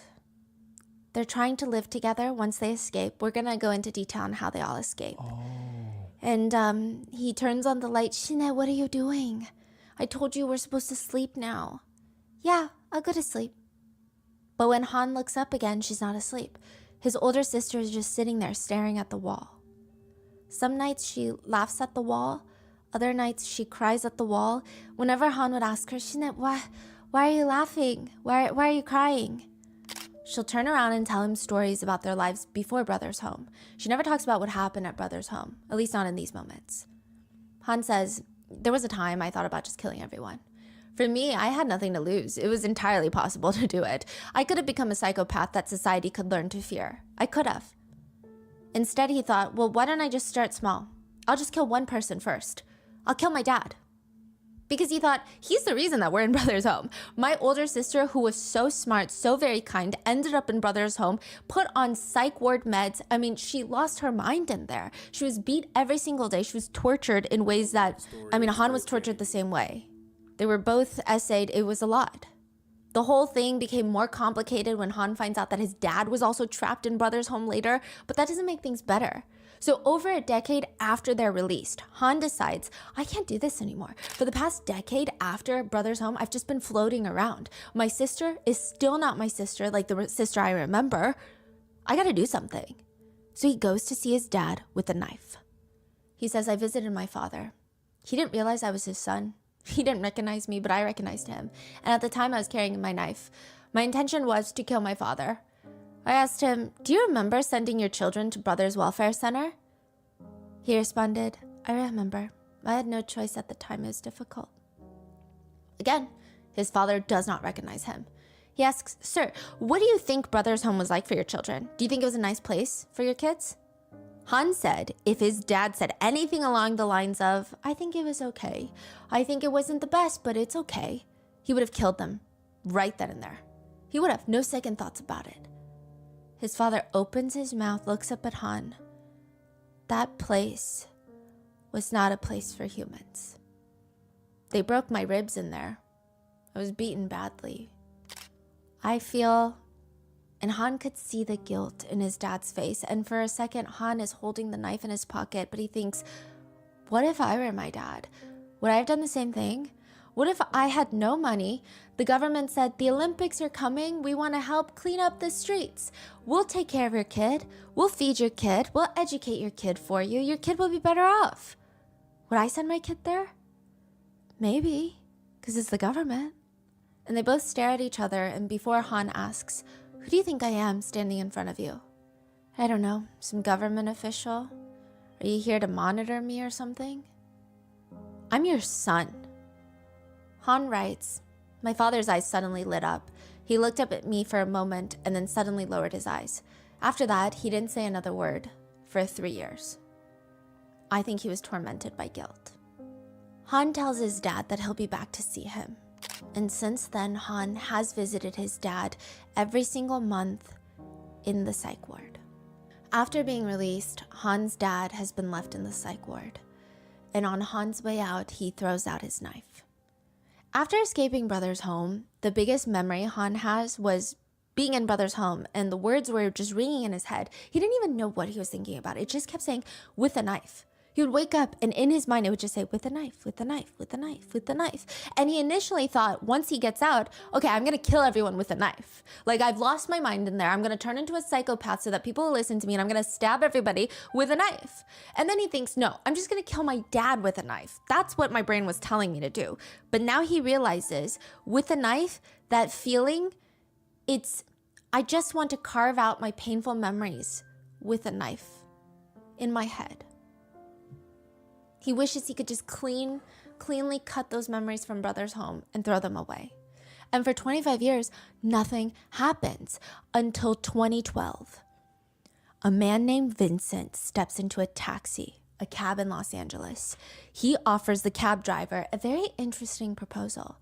Drive me around to 5 different stops and get paid $600. Max, the cab driver, he agrees because he doesn't know that Vincent is going to 5 different places to kill 5 different people. He's a hitman. Are the people he's killing bad people? Are they good people? Vincent doesn't care. He doesn't know. He just kills them. But Max cares. He doesn't want to be a part of this. All he wants to do is save up enough money to open up his own limo company. That's it. He's not even supposed to be a cab driver. He's been a cab driver for decades, but he's really supposed to be a limo company owner. This is all temporary. He's just trying to save up enough money to start his own company. And all of this is just, it's rough. And Max starts putting 2 and 2 together. He knows that he is going to be collateral. If Max knows what Vincent is doing and the police know that 5 people are dead, that means wouldn't Vincent logically, if he is a hitman that he is pretending to be that day, would he not kill Max and frame everything on him as collateral damage? In the car, Max, the cab driver, asks Vincent, why haven't you killed me yet? Because I know you're killing people. Why haven't you killed me yet? Answer the question. How did he find out that wants to kill people? Oh, he's been going place to place killing people. And he gave up his little facade and has started killing people in front of Max. What? So Max is like, just tell me, why haven't you killed me yet? Vincent tells him, look in the mirror. Look at me. Paper towels, clean cab. How much you got saved up for your limo company? That isn't any of your business. Someday my dream will come. Yeah, well, one night you'll wake up and discover it never happened. It all turned around on you. It never will. Suddenly you're old. Didn't happen, never will, because you were never going to do it anyway. You're being hypnotized by daytime TV for the rest of your life. What the f*** are you doing still driving a cab? Max, in a weird twist, has this wake-up moment where he starts driving the cab faster and faster, realizing Vincent's planning on killing him. And he starts running red lights, going 100 miles per hour. You're right, Vincent. We're all floating on a rock in the universe. Nothing matters anyway, does it? Does it? If not now, then when, right, Vincent? And he purposefully flips the car over, nearly killing the both of them, but ultimately taking control over his own life. This is the plot of the 2004 movie Collateral. Oh.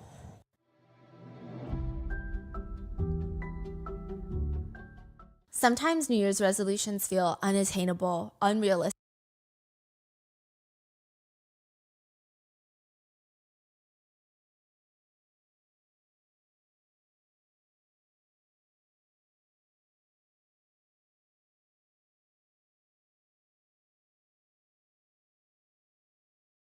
Where Tom Cruise's character, Vincent, says something along the lines of, you became a hostage to someone like me because all you do is dream.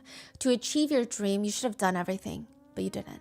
Han says, 2012, he's watching that movie, and he realizes, listening to that conversation, I thought, it felt like he was speaking to me directly. Nobody had been speaking about Brothers Home. What had happened there, we all just sat in our own places agonizing and thinking about it. It almost felt like it didn't happen. That was the moment I decided I was going to tell the world what happened in Brothers Home, even if it killed me. Prior to Han protesting at the National Assembly in South Korea, for the past 25 years, nobody has even spoken up about Brothers Home. None of the other victims or survivors. Everybody hid it. Sometimes people hid it from their future spouses, partners, kids. Nobody in society wants to feel bad for people without homes that are begging on the street. They are humans that need to be cleaned up.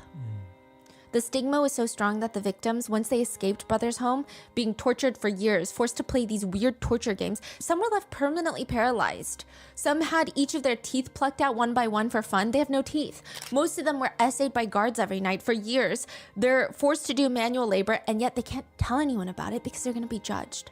Han said during his protest, one citizen even grabbed him by the collar. He's peacefully protesting in front of the National Assembly. This citizen spit in his face and said, "What? Even people like you, scum of the earth, want taxpayer money now?" Wow. Some cursed at him. Others looked at him with pity and said, "Kid, you're hitting a rock with an egg. Give it up." But he stood there every single day sharing his story. I am a 37-year-old man. I was 9 years old when I was taken into Brothers Home.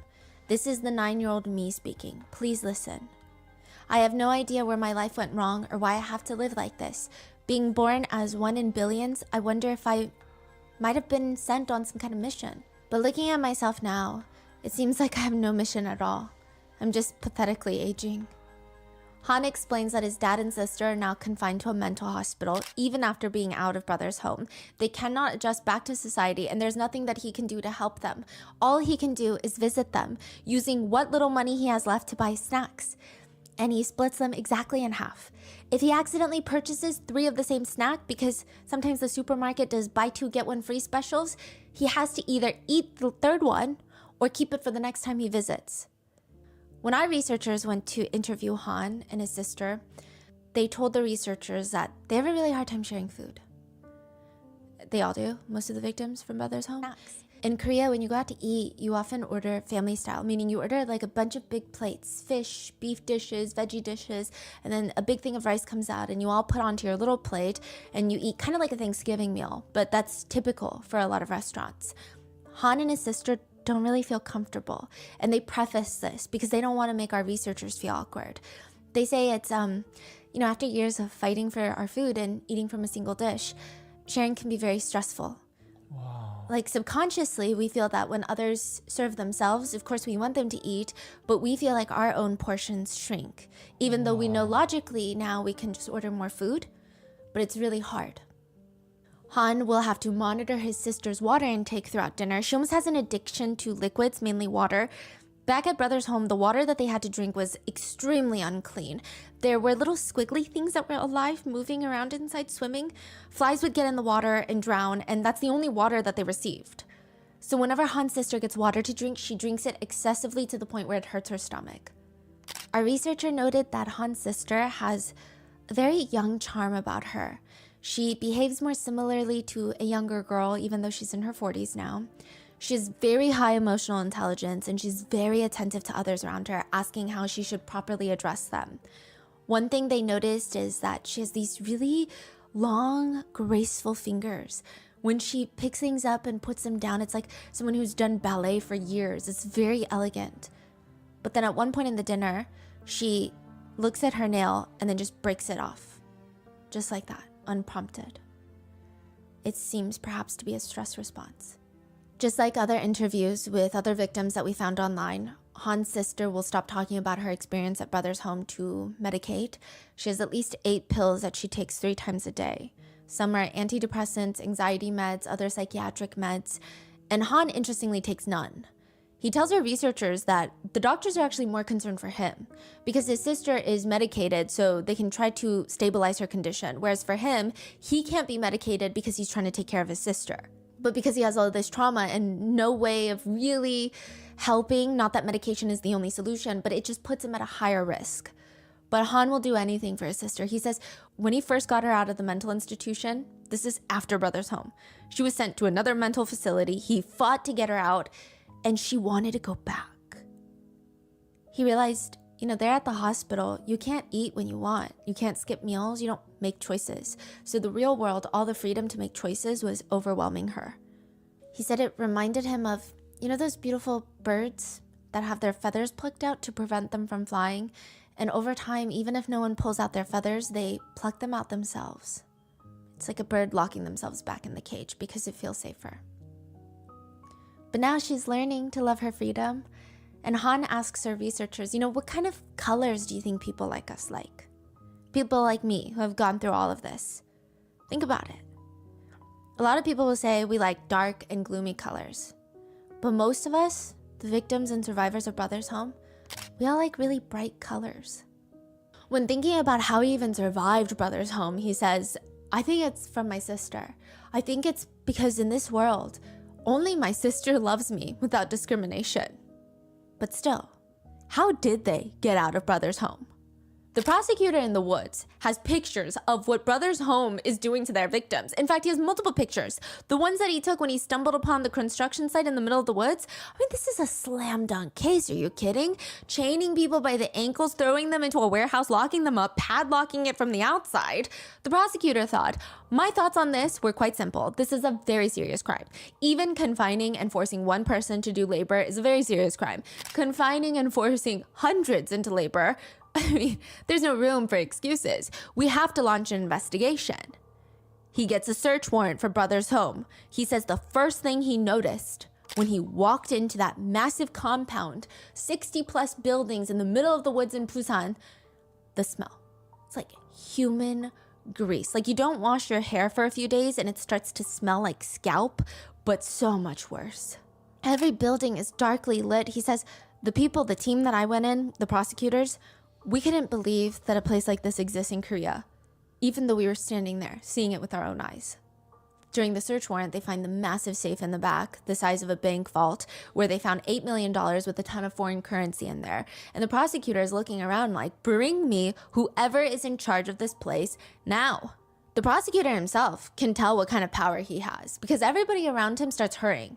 To do what? I don't know, to call the director of this place. All of them are running around acting busy because he's a prosecutor. They're gonna look busy even if they're not. They're gonna try their best to look like they're innocent. That's normal. This is how normal people react and respond to prosecutors like him. So he sits there and he waits for the director. He waits and he waits and the director walks in and you would think that the prosecutor begged for this meeting on his hands and knees like a dog. His name is Director Park. This is Madam Park's husband. He runs this place. He started this place. He's a short, unassuming ajashi. He looks like a regular, like 50-something-year-old man. He does have a more built figure. He used to be a boxer. He walks in and he's instantly agitated. Someone like me cannot be interrogated by someone like you. Let's not even have this. You say you heard about this? Yeah, the husband and wife. I remember this stuff about this. She was squeezing niggas' dicks and shit. That was a real thing. To keep them pissing in the bed. And he had the other shit going on. Like, yeah, I heard about that. Yeah. Conversation. Bring me the chief prosecutor. Bring me your boss. No, you know what? Bring me your boss's boss's boss's boss. You're kidding. That's what he said. Yes. Wow. Where the hell does this guy get this type of confidence? To have this level of confidence when facing a prosecutor, you have to have one of two things. In a very serious crime like this one, kidnapping, entrapping, forcing thousands of people into what can only be considered the closest thing to a modern day concentration camp in South Korea. That's how people have described it. You have to have three things. A lot of money. A lot of money. 2, you better have connections. Not your average, I want an aquarium in my home the size of a dining table by 3 p.m. connections. You better be well connected to the most powerful people. If you're talking like that to a prosecutor, maybe you're like a Tibar, that level of connection. And 3, you better have a lot of luck on your side. So who the hell is Park In-gun, the director? Mr. and Mrs. Park are living legends in the welfare sector in South Korea. For nothing other than starting, running, and expanding their business of Brothers Home. The welfare center in South Korea that has kidnapped, entrapped, and tortured 3,500 plus people, making them work in factories 12 hours a day with no pay, and ultimately if they die from severe beatings, they're just buried in the massive grave in the compound, or their bodies are sold for medical purposes. The government is paying the Parks for every head they bring in. They're receiving government subsidies, forced labor contributions. Park, the director, the man behind this facility, we don't even know much about him. We just know that he used to be a boxer at one point. Not a famous one, not a good one, but a greedy one. He just wanted to make a lot of money. It didn't really matter to him how he makes money as long as he makes money. He never wanted anyone to know that. In fact, even at Brothers Home, in front of thousands of people, that he is actively taking advantage of and torturing. He has the audacity to act like he's helping everyone. He makes it sound like he spent his own personal assets to help people, that he's this pure godly man. It's so bizarre.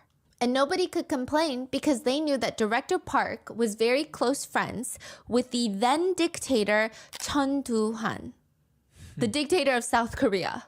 The most powerful man in the country at the time. What's their relationship? Is it just close? It seems like they're close friends now. He won multiple awards, and then I don't think they started off as friends. Mm-hmm. He started building Brothers Home, won an award, cozied up with the then dictator, and then they became friendly. The government would even help fund these vanity projects. The Director Park would be the main character. So they would promote how great welfare centers in South Korea are, and there would be a narrator for this honestly propaganda film, and the narration would start. A blue fireball burns inside Director Park's chest. In the mental structure of vagrants, it seems that the concept or even the habit of law and order was not ingrained in them, even from birth. The welfare center houses vagrants and homeless people from 2 years old to 70 years old. The weird propaganda films would go on to state that this is a day in the life of our director. A vagrant holds a knife to the director's wife's neck and stages a hostage situation demanding... They're literally cosplaying this, acting this out for a propaganda film. What? Demanding to be let out of the facility. Director Park prays, Lord, what should I do? Should I let them kill my innocent wife, or should I give in to the evil vagrant's demands? The narration continues. The vagrant believes order is oppression, but how is that so? The vagrant repents his wrongdoings after Director Park persuades him and prays for him. Director Park has fixed the vagrant. Director Park has always firmly resolved to watch over the people until the very last person. The government funded these videos, and, they would have segments that even say, homeless people, people who have run away from home, beggars, all these people are being accepted at Brothers Home. The video even shows tours of the psych wards. Here, there are not only vagrants and children, there are psychiatric patients, mentally unstable patients, disabled people. In the cafeteria that we have here, there are 5 choices of side dishes that everyone can choose from. The video shows massive amounts of fresh food being dished onto everybody's plate, which you know is not true. We talked about this in part 2. The truth is everybody is starving inside of Brothers Home. They're eating baby mice, sucking on pine cones, eating caterpillars to get nutrition. But this propaganda film is showing them eating like kings. And they show Director Park and his wife always eats meals with everyone at Brothers Home. One victim says, Director Park was as close to a monster as it gets. He really is a monster. Hardly anyone could even look him in the eye. You know how one word from the North Korean dictator, the whole country responds? It was exactly the same in Brothers Home. One word from Director Park and everyone moves under his order. And it's interesting that the propaganda videos are very reminiscent of something North Korea would put out. But now he's been arrested. The doors to all the buildings in the massive compound are open. Sunshine is coming in, and it's the best disinfectant. Victims are speaking with the prosecution. Director Park would say things like, you guys are all evil in society. Even if you were to catch diseases, skin diseases in here, you're not worth being treated. You are scum. You're making South Korea a worse place. They're telling the prosecutors everything.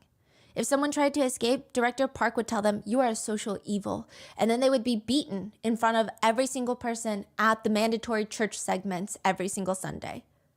Is he the one that's beating people with the boxing gloves or no? Yeah, he and his brother-in-law, Pastor Lim. Pastor Lim is the more religious one. That's his brother-in-law. So this whole compound is really run by Director Park, Director Park's wife, Madam Park, and then her sister and her sister's brother-in-law.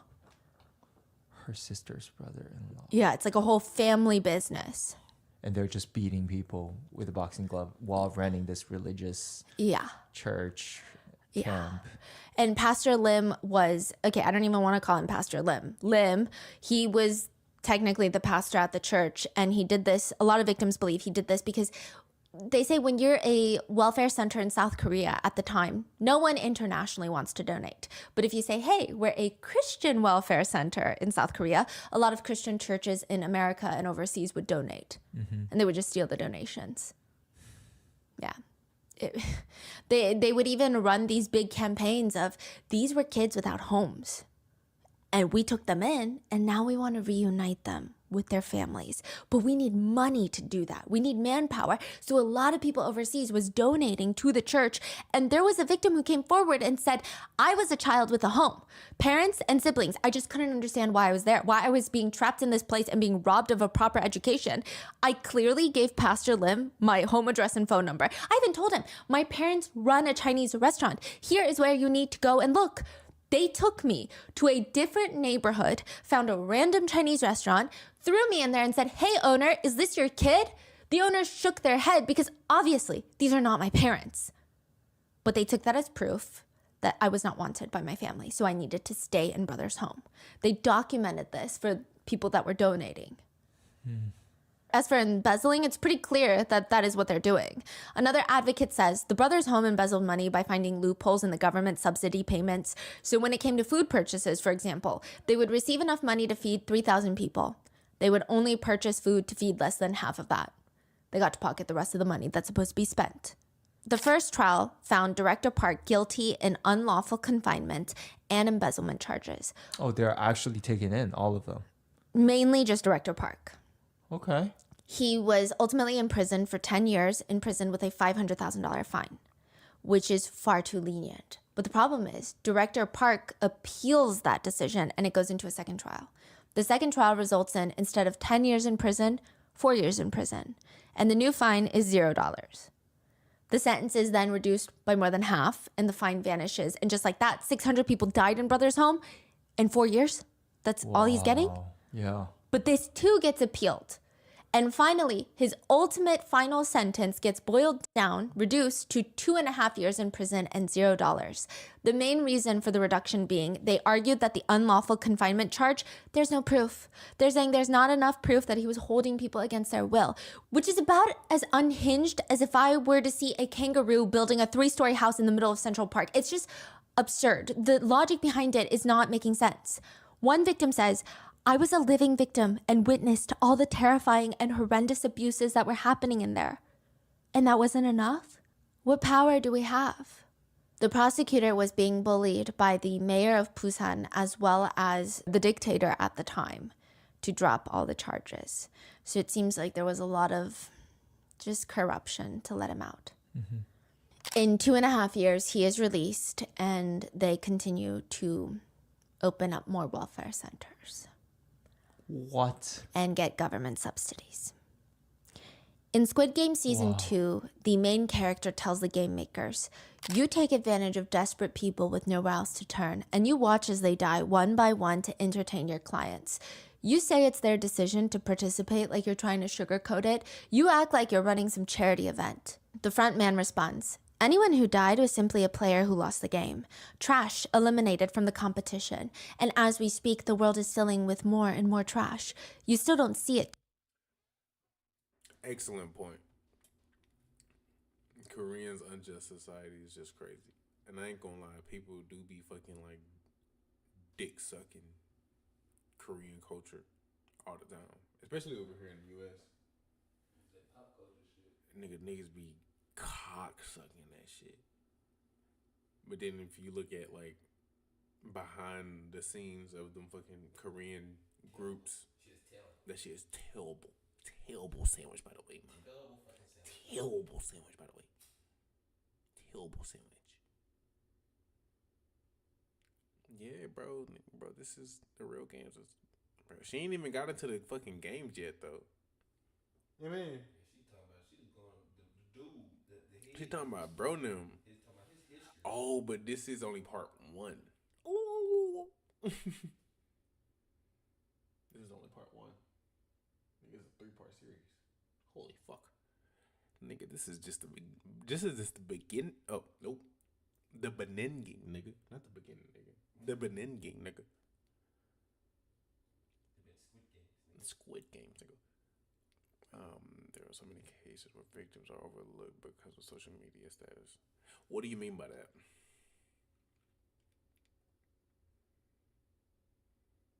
Oh, because like, you know, like K-pop groups, how they like famous and they get like more recognition over their trauma and bullshit, and then like ordinary people are getting like RKO'd and leg dropped and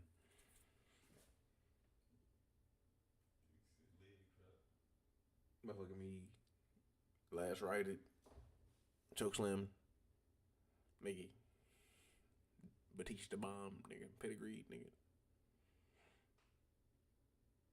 Damn, that's fucked up to say. I know. Fuck it. Once I become rich, I'm fixing all of that. Yeah, that's what I would hope. That's what I hope. If I ever become like super wealthy, I would want to like help. But like, I feel like once those type of people know that you're trying to help, yeah. Once they know you're trying to help, You feel me? Especially, yeah, exactly. Especially people that actually can help, that have the resources to help. Nigga, once they got your scent, bro, you knocked off, bro. Quick.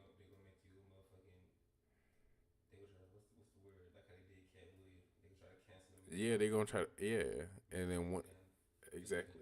They gonna try to make you seem like a fucking crazy man. You see what they did to Michael Jackson? Let me see. Like, if you don't have money, yeah, I guess so. That's just a lot of part of, honestly, a lot of parts of Asia. Yeah, but no, not me. Ready for it.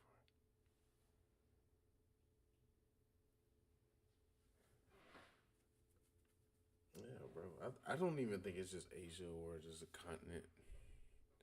I don't even think it's just a continent problem. I think it's like a continental problem. Nigga. I just think it's more of a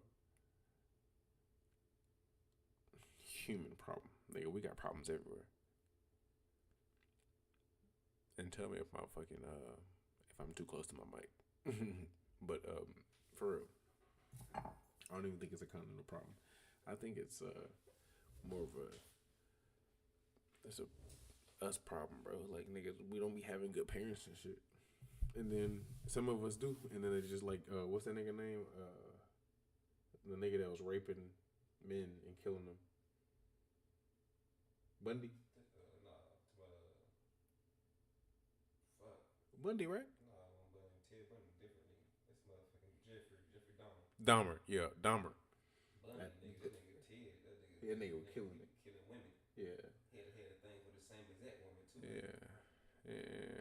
I'm talking about, so yeah, Dahmer, bro. That some people just, nigga, they grow up normal, nigga. I'm talking about, nigga, they just want to kill niggas, bro. They just want to get off and just murder niggas, bro.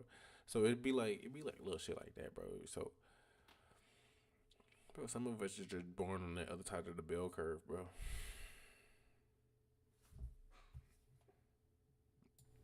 Thank you for telling me my mic sounds really low. I turned it up.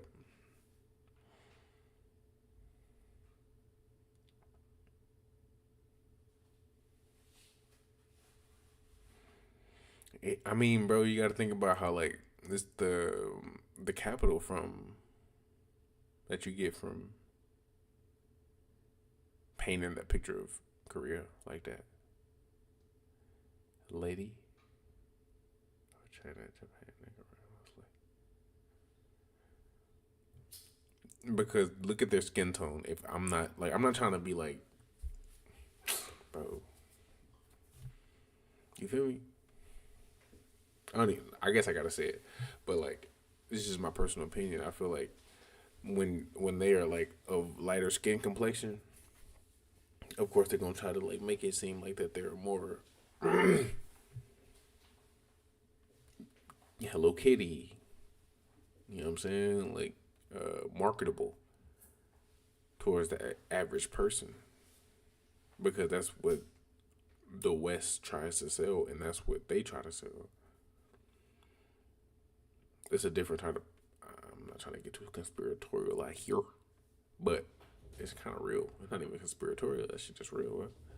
People gravitate to something that's more lighter tone.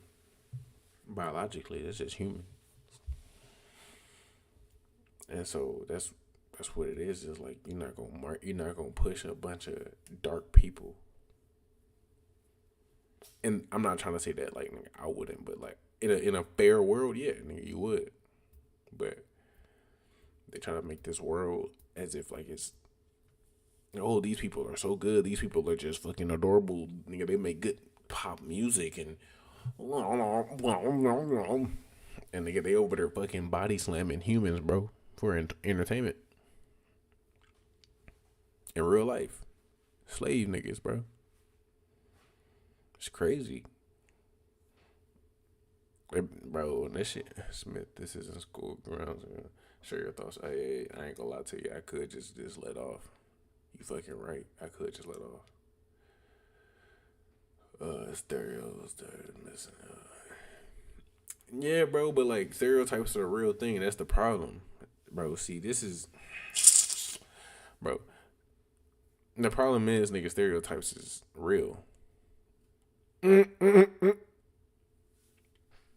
Not all of them, but a lot of them are, bro. Because it's just real. A lot of niggas love watermelon, bro.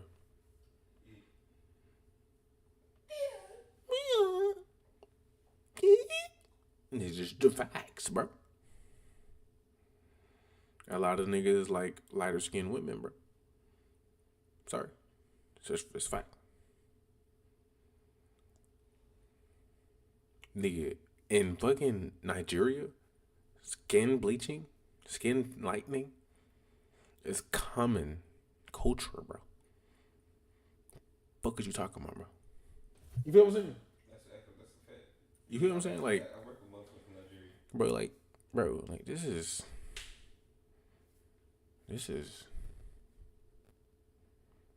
Hey, when people live up to negative stereotypes, making the rest of us look bad. The thing is, people don't understand that stereotypes are just stereotypes. Do you understand what I'm saying? So, like, people have a rudimentary or binary approach to fucking thinking, and or a black and they think like, okay, since this is a stereotype, this is how people are. Because nigga, if you don't be around a bunch of people, a bunch of culture, if you don't be around a bunch of black people or a bunch of other types of ethnicities and whatever, nigga, you gonna think that those stereotypes are true. But nigga, everything is on a spectrum. Everything. What you talking about? Everything's on the spectrum. So, meaning, nigga, not everything is black and white, nigga. Life is gray as fuck.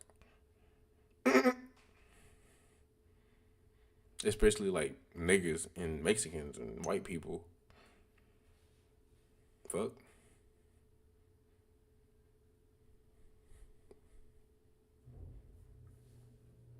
Bro, nigga, the way I'm just cooking right now, bro. I might be on this bitch for a little minute, bro. Cause niggas, if I ain't gonna lie, I'm finna just start talking my shit on this bit. I forgot I'm not at fucking work, bro. Nigga, this is my fucking own shit. I can just say this shit. I can say this shit. They ain't saying nothing fucking crazy. Nigga, refute me, nigga.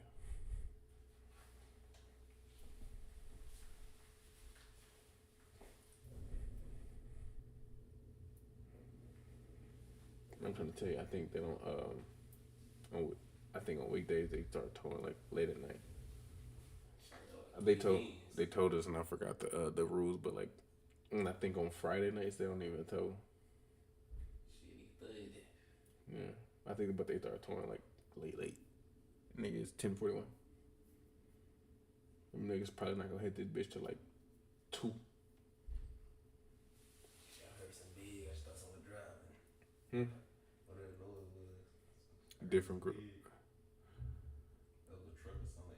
Hey, stereotypes is just a short summary made of people. Yeah, different groups in society. Yeah.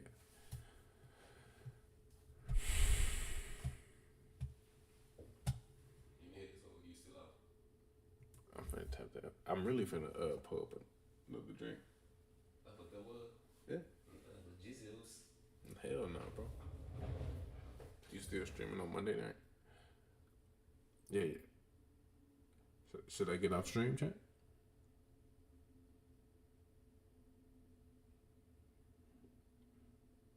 I'm streaming Sunday, dude. Sunday, Monday, and Thursday. Huh? How much the video got left? The video got a break left, bro. I ain't gonna lie, I was going. The video got like 30 minutes left. She go till 11 o'clock. Oh yeah, tired.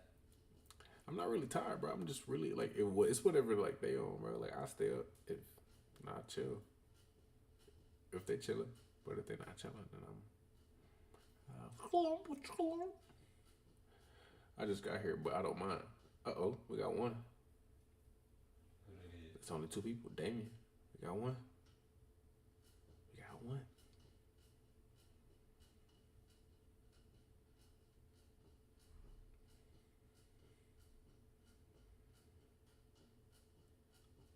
So I stay on if I just need one more, nigga. We got 50%. It's a failing grade on a fucking exam, bro.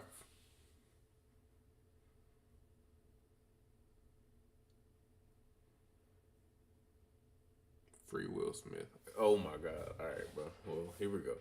So what we doing? We just going. That fucking comment got me fucking got me thinking on shit. Got me on that vibe.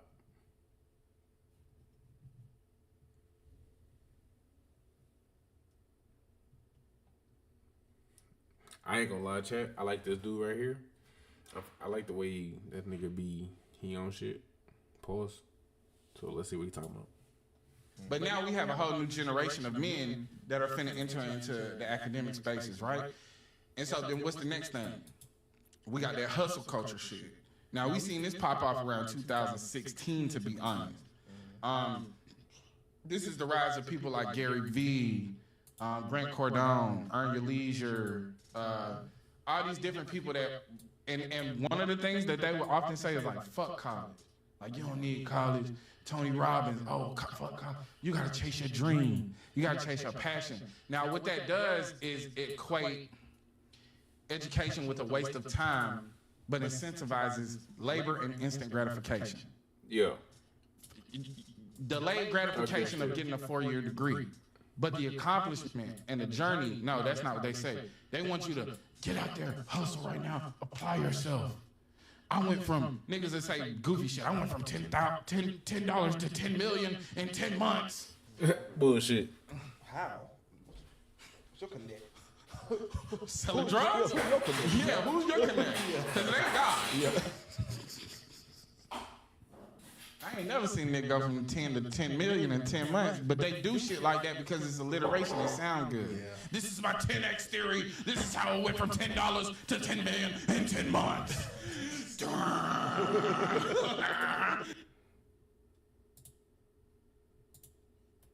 Stay. What are you talking about with this fucking face right here? Wish I was more interested in politics. It's just so boring and uninteresting to me. I ain't gonna lie, politics. I feel you. It's not interesting. It's very redundant. But I ain't gonna lie, bro. Like, if you are interested in what it's not, I ain't gonna lie, bro. At the end of the day, whether you're interested in the shit or not, it's not gonna affect you at the end of the day because, nigga, we just workers. We're just a part of the fucking whole cycle. So the niggas gonna do what they gonna do anyway. But anywho, it's just the way of keeping up with what the fuck your government doing with your money, basically. Your taxes. Like, nigga, the shit that I'm paying for. Nigga. It's just a way to figure out what the fuck they own. Basically, in a nutshell. Because them niggas just basically robbing us high and dry. In a nut case. But what this nigga talking about right here is a fact. Oh, shit. I was reading the New York Times article. Damn, where they go? Yo, when's the last time Year talk. As education. That last 40-year talk of reasons we can point to for that. At Black College, only 19% of the students at Howard University are black men, whose enrollment levels at 4-year colleges have plummeted. But now we have a whole new generation of men. Next thing, we got that hustle culture shit. Now we seen this pop off around 2016, to be honest. This is the rise of people like Gary Vee, Grant Cardone. Damn, hold on. Damn, chat. Damn, I just saw like 3 messages. Fuck. All right, here we go. Oh, 2. Talking about politics is frustrating mostly because it lays more on morality. It lies more on morality. New. Yeah, that's true. In a way. Yeah, because I guess it just depends on like what if you give a fuck about people or not. How far are you willing to go for money and power, leverage? Or some people just don't share the same morals. Yeah. That's what kind of makes life interesting, that everybody don't share the same morals and values and principles. Feel me? But the fact of the matter is, nigga, we ain't never been this connected. Nigga, we ain't never had a fucking internet like this. We ain't never had something to like see other people's opinion across the fucking nation, across the world. We ain't never had this before in life.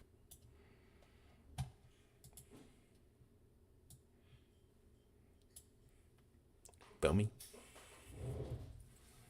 Never. In history. Nigga, this is the first time, nigga, you can pick up the phone and call somebody in China.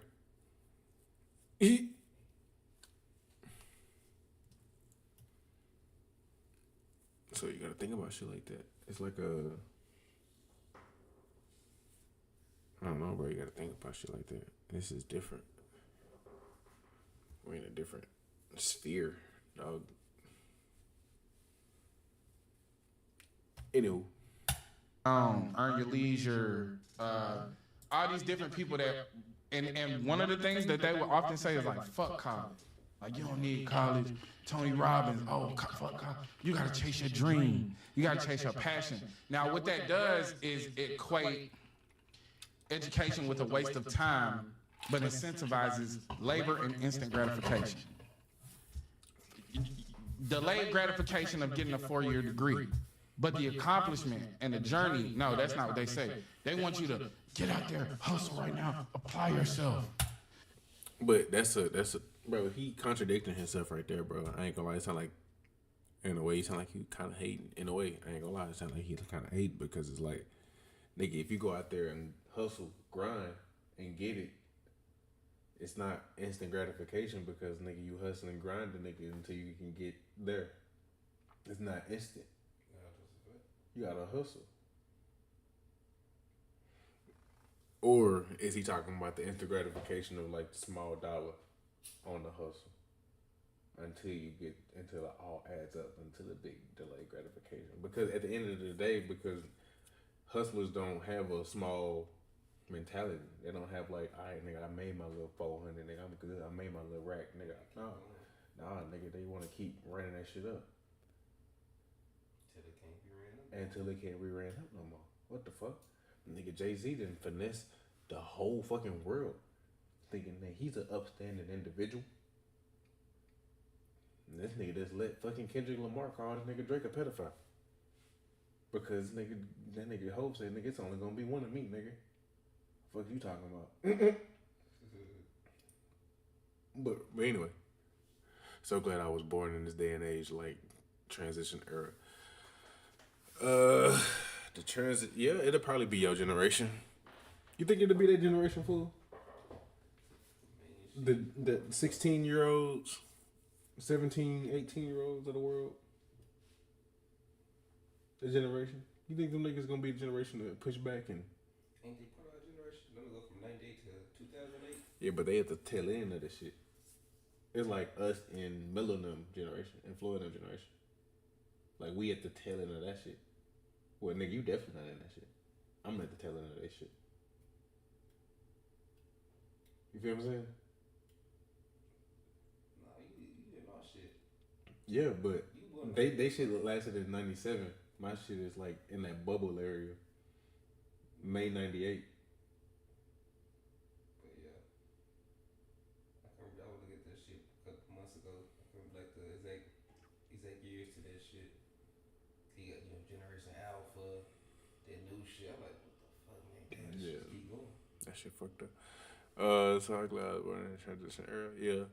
Grind for 10 months, you'll make it trust. It's probably what he's referencing. I see what he's saying. I think he's saying like easy money. But, okay, yeah. Okay, let me keep playing. My bad, chat. My bad. I was inside chat. I forgot that y'all can see me, bro. This is so weird. I went from niggas that say goofy shit. I went from $10 to $10 million in 10 months. Nigga, what? How? What's your connect? Selling drugs? Who your connect? Yeah, who's your connect? Yeah. Because it ain't God. Yeah. I ain't never seen nigga go from 10 to 10 million in 10 months, but they do shit like that because it's alliteration. It sound good. Yeah. This is my 10x theory. This is how it went from $10 to 10 million in 10 months. It be EDM. Bro, I ain't gonna lie, bro. Say, Ant, you hear this nigga? What you say? I'm gonna go back.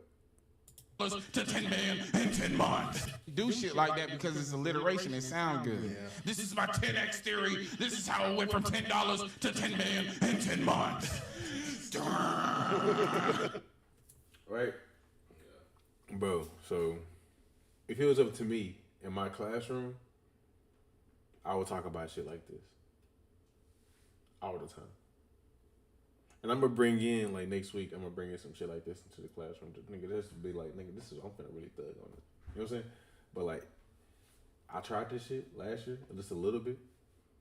I'm talking about, nigga, just a little tad. Them niggas told me shut the shit up.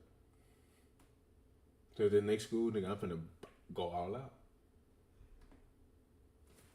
Thanks. You know, about side tangent. It be EDM. $10 million. Niggas is excited. You know, you get 10 mil. 10 months? 10 mil in 10 months. They got a 10-year sentence. That's what happened to them niggas. They got 10 years in 10 months. They got 10 years in 10 weeks. Yes, we would do actually like. It would be all the pockets, nigga. All the pockets you want. Yeah. Gonna make you a setup real quick. A lot of tuna. Yeah, a lot of tuna. Yeah. A lot of plastic, a lot of aluminum in your future, nigga. In the straight, nigga. Huh? A lot of sporks in your future. Yeah. Even plastic. Just plastic. 10 years of microplastics. All in your body. Nigga gonna come out that bitch like a sea turtle.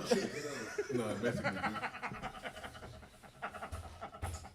But that hustle culture shit, that instant gratification, that'll have a nigga, oh yeah, fuck academics. It takes too long. Right? As a black man, why are you listening to a white man tell you anything? Niggas are playing the game on easy. That ain't the person to take advice from. Like you said, it's the person to take advice from. Not like me. I done let the goddamn wood beat my ass. So I'm gonna catch y'all either Sunday, Monday. For y'all who hear, y'all real, y'all trill, and y'all the goddamn deal. Alright, cool. Chat, I'm still here, bro. If y'all still here, I'm still here, bro. Fuck it.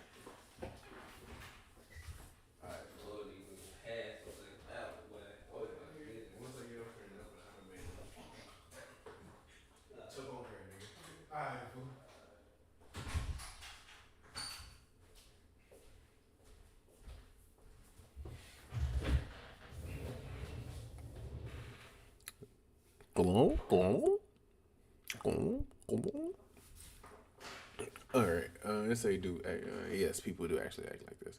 Who's falling for this? I'm not saying they're dumb or anything, just wondering. My theory, my personal opinion,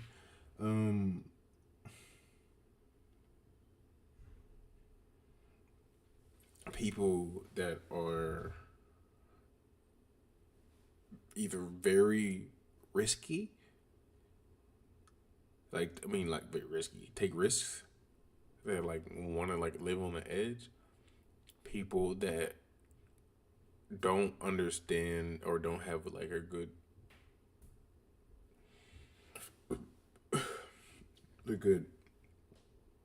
leader, I guess, not leader, but role model, I guess you can say, somebody that can guide them along in life.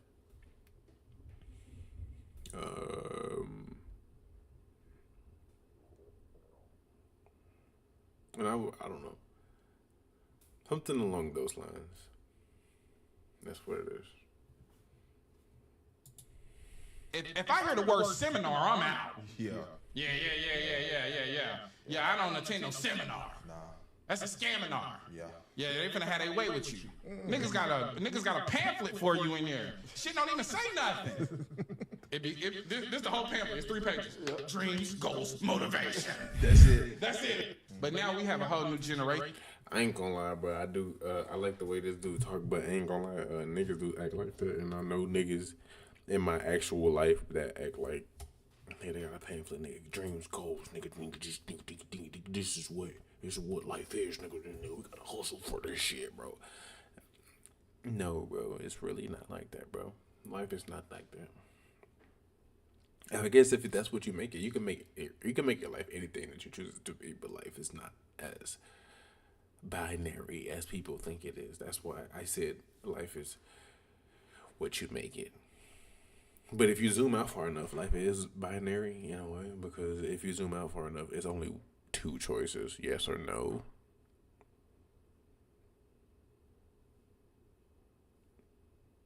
You either do or don't. So, I don't know. But just because you say I'm a hustle doesn't mean that things are going to come to you. It's a whole bunch of factors that have to come along with the hustle.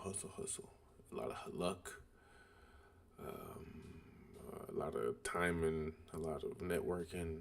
It's a lot of politicking. It's just, bro. Oh shit! I don't have my fucking chat up. I heard that this morning somewhere. Oh shit! Yeah, I did say that this morning. What did I think about it? Yeah, bro, like, life is just, I don't know, bro. You know, it's an odd thing that we live in life, bro. Like, no bullshit. Like, this thing is so weird. It's so odd and so uncanny.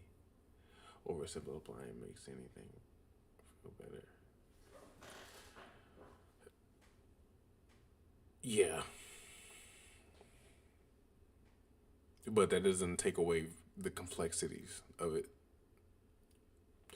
When I oversimplify, I classify it as zooming out.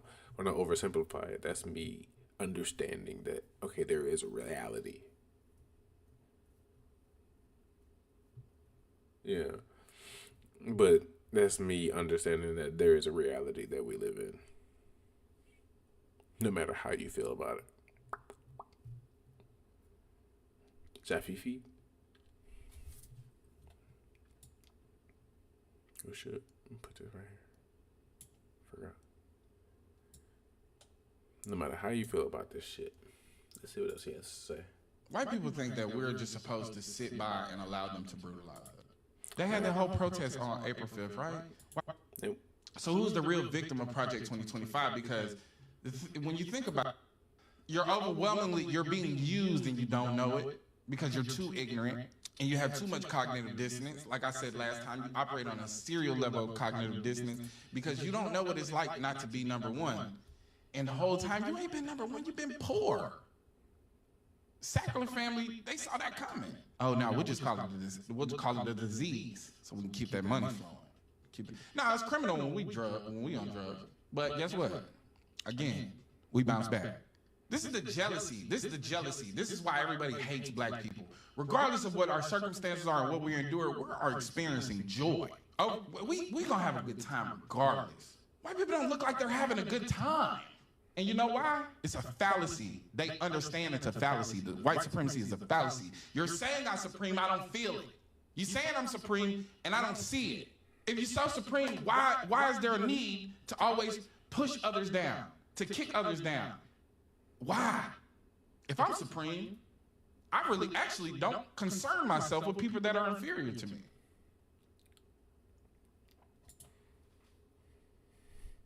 That nigga hit that hoe. That nigga hit that hoe. That nigga cooking. Hold on. That nigga cooking. Hold on. He is cooking. People that are inferior to me. Hold on. Go back. No. Supreme. I really actually don't. Why?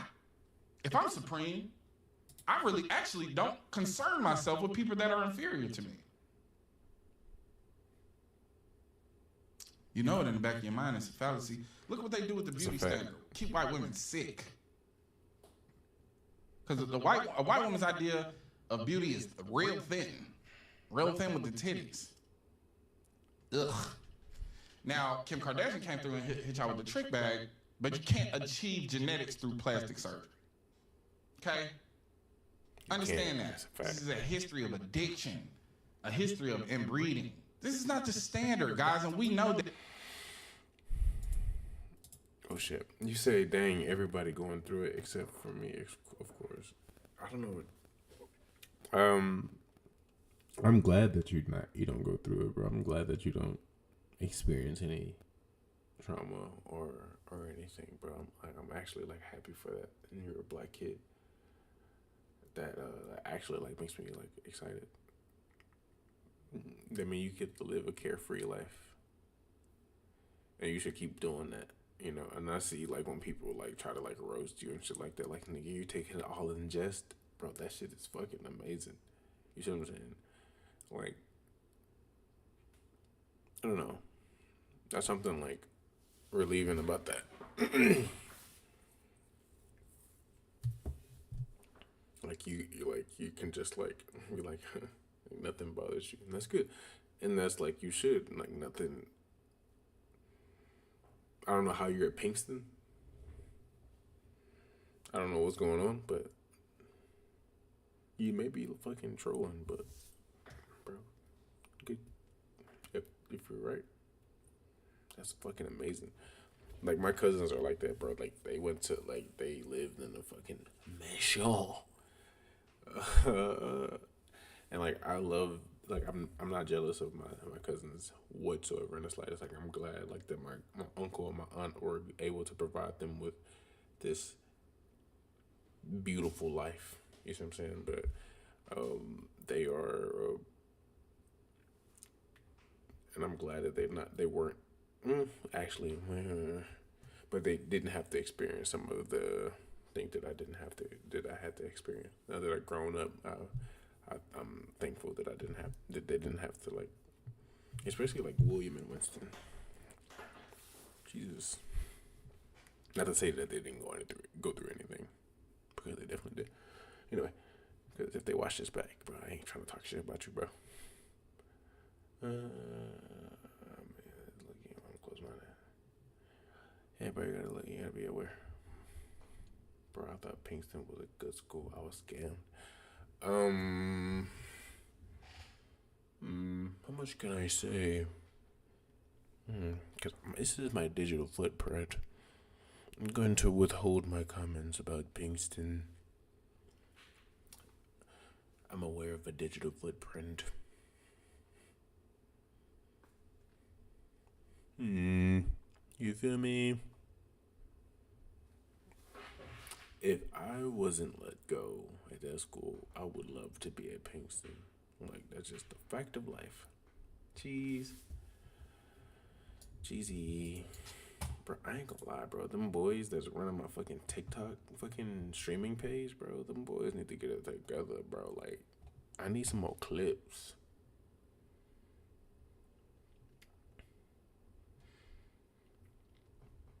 Pinkston is not ghetto. Oh.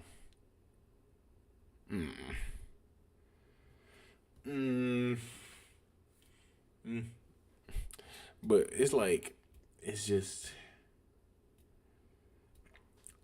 I personally feel like if it was under different leadership, it would be a little better. But maybe I'm not taking accountability. Put it my hands up. Because if somebody ever sees this and go through my videos through this far, hello. Because trust me, bro, I've heard that admin. Anyway. Yeah.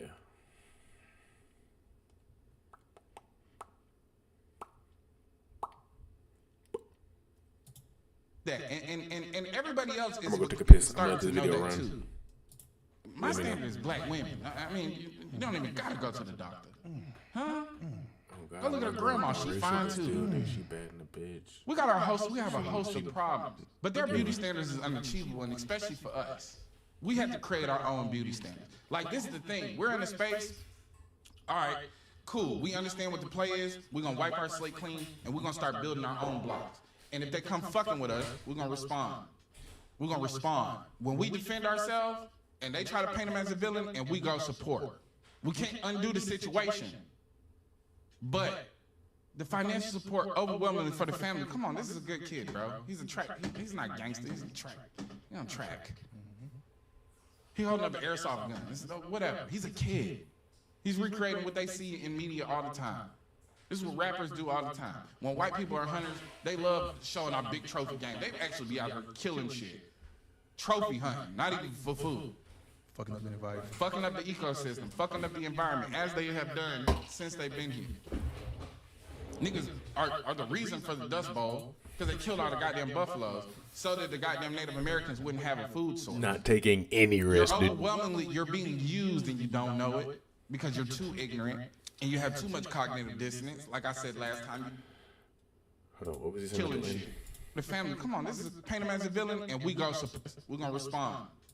We have to create our own beauty standards. Like, this is the thing, we're in a space, all right, cool, we understand what the play is, we're gonna wipe our slate clean, and we're gonna start building our own blocks. And if they come fucking with us, we're gonna respond. We're gonna respond. When we defend ourselves, and they try to paint him as a villain, and we go support. We can't undo the situation. But the financial support overwhelmingly for the family. Come on, this is a good kid, bro. He's a track. He's not gangster. He's a track. It don't take nothing to show love, bro. We got to get to a place where we show each other love. But we can't look to any other community to set our own standards. Why would you look to a society that has a history of killing you? I'm gonna look at a human psyche after this. Of always backdooring you. That has a history of only using you for what they can gain from you. A history of violence, a history of addiction, a history of just being in disarray even within their own communities, creating standards that they can't achieve so they can control. Why are we looking to that as some sort of aspiration? Or something we need to adopt? You want to adopt? I wonder if he's gonna say it.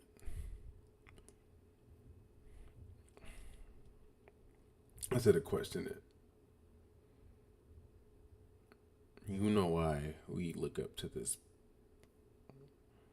sociopathic aspiration. We have these sociopathic aspirations. You know why? Niggas and minorities. But he's speaking to niggas, so I'm gonna speak to niggas. You know why?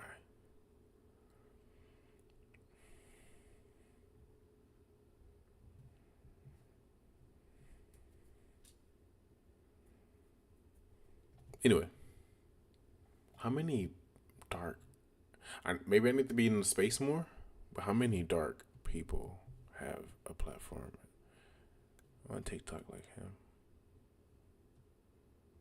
Oh my God, I wish I had a larger following so I can know. Adopt sociopathy? That's what you want to adopt? Insanity? What do you mean why? Oh, why? Oh, why is this? It's because, nigga, we were brought over here by white people and white people set the standard. So, nigga, after years of fucking oppression, of course we're going to adhere to our superior in quotes. Of course, certain institutions want people to wear suits and ties and blazers and shit like that to adhere to a certain standard.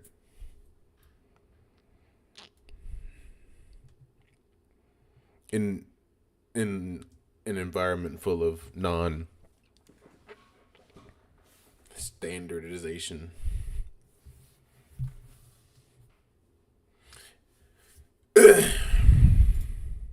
You want to deplore all of the empathy out of your body to get ahead?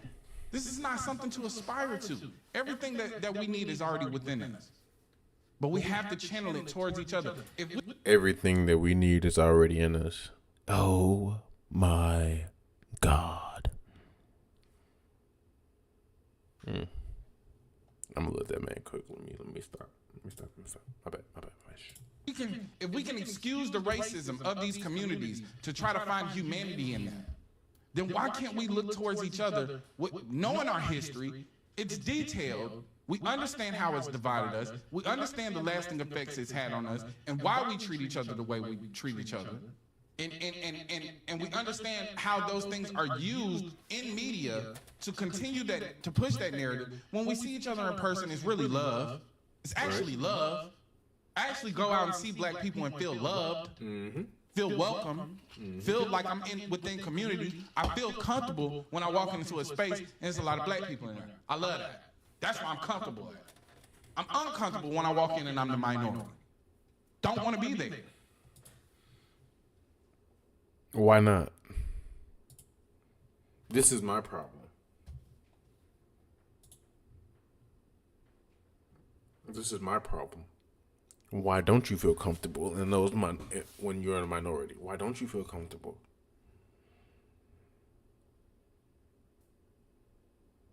As a black man, why don't you? This is what I would challenge him on. I wish I could. But why don't you, bro? Like, actually? You don't feel comfortable? I feel comfortable being myself around anybody. I don't give a fuck who I'm around. I'm the same way. I feel like everybody should aspire to be themselves behind closed doors and who they are behind closed doors than who they are behind. I mean, and you know, outside those closed doors.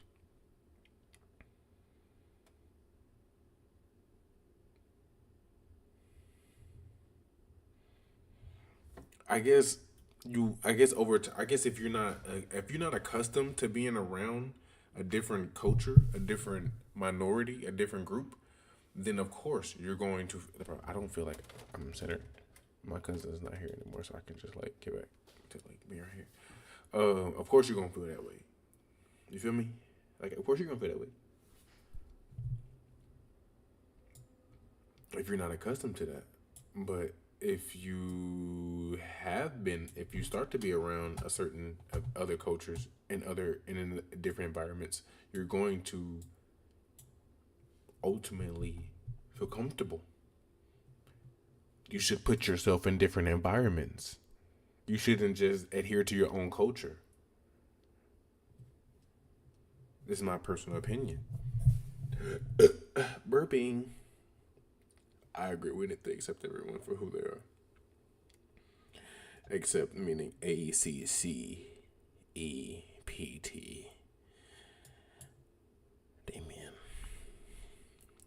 Some people feel a big sense of inferiority when put in situations like that. It's because you're not used to being around different environments. Once you place yourself in different environments and try to understand who they are, then you will feel comfortable just being yourself. Whoever you are behind closed doors is just who you should try to be outside. That's my personal opinion. That's why I feel like certain people feel like gay people are like the life of the party and shit like that, because them niggas are just themselves. Them niggas can be like, nigga, I am like this all day. Nigga, I feel like everybody should try to just be them fucking selves, bro. Don't try to just be like, oh, nigga, I'm Mexican, so I just want to be around Mexicans. I'm a nigga, so I just want to be around niggas. No, bro. Go be around the white people. Go be around the Asian people. Go be around the nerdy people. Go be around the killers. Go be around the go get around it, nigga. What the fuck? Fuck you talking about, nigga? Like, why you just being around just your people? I ain't gonna lie. Yes, I do feel most comfortable around my people, yes. But why do I feel uncomfortable around other people? Gotta keep my head on the motherfucking swivel because I know the history. And you gotta know your environment. Why would I go around people that I know that don't like niggas?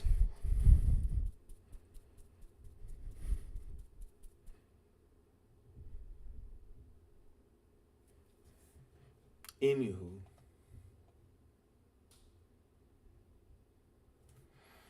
Damien, you say you're not being around killers, all right? Okay. I guarantee that you went to Walmart or you've been to a store in West Dallas. I don't know if you live there, but if you live in West Dallas and you've been to a store, 100 million % you've been around a killer.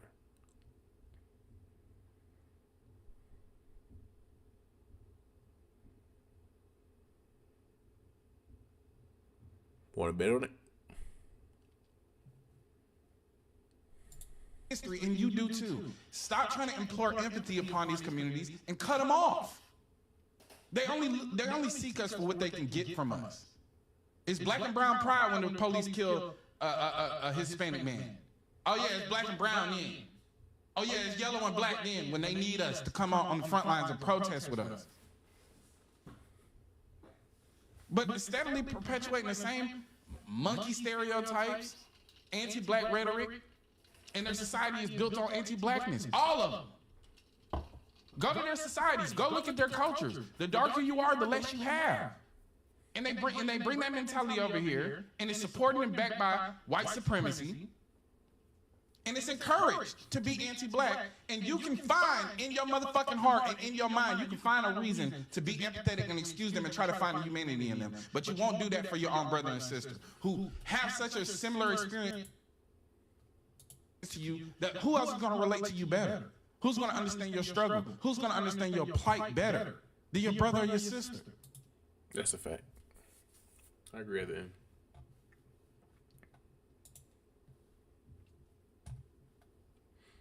Yeah. I ain't gonna lie, I heard frequent gunshots when I was a kid, bro, but I live in the Grove, so, and y'all niggas in West Dallas think that, like, people in the Grove are worse than niggas in West Dallas, and it's like of the same ilk. You know what I mean? The conversations that we've... What else is on the tube?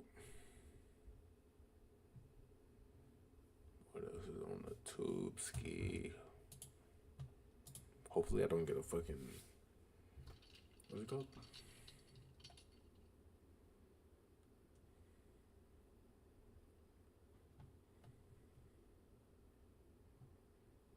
MMA should be on ball courts. John Jordan never threw a back kick before last fight. What are you talking about, Joe? Are you fucking stupid? Ignorant. I'm getting tired of Joe Rogan, bro. And I live near Skyline High School, wherever that is. Let me just go ahead and just keep it a bean with you.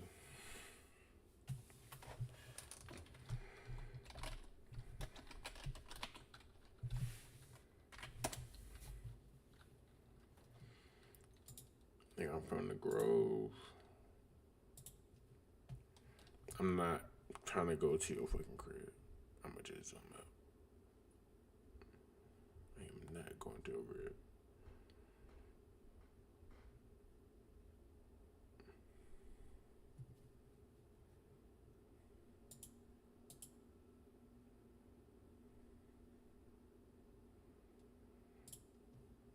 I ain't gonna lie. You could live in a decent neighborhood if you live around Skyline. But Skyline in the Grove, so like, you definitely been around some killers. Nigga, you in the Grove, regardless. East Dallas, the Grove, it's the same shit, bro.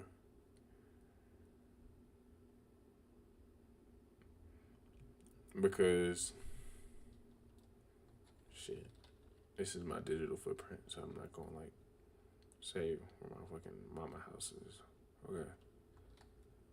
But, obviously, Pleasant Grove. I'm glad I don't have a pin to where my mama house is on my fucking Google Maps, so I'm so fucking happy. But, yeah. Or to where I live. My location is not on here. Okay, it's good. Perfect.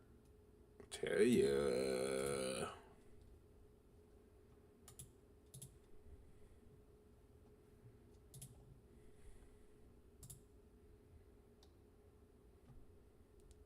Coach Big Daddy. What the fuck?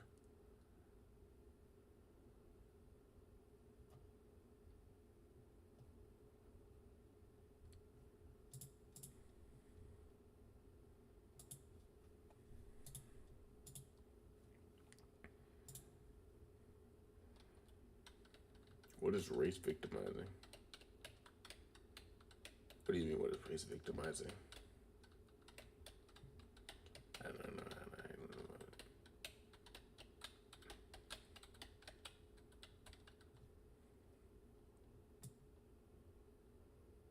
To do race victimizing.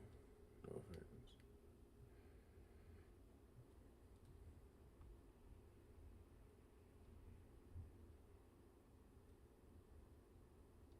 Oh, I see what y'all was talking about.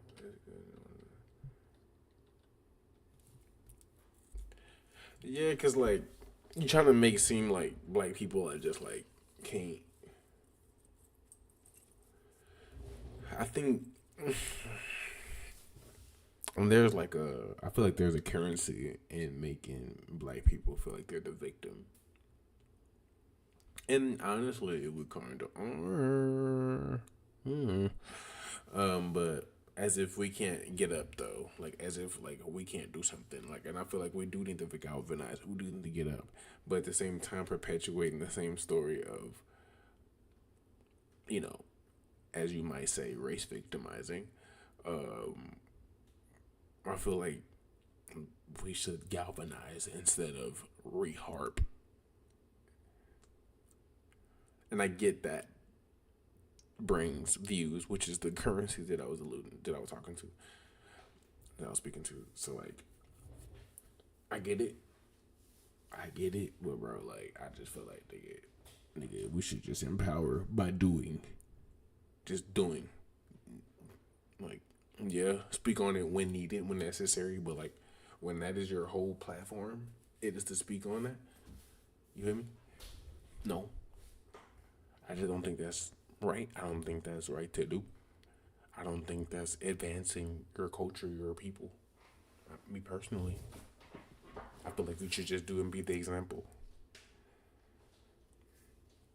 I wouldn't want to build my culture of black people up based on the destruction of white people, the dismantlement of white people. No. Or some type of like vitriol or some type of pent up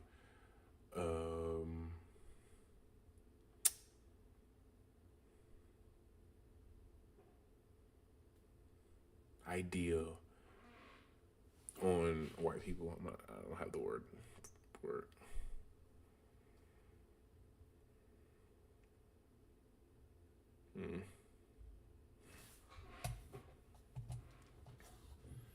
Damn, what's the word? I don't have the word for it, but yeah.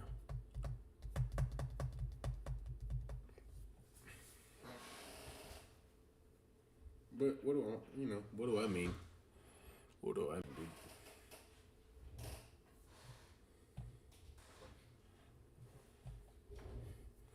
She just want to go outside of weed though.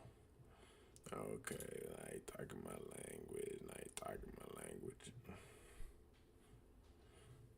Yeah. Oh shit, we got an extra person in here. We got, what's up? What's the word? Just looked over. What we talking about? Like, we got another topic. We got another video recommendation.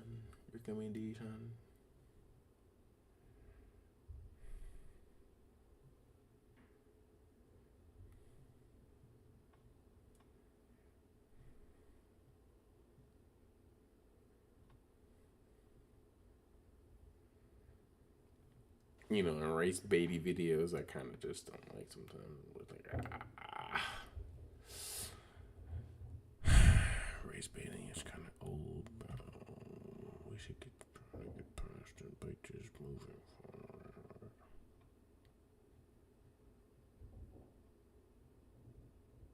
forward. Mukbangs. Bruv, you on a mukbang gang, dude? You on a mukbang too?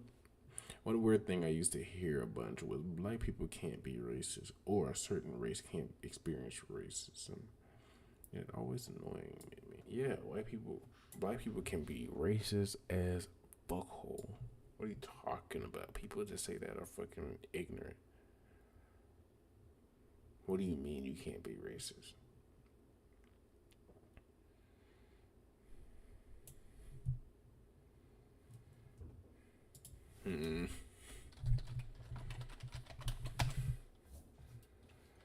prejudice, discrimination, or antagonism by an individual, community, or an institution against a person or people on the basis of their membership in a particular racial or ethnic group, typically one that is a minority or marginalized.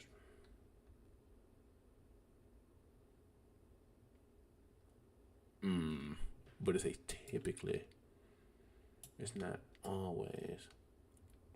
If typically wasn't. They believe that different races possess distinct characteristics, abilities, or qualities, especially so as to distinguish them as inferior or superior to one another. Now that is it. That is it. That is the definition, I feel like, of racism. 100%.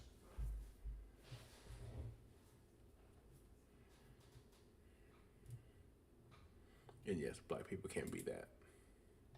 Due to the amount of times I've had stupid arguments over the internet, it's baffling. Well, some people, dude, are trolls on the internet.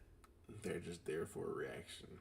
They don't even believe half the shit that they say, or any of it, if all. So you're wasting your time. Get out of the comments. Have your own opinion. Form yourself with like-minded people. Challenge yourself around other people that have different views than you. Fill your mind with other content, that is directly opposed as yours, and or have a different opinion of your opinion, and just keep growing as a human. That's my advice. Personality, dude. It's a good sort of we do.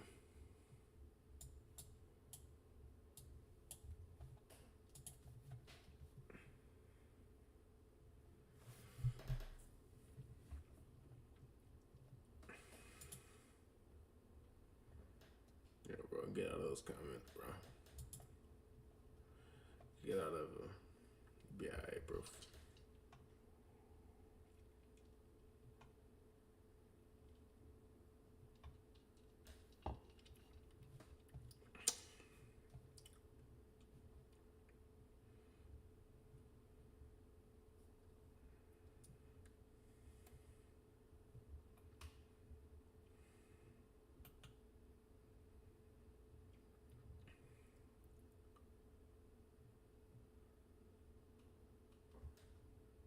I need to reach chat. To put chat over here. Put on some Outdoor Boys. It's basically snow camping.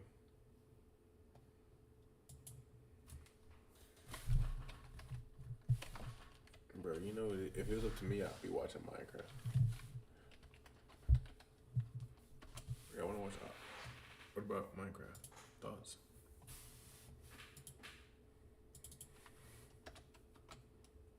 Oh my god, fucking, oh, I know who this is.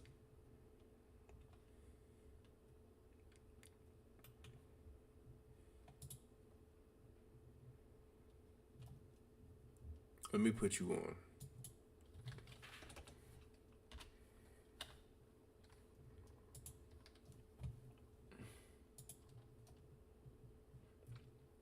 Neo, if you ever watch this fucking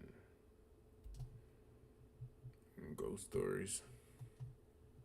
Minecraft. The fuck? Oh.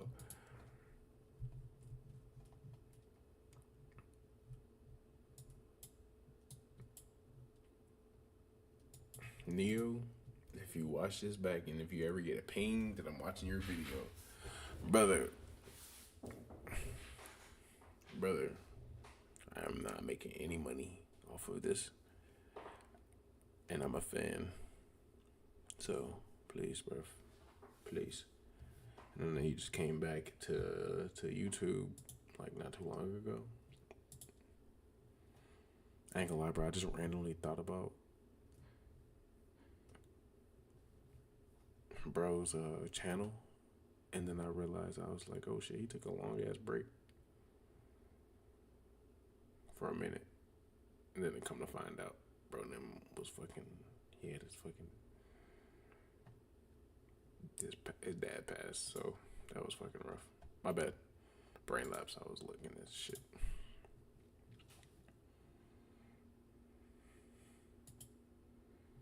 Ghost story stoked. The materials for this, but it should work. Guys, I know we just started the episode, but we lost Bullet. I don't know where Bullet is. I have no idea where Bullet is. Bullet, is there a horse? Okay, I'm gonna catch y'all up because I already watched this. He found Bullet. I'm gonna catch y'all up because I don't know where. I forgot kind of what he was doing.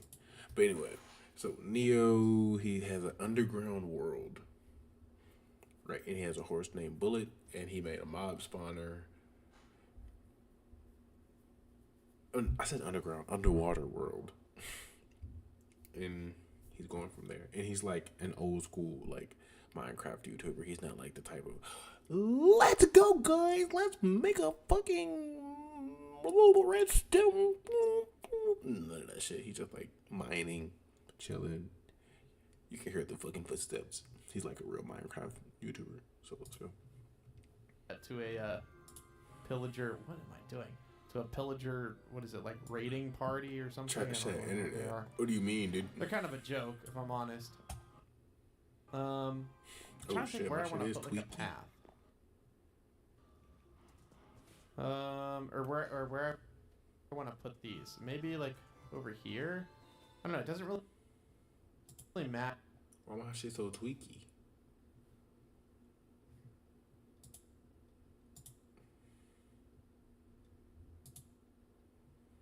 Bro, I ain't going to no. Alright, so 720 is crazy, bro. Come on, bro. Crazy. Matter where he wanders. I think actually it's fine if they're just right here. But yes, okay. So a solution for this, people were saying that I could just put ladders here, and they will climb the ladders, which would be fine. I gotta look at my stream. Hold on. That just means like once they get up here, right? They'll come up here, and then we'll just have 2 layers, which I think is fine, because there's like 200 or so. What? A dance party? Okay, cool. So they'll just kind of wander up here, just kind of randomly, and they shouldn't want to go down. I think we'll do that. That'll help them a little bit. So we'll just let that happen. We're just gonna walk out of here real quick. We'll let that happen.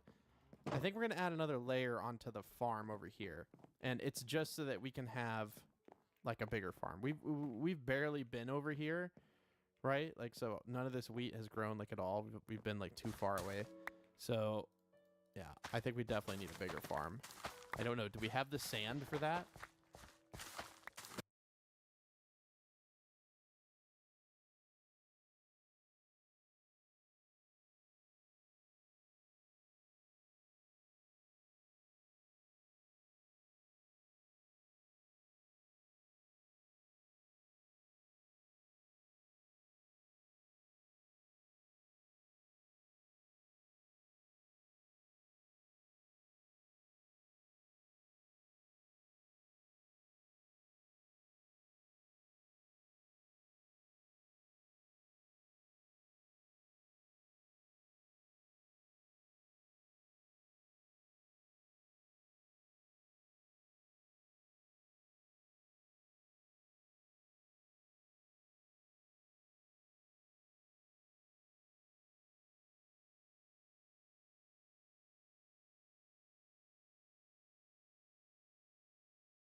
Oh, wow. I said, what do you know about...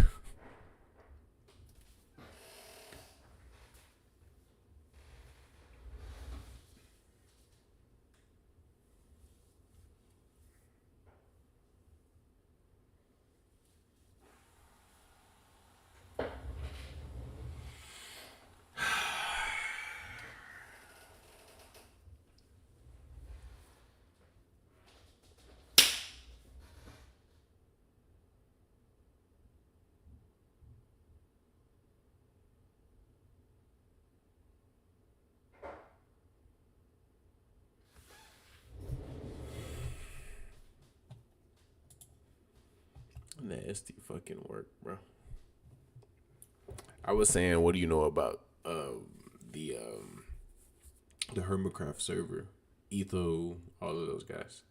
Etho was my guy. Basically, I said that I wasn't subscribed to the Neo Cubist guy that I'm watching until like around the COVID years, and he blew up around the COVID years. He took a hiatus because his dad passed. Oh my God, Jesus Christ! Oh jeez. Basically, I know about all of the Minecraft guys.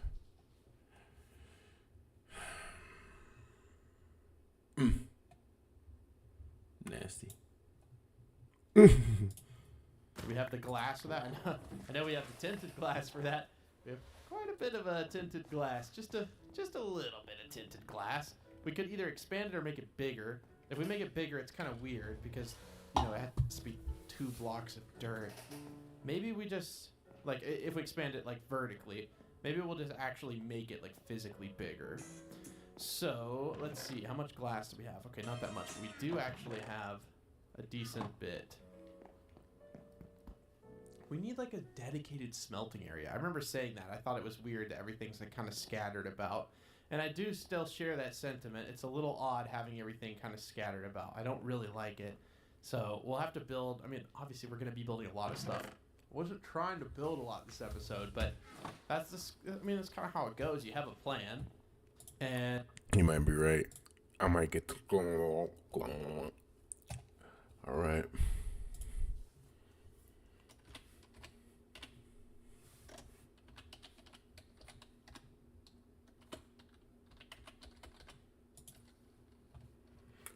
Should I call it for real? Yeah. Should I call it? Call it quits? What you use for real? Should I call it? Stay? Damien, should I call it for real? Or should I like keep watching? I like Neo. Yes, it's an underwater world. He's like he's like a OG Minecrafter. He's not over there talking about like, oh, we're gonna build a redstone thingy. He's like has an OG mob farm. Like he's a good YouTuber. Like I love him. I love watching him. Oh, okay. He said, "I was joking." Let's go back. Let's go back. Because I was about to say I'm rocking.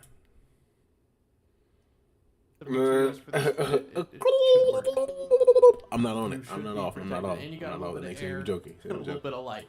So I'm gonna collect, I don't know how many stacks of jungle wood, like a good bit. I don't want to have to get it for quite a while. I ain't gonna lie. Since you in fucking Waffle House, bro, I think nigga, like, Minecraft the best thing to watch right now. Nigga, I swear to God, nigga, load it right now. It seems like they just kind of.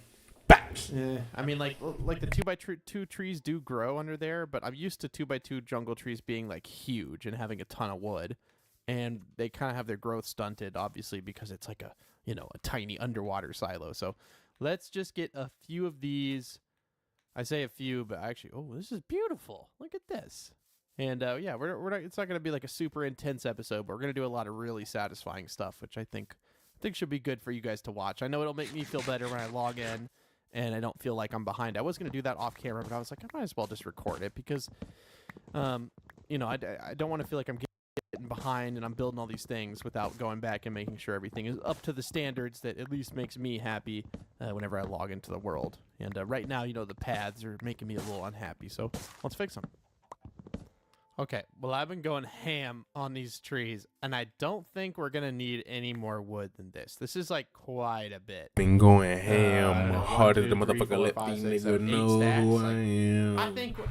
I think we can accomplish what we're going to need to accomplish with 8 stacks. Hard as a motherfucker. I want to somehow incorporate maybe some amethyst into it, because amethyst just looks so beautiful. So, yeah, maybe we could figure something out with that. I'd love to go to the Nether and grab like glowstone. I really would rather have sea lantern. His base is underwater, but you will see it when he goes back. He's gonna go back soon. He's gonna go back in like 2 minutes. So just give it like 2 minutes and he'll go back. But the issue is we've got to do an ocean monument, and like without protection 4 and like maybe something on my helmet, like what is it called? respiration, right? I think there's respiration, depth strider, and then the other one. So depth strider lets you move faster in water. There's aqua affinity, I think, lets you break things in water faster. The respiration obviously just gives you more time underwater. I know, Bullet. I know. I love you a lot. That's why I protect you. It's all like I feel so bad. I can't wait to have a lead and a fence, and I'm going to carry that with me everywhere I go. I promise, buddy. All right, well, I'm going to make my way back home. I will see you guys when we're at the, well, not in the home. We're gonna meet in the tunnel. So I'll meet you guys at the tunnel. Okay, guys, we are back, and we're going to put Bullet in here safely, so you cannot leave now. You could go down there. You can't go up here, and then you really can't get up here either. So the paths I think that's the first thing. I like the cobblestone in the dungeon, but the path needs to be wood. That is what we had kind of decided everything was going to be. I want to do this, but I want a diamond tool before I do it. I kind of want like an enchanted diamond tool. Now, we're getting ahead of ourselves, aren't we? Because we could do that, but that's going to require making a sugarcane farm.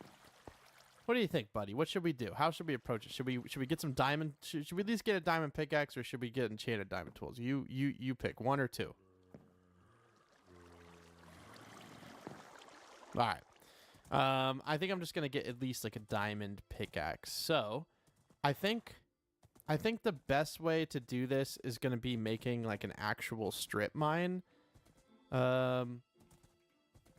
Maybe. But I feel like it's hard to get a strip mine going before you have diamonds. I don't know.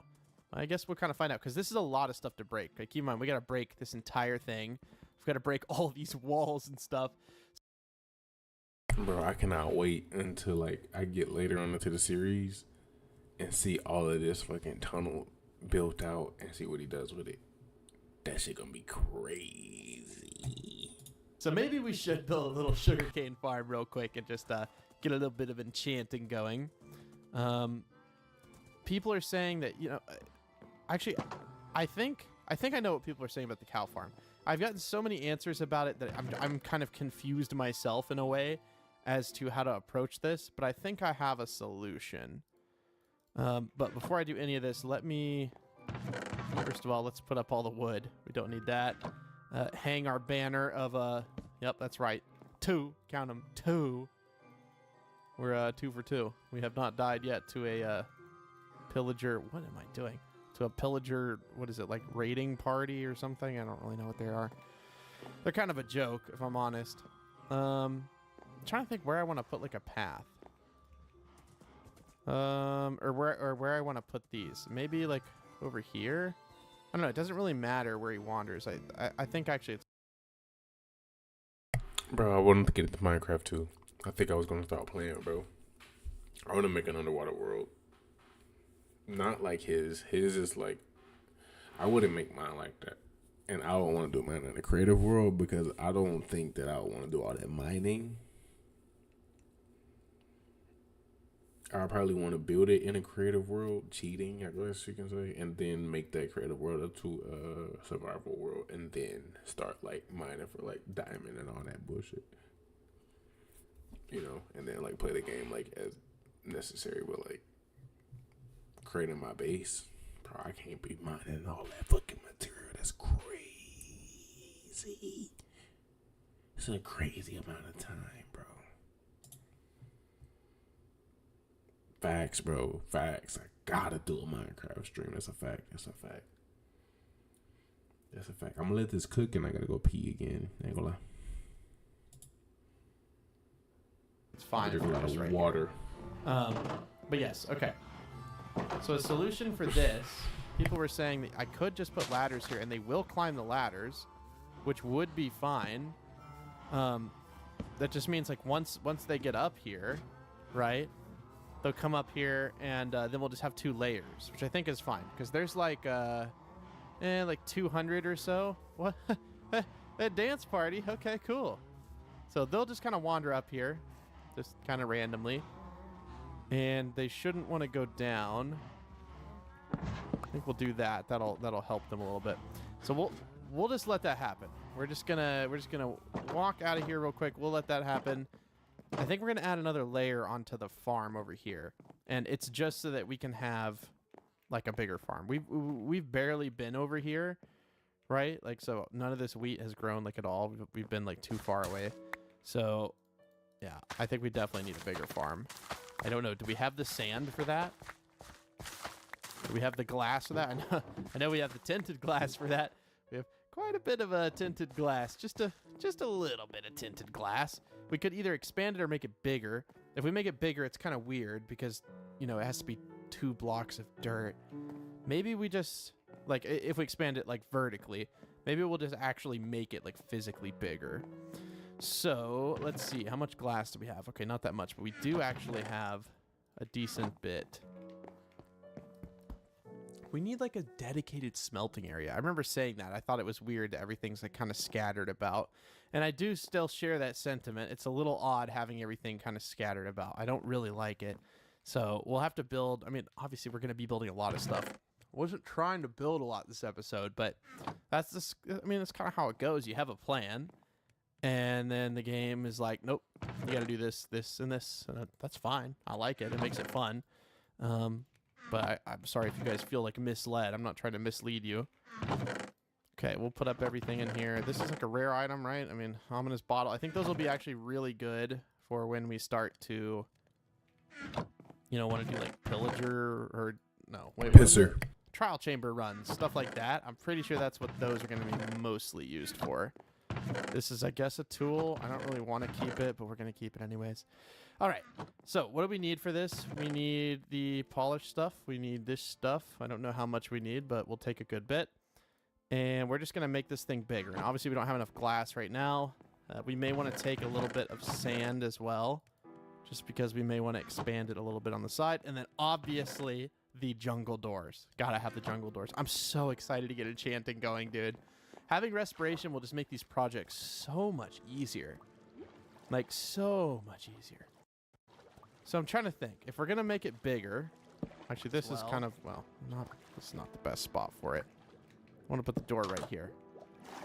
So, if we want to make it bigger, I think we're going to have to fill in that gap with sand, which is like a decent bit.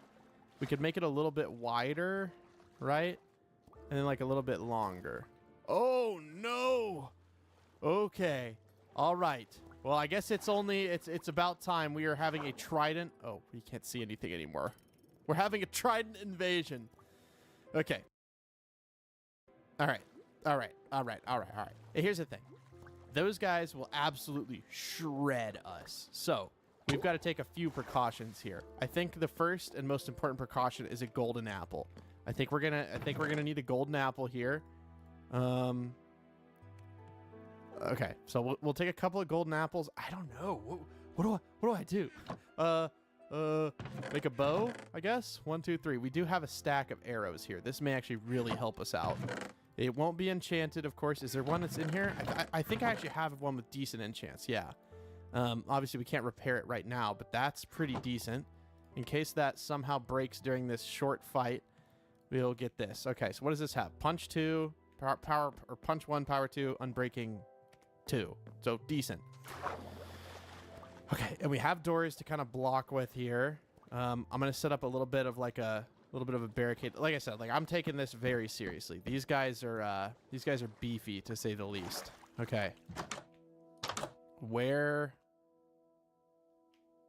did they go? Did they swim? Did I get far enough away? If I don't have to fight them, that'd be great. Where did they go? I don't know. Actually. But I do think it's about time we take care of these guys. Where did they go? They were like right here. I didn't swim that far away. It's not like they despawned. Okay. Also, how does shooting these underwater? Actually, it works out perfectly. Where did you guys go? Is that the bad boy with the trident? What's he holding in his hand? What is that? It's not a nautilus shell, is it? I cannot tell what he's holding in his hand. It's not a trident. Is that a fishing rod? Interesting. Okay. Well, I guess we'll take him out first. I don't know where the trident guy went. I would like a chance to get a trident, but he like just literally disappeared. Oh. Oh, well, there's a zombie. Okay, so this guy's approaching. Take him out. Should be... What? What? 2 of my arrows that I hit him with just like disappeared. Did you guys see that? Can we get the fishing rod? It's literally just a fishing rod. Yeah, I don't know where the guy with the trident went. I have no idea. So I guess we don't really need to like fight. I mean, man, I made a whole battle station. I had a whole plan. I'm not like unhappy at all that he disappeared. It's just weird that he just disappeared. So I guess they'll come back with a vengeance at some point. But for now, I think we're safe. Okay, so as I was saying, if we expand this to the side and then over, because I want it to be fairly large. It's going to need kind of a section for... we're going to break all these doors. It's going to need to have a section for sugarcane and other stuff as well. How many doors did I build? Quite a few, apparently. Come back here. Don't run away from me. Okay. Do want 1 door up here. Just 1 door. You don't have anything. I'm not really scared of you. I kind of want to hit you down. Would that make this easier? It's kind of annoying how they get hit back and you like swim to them. Yeah, that's right. That's right. Easy peasy. Yeah, so we're going to expand it over a little bit and then kind of in that direction. So I'm going to fill in like this, I think. And then we'll make